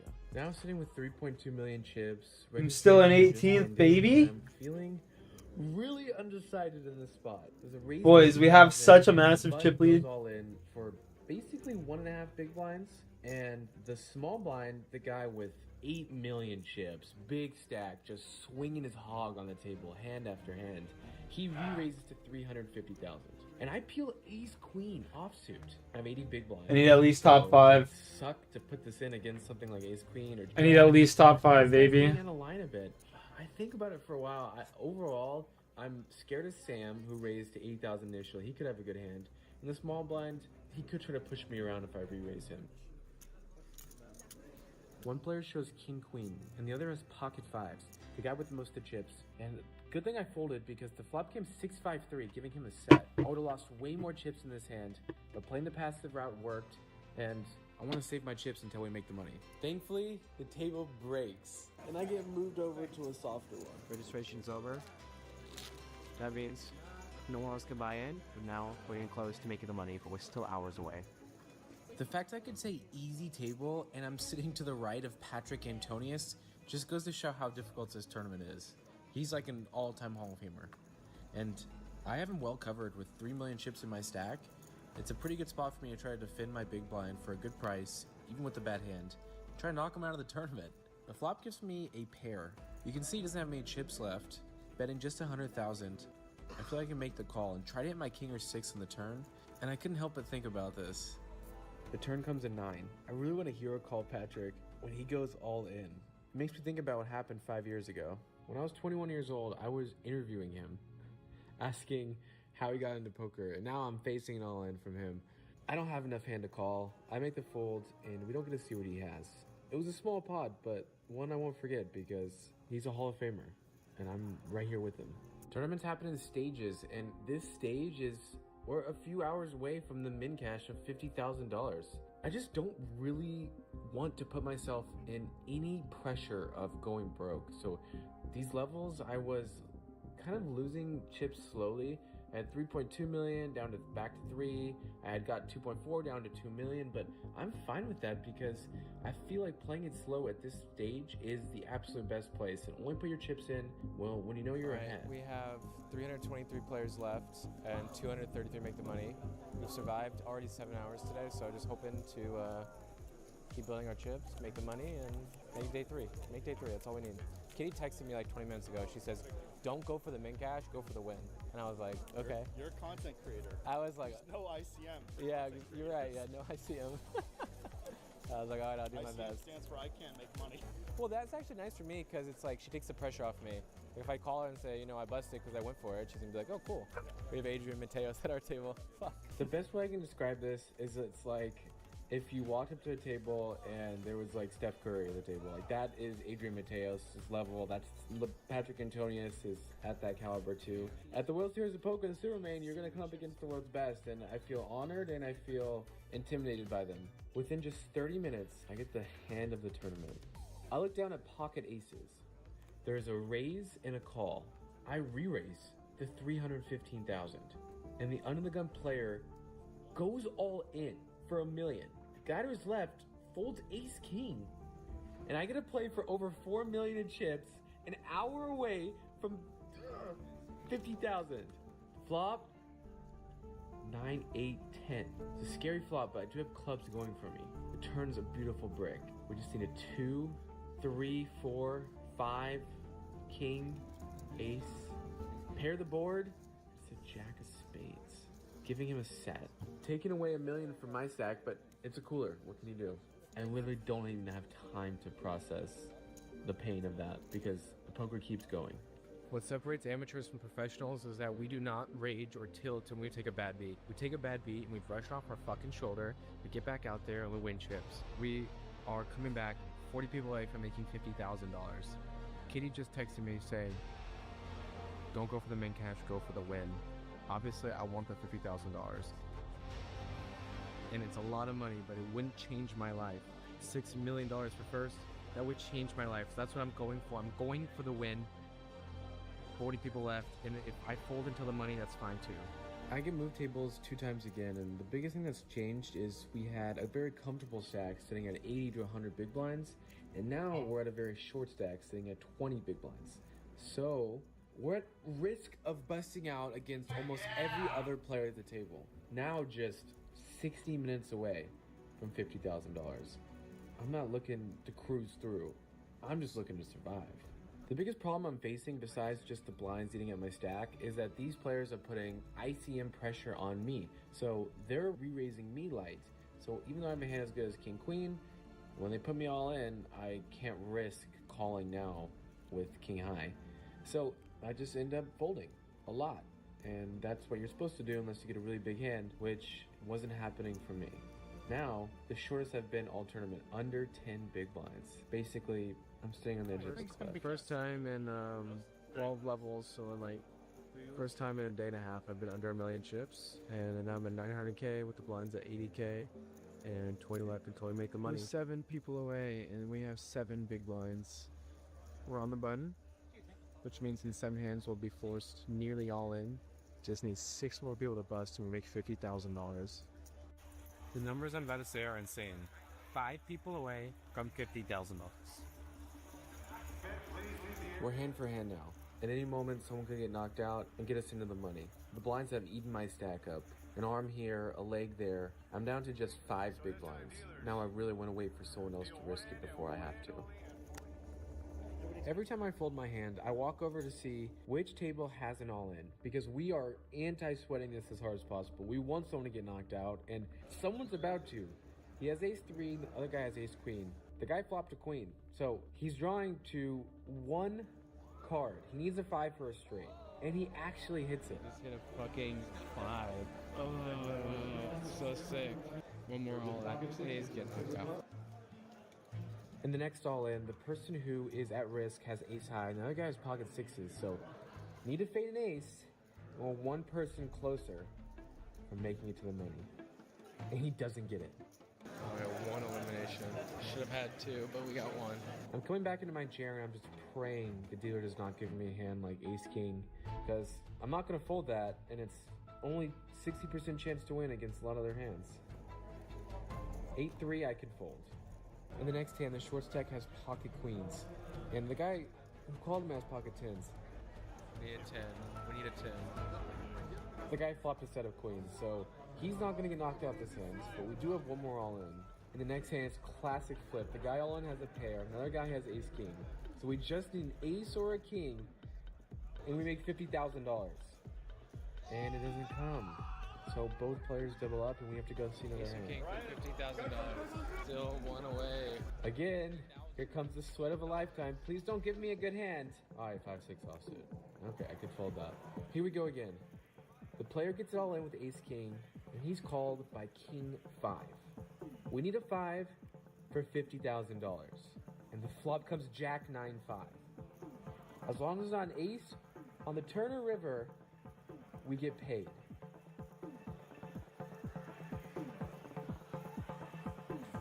So I was wrong. That actually... Down. 1 to go. Russ, come on. 5 for a 1 time. Alright, the very next hand looks like we have 2 all-ins. 2 all-ins. We just need one person to get knocked out. Just put it together like this is such a fucking sweat. Then you need to get one more player to get knocked out until we make the money. So we're here sweating one more all-in. And it's Ace-King versus Pocket Kings. So Ace-King is behind and he's at risk. Without an ace, we get paid. So that player stone bubbled this tournament, and we can't be happier. We just made 50 grand! Woo! That means yes, congratulations, flight to it. You're all on the money. Yeah. This year's super main event. Congratulations. Woo! Let's go! We just made the fucking money! Let's go! Let's go! Just made $50,000, ladies and gentlemen. We made the money, and I have a very short stack, so I'm just looking for any big cards to go all in with, and I have Ace-10 suited. We still have a shot at going deep, like Ace-10 suited. I'm all in, and it's a little scary when the guy behind me calls, but we will have way worse hands here, and he knows that too. And that's why he shows me King-Queen. We're ahead. Heading to a flop now, already with 50,000 in our hands. And it comes Queen High. But there are 2 diamonds out there. We're still 40% chance. Any ace or diamond. Any ace, diamond, or king. And it's an ace! Not only have we made the money, but now we've doubled our chips. Let's go! One more time, say it again. Frankie, you got plot armor. There we go. Obviously now with 11 big blinds, don't have a massive stack or anything, but it's a really big deal to double up the first time, and now we just gotta do it again. The Grinder, a good friend of mine, the guy who just won the freaking main event for $2 million, raises, and I have 8-7. It's a clear defend, marginal hand, and the flop comes King 7-5. Surprisingly, Grinder checks it back, and the turn is another 5. I check again, and now he bets. Grinder's a good player, capable of bluffing. I go ahead and call his 175,000 bet. And the river gives us no help. I check and Grinder puts us all in. Look, he's a friend, but this is poker. Overall, I think I just have to fold.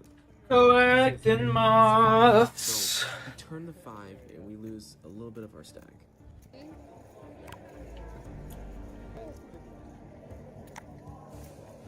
I'm all in this scary spot of the entire tournament.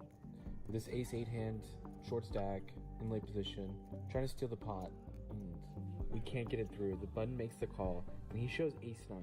He has me barely beat. I need to come up with a magical 8, or hope the board chops. With the ace on the turn, I need a queen, jack, or 2 to chop the hand.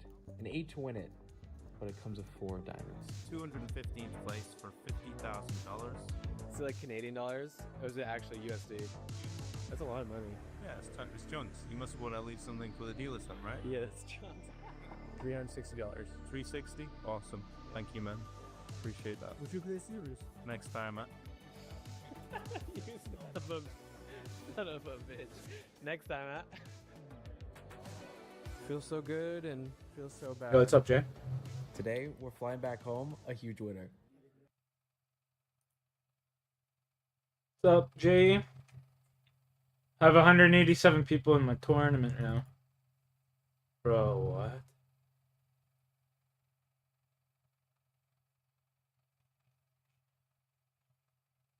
$200 tournament for 24K? Oh.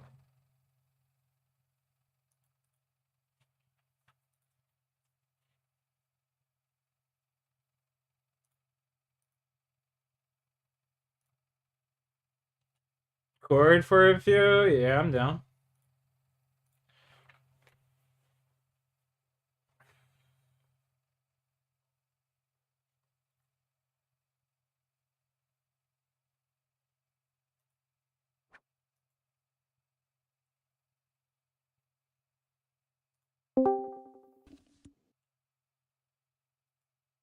Sup, bro? What were you saying? The top fragger Canada. That's me. What are you freaking doing, you motherfucking fool? I've been sitting here watching poker, getting ready for tomorrow, watching hand strategy, and just collecting moss. I have 2,000 moss right now. 2,000? Yeah, yeah. Getting ready for that Slayer grind, you know what I'm saying? Wouldn't that be worth a couple mil? I don't know. I'm not So sure. aren't they like 2,000 a piece or something? Yeah. Yeah, let me see. GE average, they're worth a K each, so I got 2,000. 1,100 times 2,000. Are they What is just the that? single ones? Yeah, it's just a single doser. Okay, okay. A single doser. Nice. Very freaking nice. That's actually a good comms, Jay. After this, I might just sit there and grind it like fucking 5,000 meat or something. 3,000 meat, so I can double dose them. That makes them double? Okay. I thought you just collected two into one jar, you know what I mean? I wish it was that easy. Fuck. It seems like it should be. Like, yeah, it's for real. You get some. You gotta. You gotta get some hunter meat and change them bitches. Mix them together.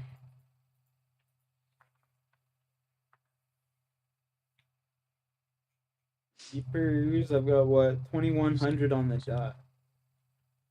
Dang. what's your defense? I think 90. 90 defense? Yeah, buddy. Have you ever fought the fucking Kraken? The Kraken? Not in this Yeah. account. But I have. No, not really worth. Oh, the Cave Krakens are super worth it. It gives a staff called the Trident of the Seas. And it's like God tier.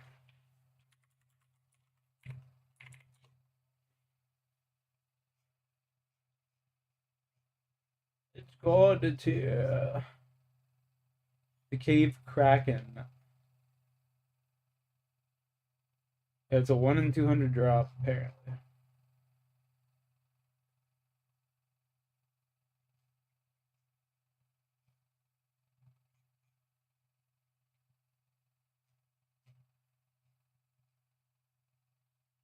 Kraken Tentacle. Damn. Isn't there other like good shit you get from him too, or not really? Just that? Yeah, pretty much just that. Pretty much just that, Jayski.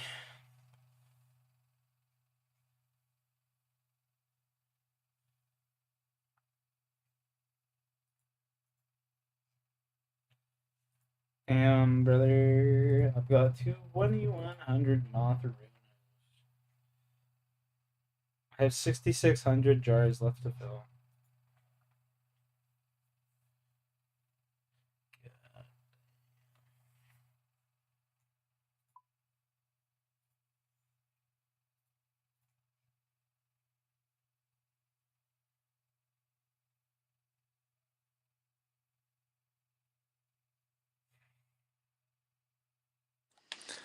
I guess I'm playing freaking Apex with Japski. Yeah. I got conned into it.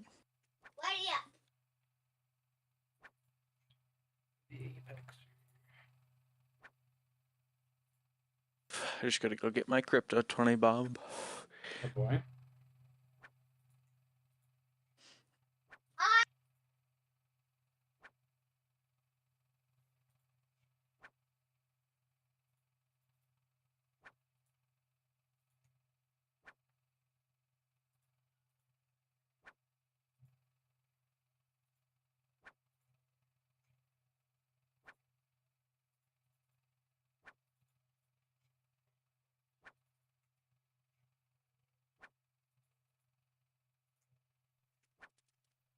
Were you gonna play some poker today or not?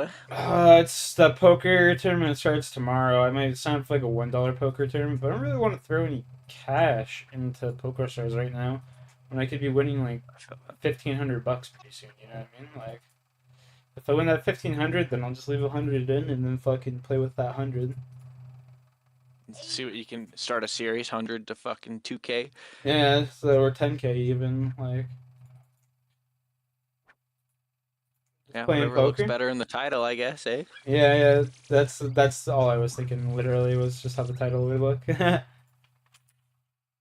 10K poker. Even if you just fail a couple times, dude. I was watching. I think the video is called like "Degenerate Gamblers Raging" Okay. or whatever the fuck. Yeah. Oh, dude, there was some funny ones. There's like this one dude. I don't even know the game he's playing, but you literally just sit there and like click and it like minus, negative, minus, or whatever. And then I watched this dude go from like 30K to 0. It was fucking hilarious, bro. 30K to 0 in a matter of minutes. Oh yeah, degenerate shit, you know. Yeah. I mean, I don't really find poker to be that degenerate. Like blackjack and shit, it's definitely degenerate. Fucking slots. A lot of those like online games are pretty degenerate. You know what I'm talking about. Oh, 100%. I'm like just saying, the chicken like, cross the road shit, whatever Yeah. the fuck all those streamers play. Yeah. That one's definitely degenerate. It's pure RNG. The crash one that literally crashes when you're at zero, like when it's 0. It's just like, oh, you magically lose. And these kids just sit there and like spam click and hope they win and shit. Like, You know. pretty dorky. It's my middle name. And then they're the ones that are sponsored because they have 0 fucking IQ. Yeah. Well, they get sponsored and they're just losing the casino's money. So it's not like they're not losing anything. And then the casino ends up getting them addicted, and then they end up putting their own money in. You know what I mean? That they make from their sponsorships or deals. Yeah. Or brands. And it just goes like right back to them. And then they're making money off their viewers because they're using their fucking codes. Yeah. Fuck. Literally, the site that I used to use, there's this thing called Coinbase that I used to use, and all it was just for crypto. Now it's literally just like you can bet on NBA games, you can bet whether the president will say the word fuck this week, like, you know. Like Donald Trump will say, I've seen that one. Or say whatever, it doesn't There's even some matter. degenerate shit, bro. You can This bet on world's anything insane. on this site now. You can, like, it used to just be for crypto. You can literally bet on anything, like whether Congress will shut down like at all this year or whatever. Like, you know what I mean? It's fucked. There was one on there whether the Epstein files will actually come out. It's fucked, dude. It's fucked.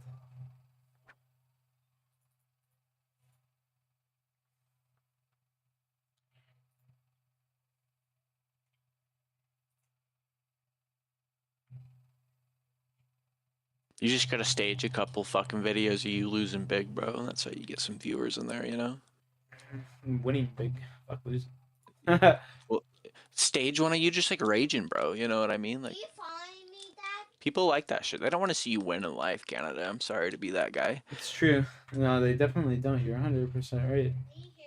But I'm a fucking winner, They want to see Jay. you fail miserably. It's more. I'm a fucking It's more winner, buddy. dopamine. I'm a fucking winner, buddy. You can't lose. We just stay winning over here. You feel me? It's in my blood. It's in my DNA. I'll be right back, though. My fucking DNA.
I'm coming.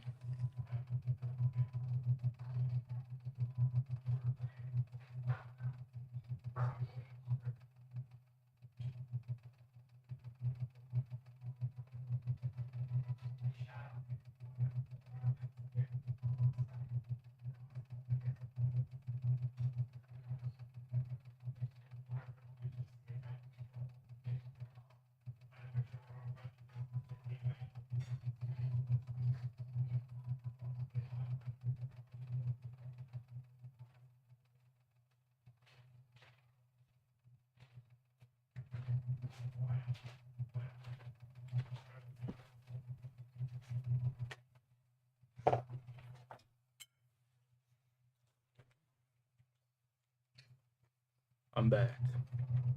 My dude.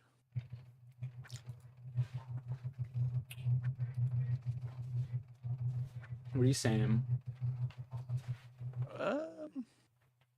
How much wood would a woodchuck chuck? If a woodchuck could chuck wood, a woodchuck would chuck wood. If a woodchuck could chuck wood. There you go. Axe. Daddy, he killed me. He's killing you? I'll get him.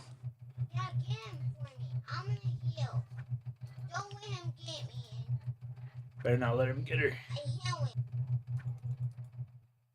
Can't believe she's playing Apex. How they grow so quick. Dude, when we were playing in that tournament, she's like, I'm in a tournament too. It's the funniest shit, bro. She like popped into a pub with like level 6s and shit. It was funny, dude. I was laughing. I'm in a tournament too now. She's like, don't kill me! Teach them while they're young. She'll be a prodigy.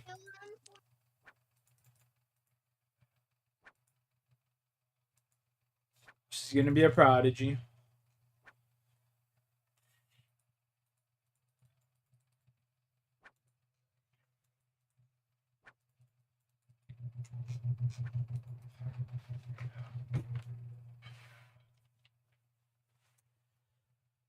Man, I'm kind of obsessed with poker right now. You know what I mean?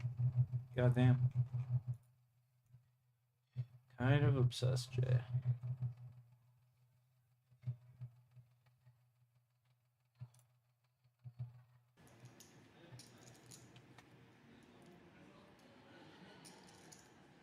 Five three, 5 4. Top of the screen there.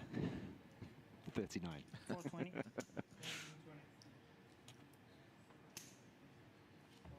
420 is going to be good enough. Take this one down.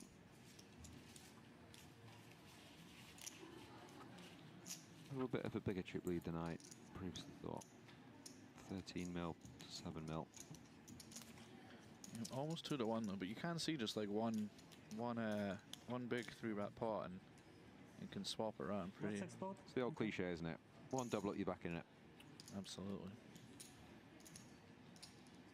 I once lost from an 11 to 1 heads up advantage, heads up for a bracelet, Steve. You really?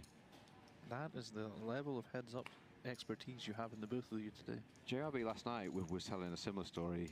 He had a 16 to 1 chip lead and ended up losing. It was about 20 minutes before he won last night, so maybe he was due. Could well be.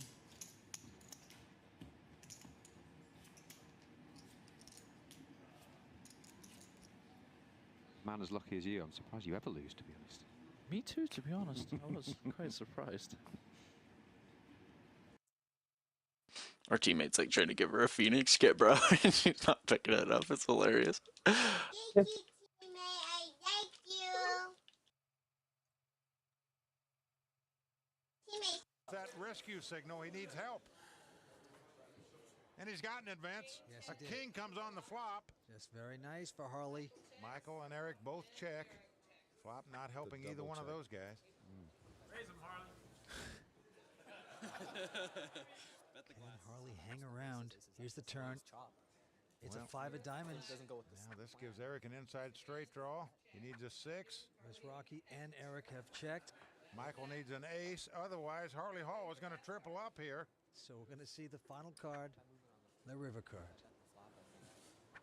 Well, it's a 3. Well, Michael checks. Eric checks, turns it over. So Harley Hall tripling up here to get right back in the hunt, Vince. Yeah, Mr. Motocross, soft landing there for him. Triples up, hometown favorite. Well, there you see Harley's mom and his family and friends cheering him on there.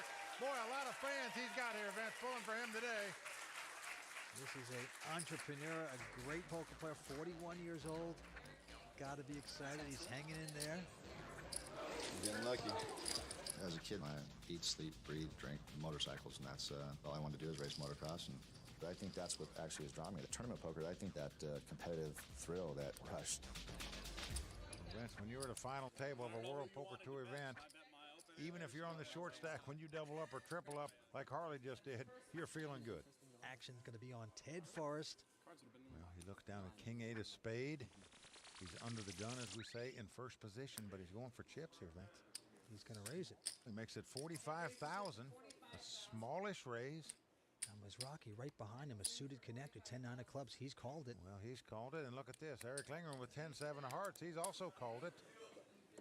Hung Law quickly going out. Now it's around to Haralabas. He's got ace-7 of spades. Yeah. He wants action. Well, he's in the small blind. He's going to call it also. And Harley Hall cost him 25,000 more to call, but a lot of money out there right now. It is a very social pot so far. Pretty good equity. Harley with queen 8 and a smile. He's saying it's pretty good equity. I would guess so. Everybody else at the table in the pot here. Someone said go for it. I don't see what I can fold here. What he's saying, I don't see how I can fold this hand, and I don't blame him. I'd call 2 in his spot. He does so. 5-way action in a raised pot, folks. Only one player out. Hung Low, the only guy out of the pot here. All right. Anything can happen. Here's our flop. Now flop comes ace-9 deuce. That's nice for Haralabas. He's Yes, hit the it pair of is. aces, but he's going to check it. Harley checks right behind him. Now it is on Ted Forrest. Nothing hitting for him. 120. He's going to represent an ace, as we say, Vince. He's leading out. He's boldly betting this. That's 120,000. Now Michael Mazraki's got the piece of it. He's got the 9s. Yeah, he has second pair. He gives Ted respect and folds. Now it's on Eric. Look at Eric, suspecting larceny here. Wondering if he'd raise over the top, it would take it, but he opts to fold. And now it's around to the man with the real hand, the pair of aces, Haralabas. He's looking back to check on it to make sure they're still there. His problem is his kicker is not too big. How many chips do you have left? About the same as me? Well, Haralabas is asking questions to Ted. Pretty close, probably. If you're sitting at that table and the guy raised before the flop and bet on the flop with 5 players in the pot, you have to suspect he has aces and most likely a bigger kicker than yours. Ted is going to have to sweat this out. And right now... Ted going to the sunglasses, Vince. Might be a little late for that. Well, Haralabas faced with a tough decision here. You can see the pain look in his face. Well, he's been very patient so far tonight. He finally catches his aces. He checks, and now he's in a precarious position. Just our teammate's fucking goober. Why? What'd you do? Giving the impression He's just try-harding in these fucking noob lobbies. Now, Haralabas has also got to consider that there's a man on the left that's still involved in the pot, too. I pass. Well, he's going to lay it down, Vince. Wow. As does Harley Hall. Brilliant move there by Ted Forrest, taking advantage of the position. But you gotta say it might be a little bit of a mistake for Haralabos not to bet out, even though he was in first position. At least make a small bet. If someone comes over the top of you, perhaps you can get rid of it. But at that point, he just gave too much credit to the guys in the lead position. Nice bet, sir. Thank you. You know, Vince, I like Ted's move in the five-way action pot. A very smart play from a smart player. Now, Ted is no stranger to winning. In Season 5, he went on to win the Bay 101 Shooting Star Tournament, where he took home a $1 million check. Well, Ted has been a professional poker player for over 20 years, and he has won 3 World Series of Poker bracelets in the same year. He also has been known to play in some super high-stakes games with the likes of publishing tycoon Larry Flint. Now, nobody has been sent home, but in poker, it's only a matter of time before somebody's luck runs out.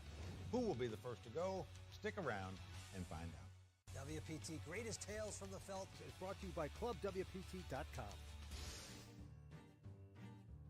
People have called me Hararos, Halabalos, Halabalos. In seat number 5, Harlobos Vulgaris. It's Haralabos. It's not that hard.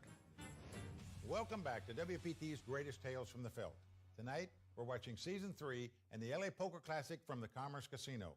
When we left, we had some five-way action, and Ted Forrest took it down by bluffing at it. Wow, power moves like... Saying that, Vince, but I'm saying that somebody's about to go home. Now let's get back to the action and find out who it is. All 6 of these players are still in the exact same chip position they were when they came to this final table. Still on the short stack, Harley Hall with about 60,000. Action's going to be on Hung Law. 8-6, he throws it away quickly. Haralabos throws away a 6-3. Seems to always be your blind when I find it. Harley Hall. I'm all in. On the short stack, going all in here with Jack 10. Might do the same thing with the Jack 10 right now. You just have to hope you're going to get lucky. Ted Forrest going to throw away his Jack 9. Well, Mizrachi is out, but look at Eric Lindgren. Let's look at it at the same time. With a pair of 7s, quickly calling it down. Yep. He's got the walking sticks, as we say. Ooh. I'm happy with my hand. If the 2 7s hold up, Harley Hall will be out in 6th place. It's a race situation, as we say. 2 overcards versus an under pair. Harley Hall must win this pot to stay alive. He's done so on 2 different occasions so far. Can he do it again? Here comes a flop. Oh, he's done it so far. It's come Ace Jack 5. Hits the Jacks on the flop. How many lives has this guy got? The 3rd time he's been all in now. Eric a little amused by that. I own you. Have to hire Tony Soprano to get rid of you. Hard to kill. Right now, Eric Lindgren needing a 7 here. Other route but a 7. There's the turn. It's a 4. No help for Eric. +3. So what that means is Eric Lindgren must find the 3rd 7. He's got to hit the slot machine. Can he do it? John Elway. Last card coming up. It's a 9. So again, Harley Hall doubles up to stay alive in this competition. Man, he gets his money's worth out of these tournaments. His fan base looking like the Family Feud. All clapping it up, enjoying this moment. Harley Hall hanging in there. I just found me a soft spot on the table. Sure did. Soft-hearted. I shouldn't start needling you until I have chips, I guess. Soft-hearted spot. And Vince, the guy who started out this final table as chip leader, Michael Mizrachi, still the chip leader. That is true, Mike. But, you know, we have seen chip leaders with huge leads. They just blow it in one hand. Boom, they're out of the tournament. Well, Vince, that's because they need to learn the basic rules and strategies of how to play a monster stack. And that's what Shauna Hyatt is about to show us in this week's Poker Corner. There's nothing better than being a chip leader in a tournament. And there's nothing worse than blowing it all. It must take forever. Oh, I lose, Eddie. Everybody's lost a huge chip lead, and when you do, you feel sick. So once you've acquired a massive amount of chips, Oh my God, I'm alive! how do you keep them? If you have a big stack, you should be pretty comfortable. You know, you should kick back, relax, have patience, and look for the right opportunity to do a little dancing. One time! A lot of people, when they get a big stack, just feel like it's their duty to be involved in every hand because they have the chips, they can afford to lose, and they kind of play it too aggressively. That's what usually happens to me. I acquire a lot of chips, and then I just spin out of control. So if you can gain control, How do you take command? You have a potential weapon. You've got a tool that they all fear. Everyone else at your table knows you can put them out in one hand. You can push people around, take advantage of situations, and use it to accumulate more chips. So it's a great place to be. Oh, no. That's a bad bid, man. Don't worry, baby. In the next half an hour, 3 million. Well, there you see how to play a monster stack at the final table. What we're watching here, Vince, is how to play a short stack. That's done by Harley Hall so far. So good for him. Where's my other card? Okay, back to the table. Haralabos quickly going out. Around to Harley. Now he looks down at 2 ducks. He's still on the short stack. I'm all in. He's going all in with them. He's going to play it strong, no doubt. Ted Forrest quickly going out. Now Michael Mizrachi's got a pair of jacks, and he quickly calls the man. Well, you can't blame him for that. Eric folds, as does Hung Law. So right now, Harley Hall up against it. For him to win his 4th all-in situation at this final table, he's going to need a lot of luck, Vince. Jacks versus deuces. We're going to go to plan B, Linda. I'm due for a suck out. We're starting to engrave the tombstone here for Harley Hall, but you never know. 5 cards to come. Right now, Harley Hall is going duck hunting, folks. He's got to find a deuce or some form of a straight or flush to stay alive. 2 ball. 2 ball. Nobody had a deuce. 41 years old, his family in the audience. Need a 2. Can he hang tough? Here's the flop. Well, flop is 7-6-5 with 2 clubs. Not good for Harley so far. I'm sorry. I'm going to suck out on him. Harley Hall got to have a deuce to stay alive in this tournament. Needs the miracle. It's not. It's a 5 of diamonds on the turn. He's a railbird waiting to happen.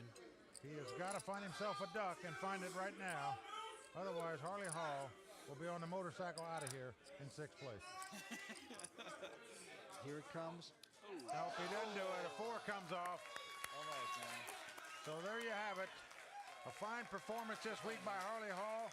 He is going to take home nearly $155,000 for his efforts there. An excellent poker player. Harley Hall walking away. Was always on the short stack here at this final table. Stayed alive on 3 occasions. Struck out the 4th time he was all in. So Harley, you were our 6th place finisher. You came in. You always get hopeful as soon as you double up the first time, and we were so short. We needed to double up a couple of times. So you just pick a spot and go, and you know it's been fun, and I had nothing to lose and everything to gain. So I'm supposed to go out 6th. When you're playing a short stack, sooner or later it's going to catch up to you. And for Harley Hall, it was time to ride off into the 6th place sunset. It's true, but for Harley, I think he's still out there on his bike somewhere because he never returned to a WPT final table. When we return, more action from Season 3's LA Poker Classic on WPT's Greatest Tales from the Field. Welcome back to WPT's Greatest Tales from the Field, as we take a look at some of the most memorable action over the years. Tonight, it's Season 3 and the LA Poker Classic from the Commerce Casino in Los Angeles. Now we're down to 5 players, including poker pro Ted Forrest, reigning WPT Player of the Year Eric Lindgren, and Michael the Grinder Mizrachi. And these guys are currently the chip leaders. And for Yo, Sean, you stay safe out there, bud. Peace out, buddy. Michael could catapult him to superstardom. For Ted, it'd be his first WPT title. And for Eric, his dominance of 2004 and 2005 would continue. Let's get back down to the table. And Michael Mizrachi, the guy who started this final table with a chip lead, still our chip leader with about 2.3 million in chips, and no other player has $1 million. So Michael in great shape right now. Back to the green felt. Hung Law looks down to the 10-8 offsuit. Throws it away. Haralabos folds. Ted Forrest with the button. Doesn't want any part of it. He goes out. Oh, here comes the Grinder out of the small blind with Queen Jack. He's going to raise Eric Lindgren here. Makes it 80,000 to go. Just exuding confidence. Michael Mizrachi.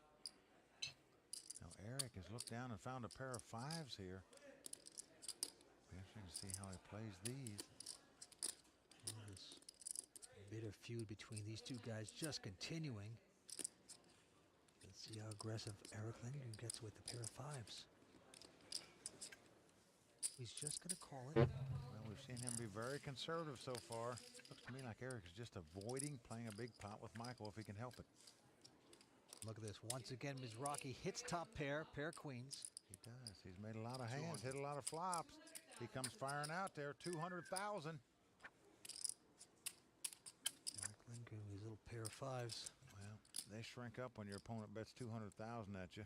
You become very sheepish when that happens. Especially when there's a couple overcards out there. Now he's thinking to himself, I should have maybe gotten aggressive before the flop. Maybe I could have gotten this monster out on my right. Well, there's a good chance he would have done so had he made a big raise before the flop, but on the flop he makes the correct decision and folds to the hand, and the grinder just grinding away. Last week on the World Poker Tour we pointed out, you know, we thought we'd see him again. Little did we know we'd see him the very next week come in here as chip leader, but what talent this guy has at 24 years of age.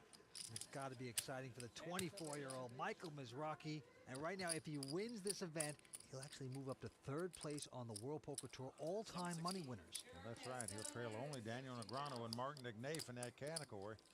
On the other hand, if Eric Lindgren wins tonight, he moves up to number 2 all-time on the World Poker Tour money list. Just incredible. And right now, Eric looks down to the queen, 8 of Hey, clubs. baby.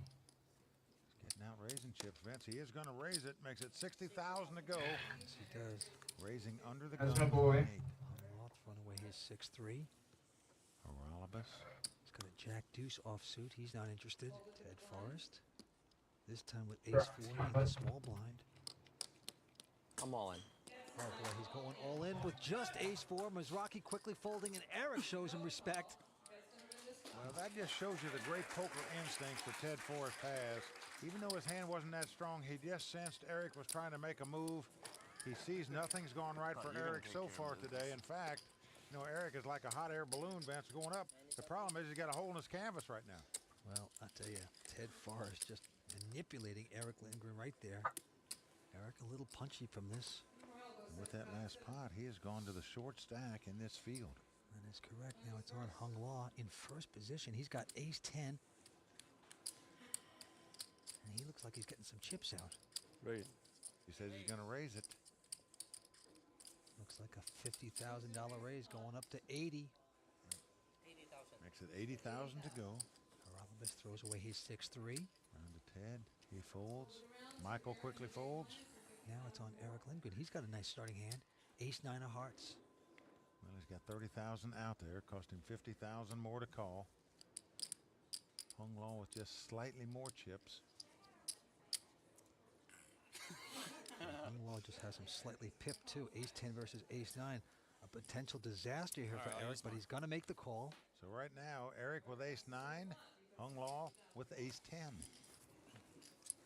Comes a flop. Flop is Ace-5-3. Boy, they both hit aces. Now that is potential disaster. Eric checks.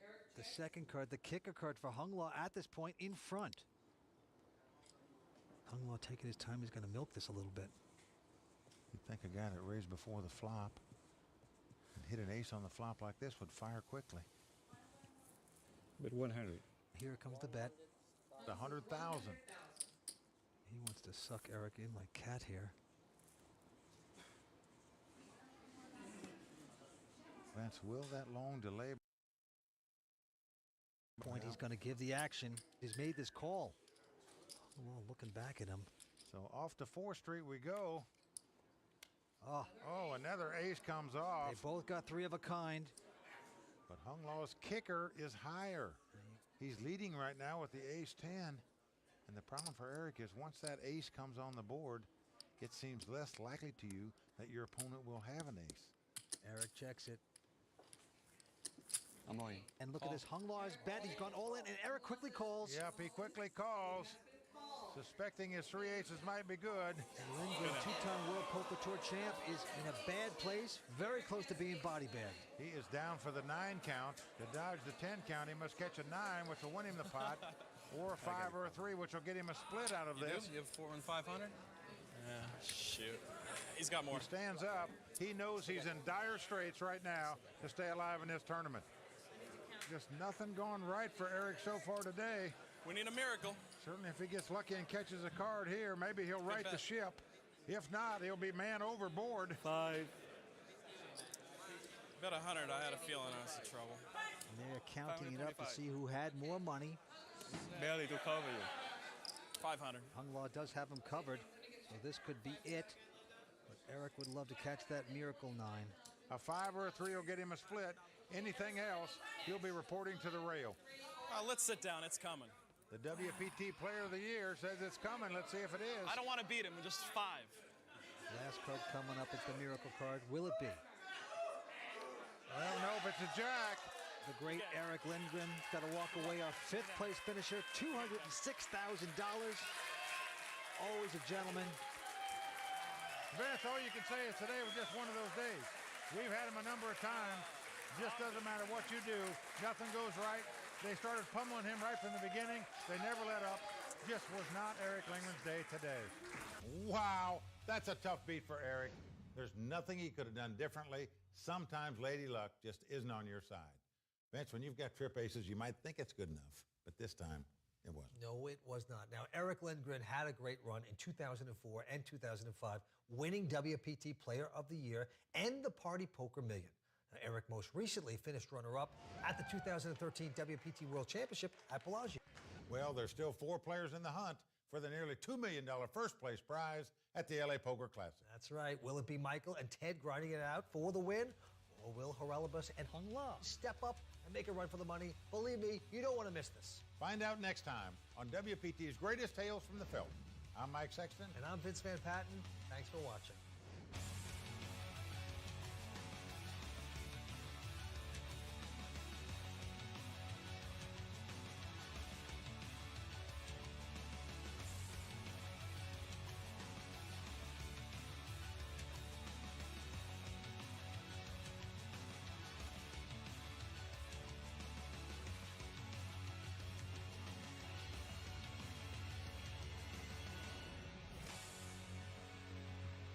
WPT Greatest Tales from the Felt is brought to you by ClubWPT.com.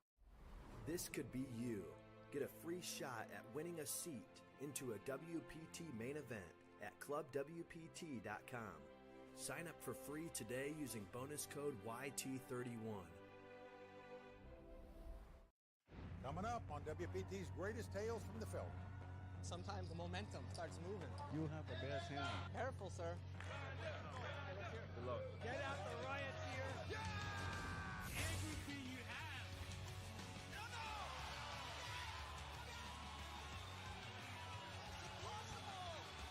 Everyone in the house standing, holding their breath. It's over. It's $3.7 million. What an epic battle it was. Welcome to WPT Greatest Tales from the Felt, brought to you by ClubWPT.com. We're looking back at some legendary final tables. I'm Mike Sexton alongside Vince Van Patten, and tonight, buckle up because you're watching the conclusion of Season 3's LA Poker Classic from the Commerce Casino. And Mike, this is the story of Michael the Grinder Mizrachi and his quest to take the poker world by storm. But in his way is a brash young professional sports gambler, Haralabos Vulgaris, and a couple of poker pros, Hung La and the great Ted Forrest. Michael Mizrachi now has career earnings of over $10 million. But at the time of this tournament, he'd won less than $700,000. And this tournament could be his biggest payday of nearly $2 million. Okay, let's get back to LA and watch one of the greatest tales from the Felt unfold. We are down to 4. We just saw 2-time World Poker Tour champion Eric Lindgren eliminated from this competition. And Vince, it just seemed like Eric was trying to run a marathon on jello legs tonight. His legs finally just gave way. Well, you might be right, but down on the Felt, it's up to Ted Forrest. This time, Ted looks down at a pair of 10s wired up. Well, just a powerful hand in a 4-handed game. 70,000. It is going to raise it. He's going to bet 70,000. Oh, and look at this. Michael Mizrachi's got the double rulers, the pair of kings, the Kokomos. Unbelievable the cards this guy's catching tonight, Vance. What a time to catch. 2 kings right here. He's going to raise, Ted. Yep, makes it 240,000 it looks like. He is loaded up. Hung La with a 10-8, throws it away. Haralabos folds.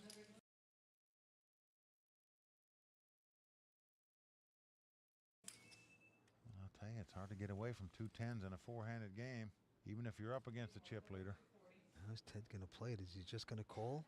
Is he going to raise? Well, he's only going to have about 500,000 left. Would that be? Makes the call. I'm going to raise. Oh, potential misstep by Ted Forrest. Jeez. Dominated by Michael Mizrachi. Everything. Whatever. Chilling. Yeah, Michael quickly called him a 2K My dad sat there and tried to con me into taking her to the park, so I Bugs Bunnied his ass and made him take her to the park. That's hilarious. Yeah, he was so pissed. You're the one that brought it up, motherfucker. Yeah, she's having playing video games with me, buddy. Yeah. Well, flop comes queen 9-9. As soon as she hears Parks, she's like, yeah, I want to go. Yeah. Exactly.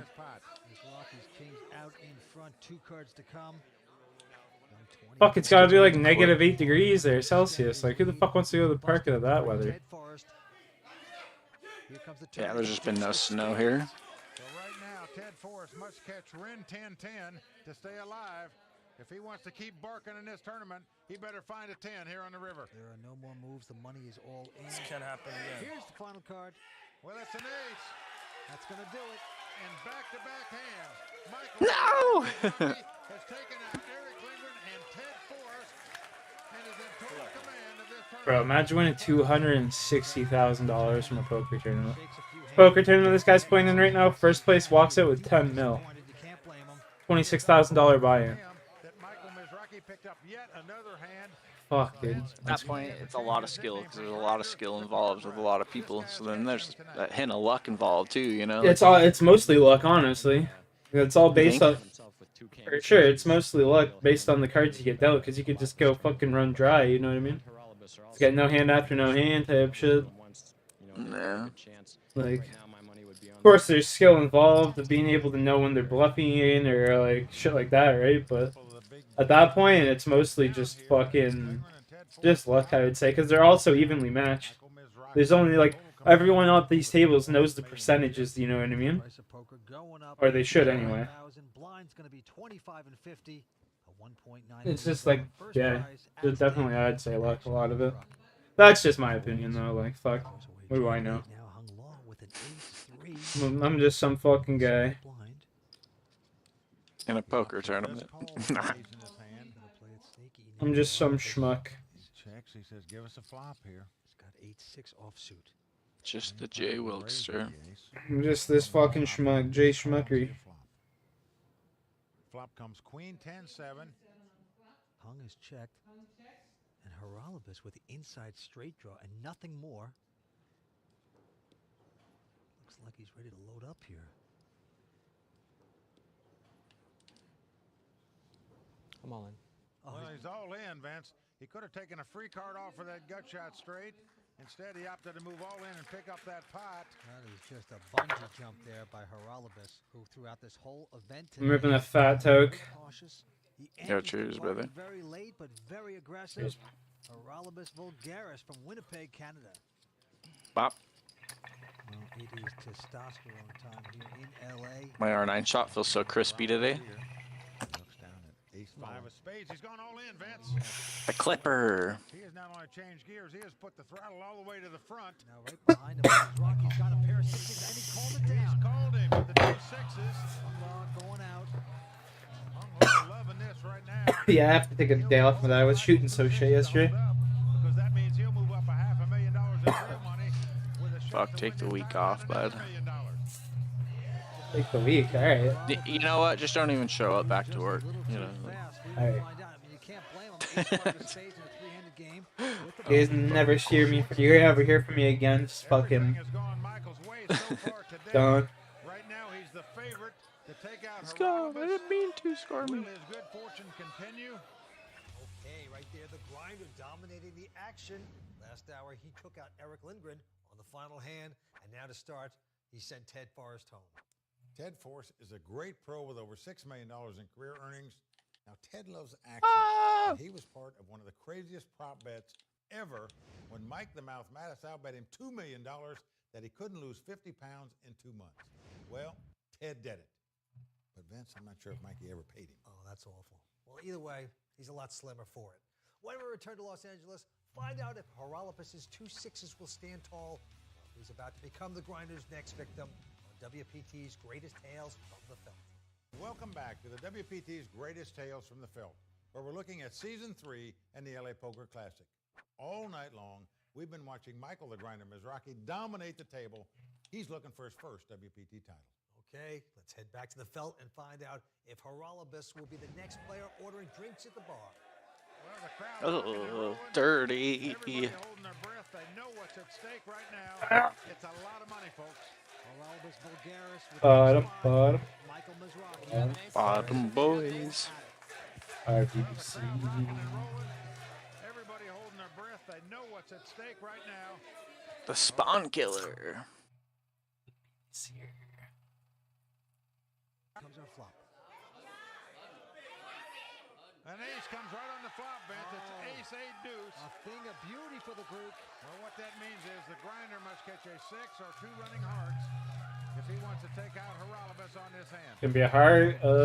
Pacing, but very cool. It's gonna be King of Hearts. Gotta be so excited. King or Queen of Hearts. Two cards. He knows he's in good shape to double up right here. The crowd on its feet. Here's the turn card. Ooh. Turn card is a deuce. Oh, Canada. You're out in front on this hand. Well, the grinder looking for a Route 66. He must have a 6. He's blowing kisses to the board here, Vince. Oh, a lot of love at this I table. need this river for Well, if he last catches time, a make up 6, from last time. he'll send Haralabus down Route 66 and out of here. 6 of spades. 6 of spades. Here's the river. Ace. Well, it's an ace. So there you go, Haralabus makes 3 aces. I could never do real life poker like in person, or I'd have so many tells, you know what I mean? I'd be freaking out. I'd be freaking out. By the young Greek. Pays off in a big way. I'd literally have to have like a mask on or something when I was playing, you know, so they couldn't see my face. And just have my hand up in my mouth the whole time. Even today. So far, everything going right for him. He's won every decision he's battled for. This is the first pot he's I have 2 gold R9s. I just dropped a 30 bomb in control. That's crazy. I'm literally sitting on their spawn roof as balcony. Anytime someone pushes me, I just like queue, you know what I mean, queue away or. Yeah. Some That's rat actually shit. nuts. Fucking beaming today. And they just keep like octane padding, and I'm like clipping them in the air, bro. It's kind of sick. Beam ski. It's true, man. Philosophy degree. I'm a playwright also, and I write screenplays as well, actually. On my list of things to do in the next 5 years. The beamer. And what's nice is this game, like, it's 90 to 80, so it was like close to, you know? Because I just stayed over there. I wasn't even like playing the flag. Yeah, you were just holding them off. You're doing the most important part. Dihydrogen oxide, which is Oh, that was a blast. pretty benign at times, but can also be variable in its properties. So at times it can scald you or freeze you.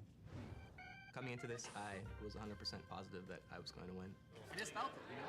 Sometimes you feel it. So much so that I had a list of things I had to do, and one of them was buy a suit.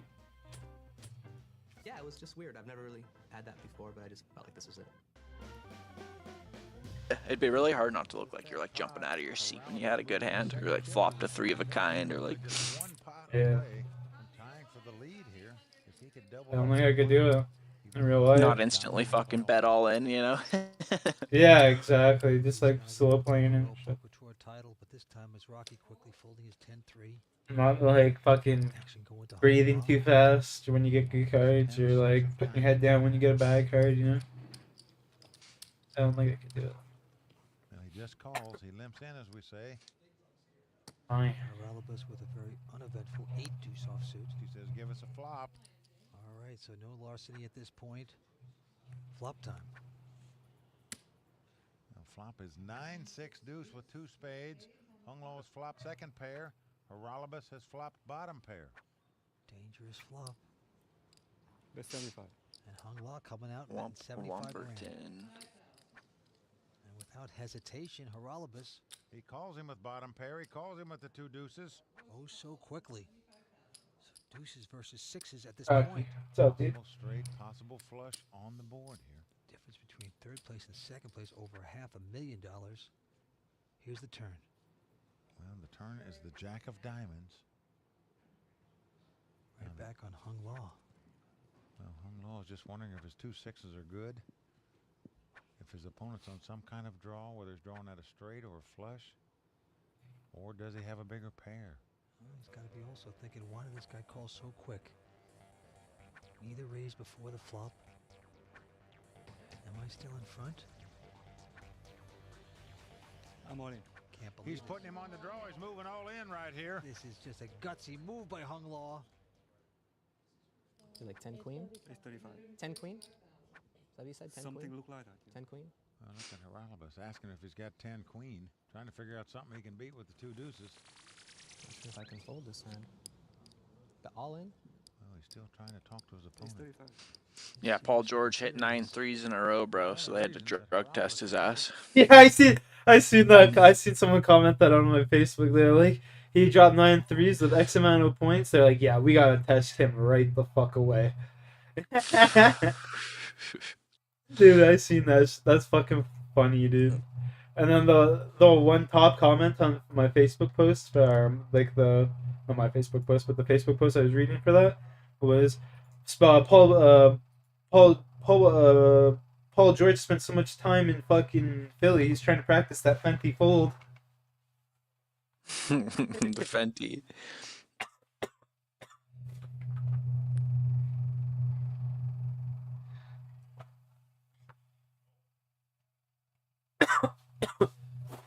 The Georgia.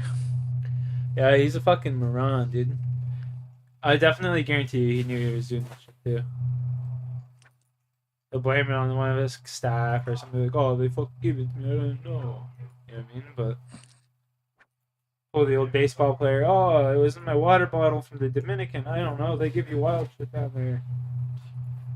Yeah, just play complete dumb. Does he even do his podcast still? I think so. I'm gonna look. I like how Charles Barkley and them are just razzing him. Last one I see is from like 2 months ago. Yeah.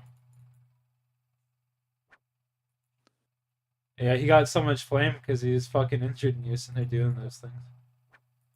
He'd lose and he'd go on and be all happy and shit. Yeah, you can't be too mad at it. Into Heralibus. But first. Looks down to the 5-4 of diamonds here, Vince. Yeah, he hasn't posted shit in like 3 months. That's just videos. You know, they're like podcasts in a minute, bro. You got flamed out of it.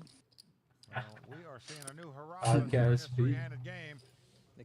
Making 100 mil will do a podcast. Perky P. Perky P. Perky P. Perk 13. Back on Hung Law. Fuck. Come on, Paul George. Wired pair of deuces. He came in this as the short stack, the least amount of chips. What are you doing, Douglas? It's going to cost him $250,000 more to call. If you call, you'll only have about. He just wants to win a ring with Philly, bro. You know, it's his only year too. Does he want to gamble them all here on 2 deuces? At the very best, his opponent's going to have 2 overcards. You take it, Paul George or fucking Klay Thompson? Klay Thompson, Clank Thompson, bud. Paul George had some great years, bro.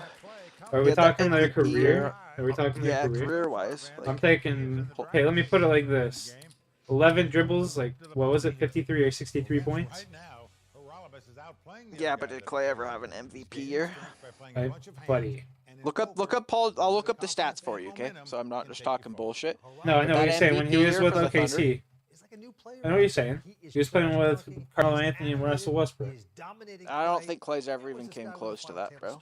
I'm just saying, just that year alone. You know what I mean? Here, let's see it. Compare NBA season versus Finder.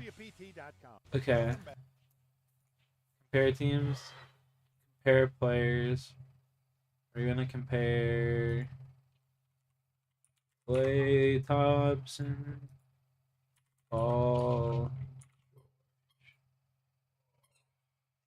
Get results. Oh, you was hooping, bud.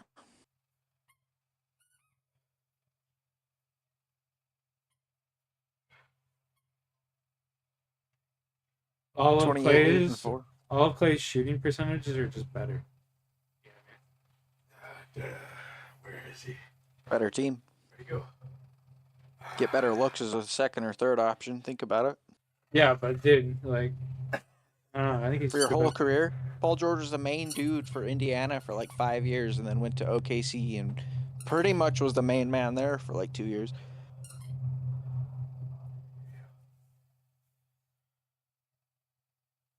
I don't know, it's pretty even though. Like Georgia's got the top. Like the you gotta think fucking Clay was a good defender too though. Clay's highest stat statistically, he did shoot at a 59%, but it was only at a 22.3 points per game. Yeah, I mean he's got fucking the best shooter of all time on his team. The fucking McGavin. yeah, Shooter McGavin. He's got the best shooter on his team. He's got to get his 30 points. You know. They're telling me if you don't replace Paul George and Steph Curry and Klay Thompson, that they don't win more rings. There's a question for you. Not a chance. Just because Paul George doesn't shoot as good. Well, he's been the main option. He has 2 defenders on him. He gets double teamed, brother. Like, He's just not when he was with fucking. Go for it, man. Fucking, it's Who?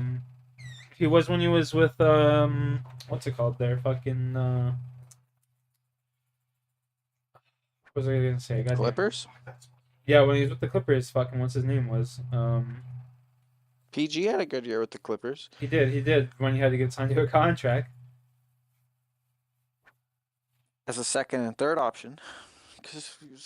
And Kawhi never even played. They never even really played together, bro. I know. I know. I'm still taking Clay over because you can just throw him in the corner if you need to, and he's sinking buckets. You know what I mean? He doesn't need to be the star player. Think about it. As a star player, Paul George ain't won shit. Well, it's because you're in the East with LeBron, who went on a 9 fucking kill streak for 9 years. What about the past 6 years? The past 6 years, I blame it on Kawhi. It's a team-based sport, correct? Yeah, it is, and that's why I'm saying like Klay Thompson just fits better into a team. So if you think about the Thunder, Paul George needs the ball in his hand constantly to be a fucking dominant player. I'm pretty sure they lost to the Warriors in 7 with Clay. You Thunder, can just throw on any the- team, and he's just going to be a post-up shooter and give you the exact same results. Clay dropped 0 points in a playoff elimination game. Oh, that's all right. I'd still take Clay. I'd say dropping a donut. Let's pay his last game of the Warriors of his career.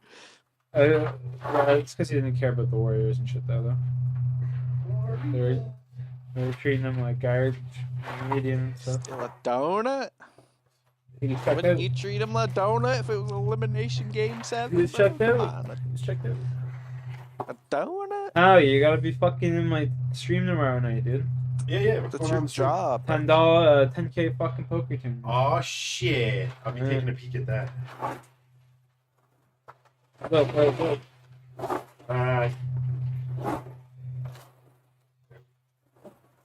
Time is that? It starts at 7. Tomorrow's Monday. Yeah, fucking right. Check this out. Fucking, where are we at here? Look at that. I'm in 18th place right now, Poker Chip. This guy's a fucking pro player. Sponsored by Poker Stars and shit. In the tournament.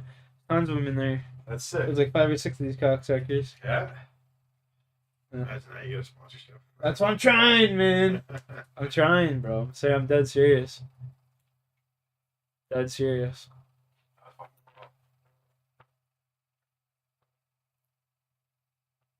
$100K tournament, and it's a $200 entry. $200 for a chance to win $24K. What does the prizes go up to? Like third place or? Nah, here it fucking goes up to this was a $3 tournament I bought into. Yeah, but and it goes 112th to 151st. They all get the same prize. 80th, so like 151st. Yeah. Oh shit. I'm in 18th right now. Like if I were to finish in 18th, I'd be getting fucking $88. Oh, okay. Well, from $3. Right on. What's first get though? Like 18 grand, $1,800. No, $1,800. Sorry. $1,800. Yeah, fuck. From $3, I mean, fuck. Aim for the stars, right? Yeah. Shoot for the moon. Yeah, all right, buddy. We're getting all philosophical on me. Yeah, that used to be up on a wall there. Right up there. Yeah. Shoot for the moon, even if you miss, you'll land amongst the star. Fuck Yeah. Yes, sir. 7 o'clock.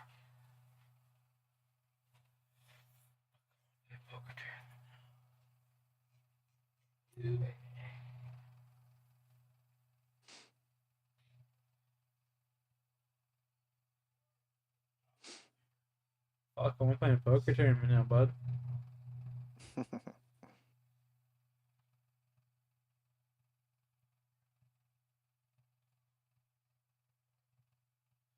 I wish that shit was tonight.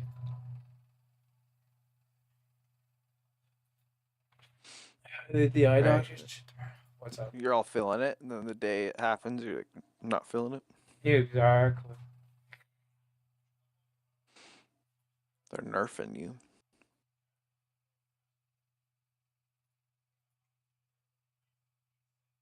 Yeah, man.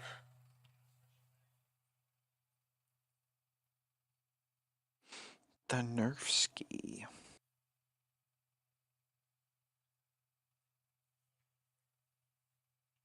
I bet it's a lot tighter. I bet there's a lot less bluffs. This higher up turn. You know what I mean? Yeah, exactly. It's not going to be as reckless as those other tourneys where people are just coming in and out and fucking re-fucking all in it. I actually want to go back now that we're fucking talking about this. I want to go back and watch that fucking tournament that I was in, see how I was playing. I'll put that bitch on right now.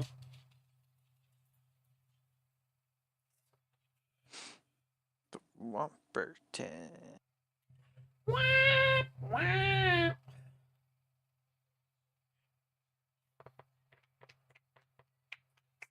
Are you taking Jason Tatum or Klay Thompson?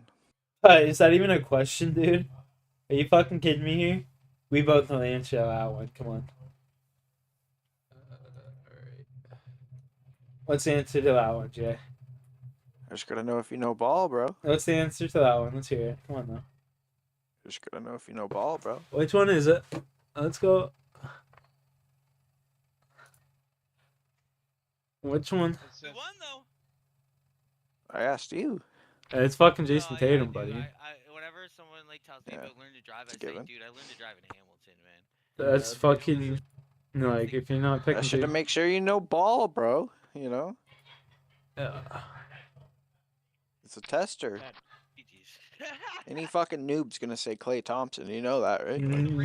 Really? Do you think people would say Klay Thompson? Yeah. Single-handedly brought us. I'm not saying Klay Thompson. Maybe in his prime. Honestly, if you think about it, Jason Tatum's just like a better Paul George. Like. Yeah, play no, style-wise, 100%. like, 100%. I've liked Jason Tatum since 2018, dude. he's like a higher percentage Paul George. I like Tatum since 2018, man. I think he's got like 3 inches vert-wise on him, like actual like wingspan. I mean,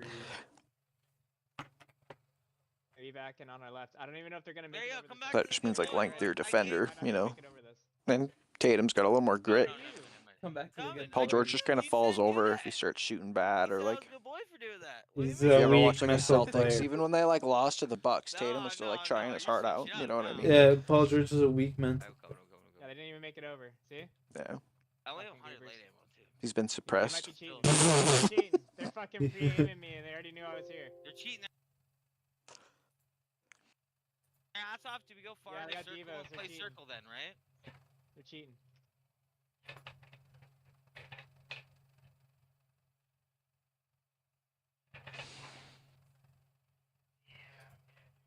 This guy's shooting a fucking Devo across map at me. I don't know. Apex just feels like it's in a really good spot, and I'm scared they're gonna fucking ruin it next splitter season. Oh, they will. I'm with you, brother. It is in a really good spot, though. It's been fun playing. It's gonna all go to shit though. They're gonna do some stupid shit like make like Bloodhound OP or Oh, they're going to, yeah. Yeah, they're racing. make Fuse fucking meta, That's a different team. Is it? They're going ruin everything. Yep. Don't put me in a shit spot. Oh, I'm cooked. They're fucking cheating. Take it. They're fucking cheating. Take it. I'm good. Relax. Go through my thing. Take it. Damn, I was playing for 3 fucking hours. I think we hold this top hill, no? Poker for 3, fuck. Or what? What Yeah, that one was going late, bro. And Crooks was sitting there trying to make you play golf during it. Yeah, like fucking goober. So funny, bro. And then I think I was playing Apex with fucking Squirmer. Yeah, I have you guys playing Apex in the background. Like, I was watching you guys play, listening to like all I hear is fucking one, they're cheating, run. Oh my god, boy. I just hear shit talking, boy. That's so funny. Another team. Yeah.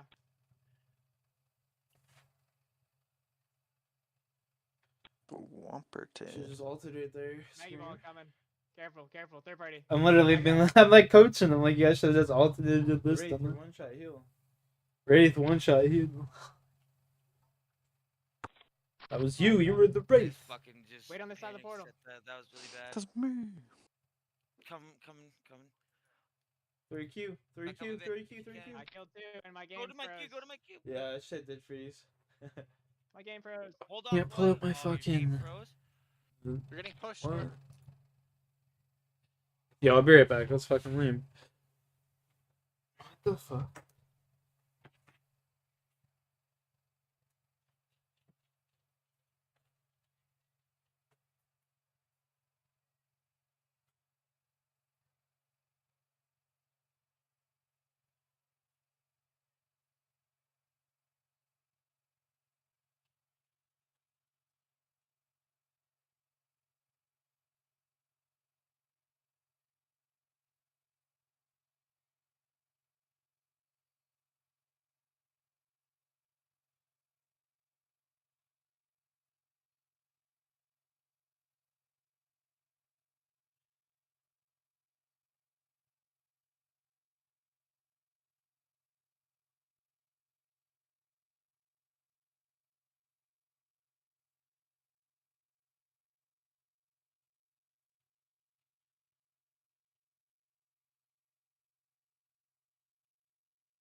I know Pilate.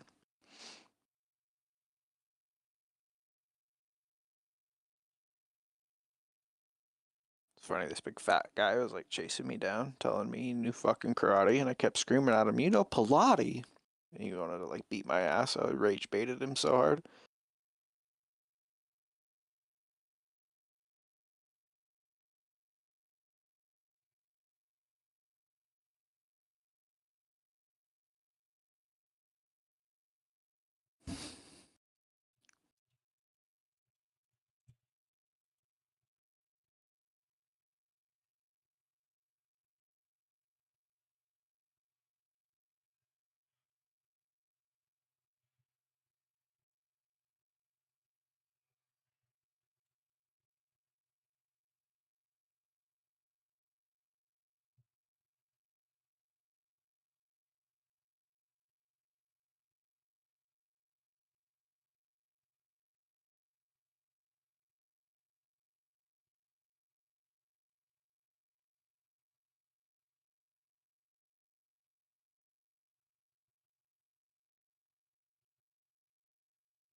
Shine a laser pointer at a fighter's eyes. The light burns. This triggers a panic response. The fighter drops its attack. Captures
Quit your whining.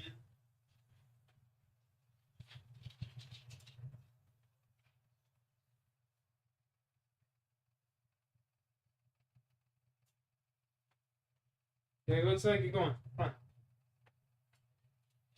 Keep going, you little shit hot. Go.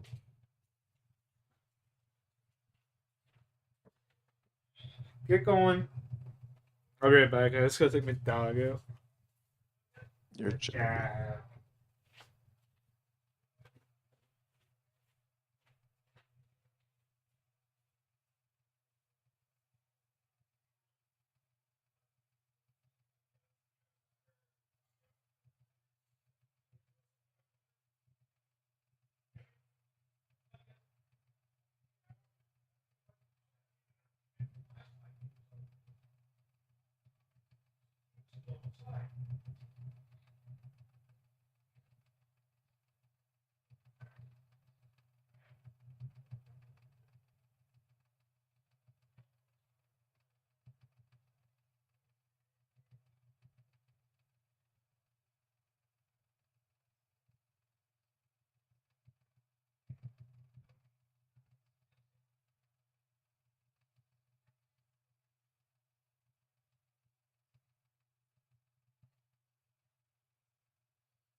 Sheesh.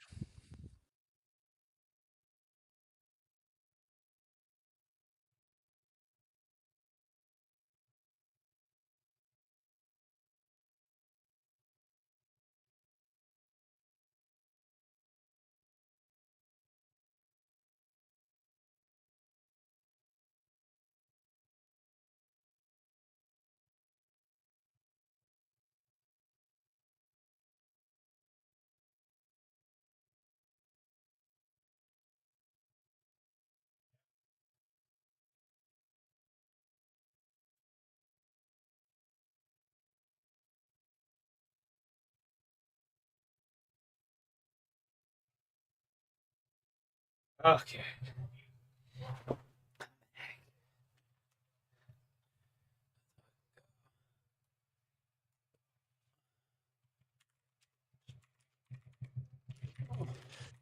Freaking dude. Cheers, matey. Cheers. Cheers.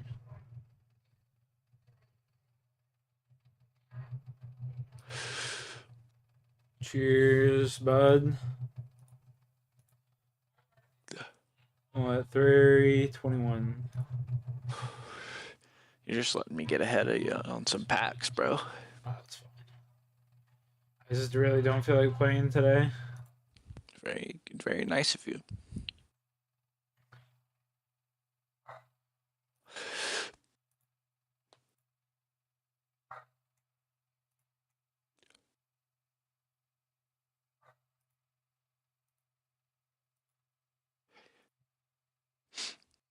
You gonna do one of those little dollar tourneys? I'll watch if you do, fucker.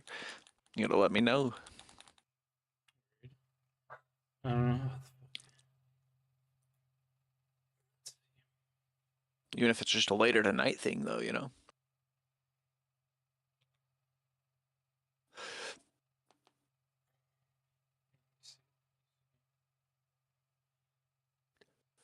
Let me see what's good here in the hood for each.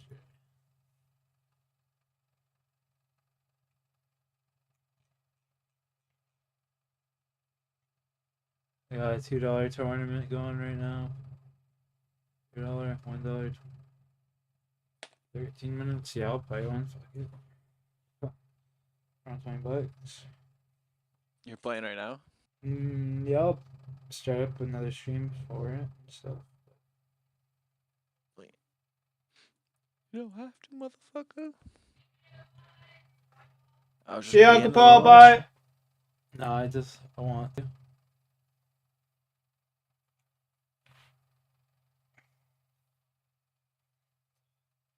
You're just gonna have to put in the thumbnail that you're like fucking. It's $100,000 tournament. You know. Yeah, that's definitely the way. Even if you get some rage baiters in there, you know.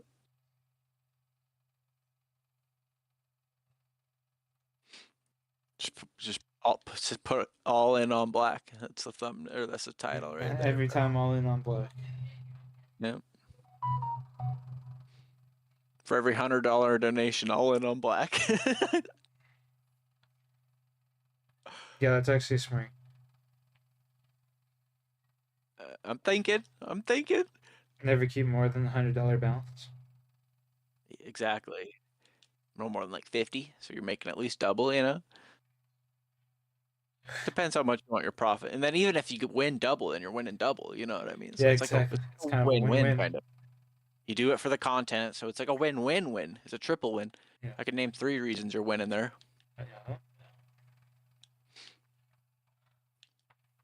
$20. For one, you're betting for fun. There's one. For 2, you got the content. For 3, it's other people's money, motherfuckers. We got the money on. And then the stream.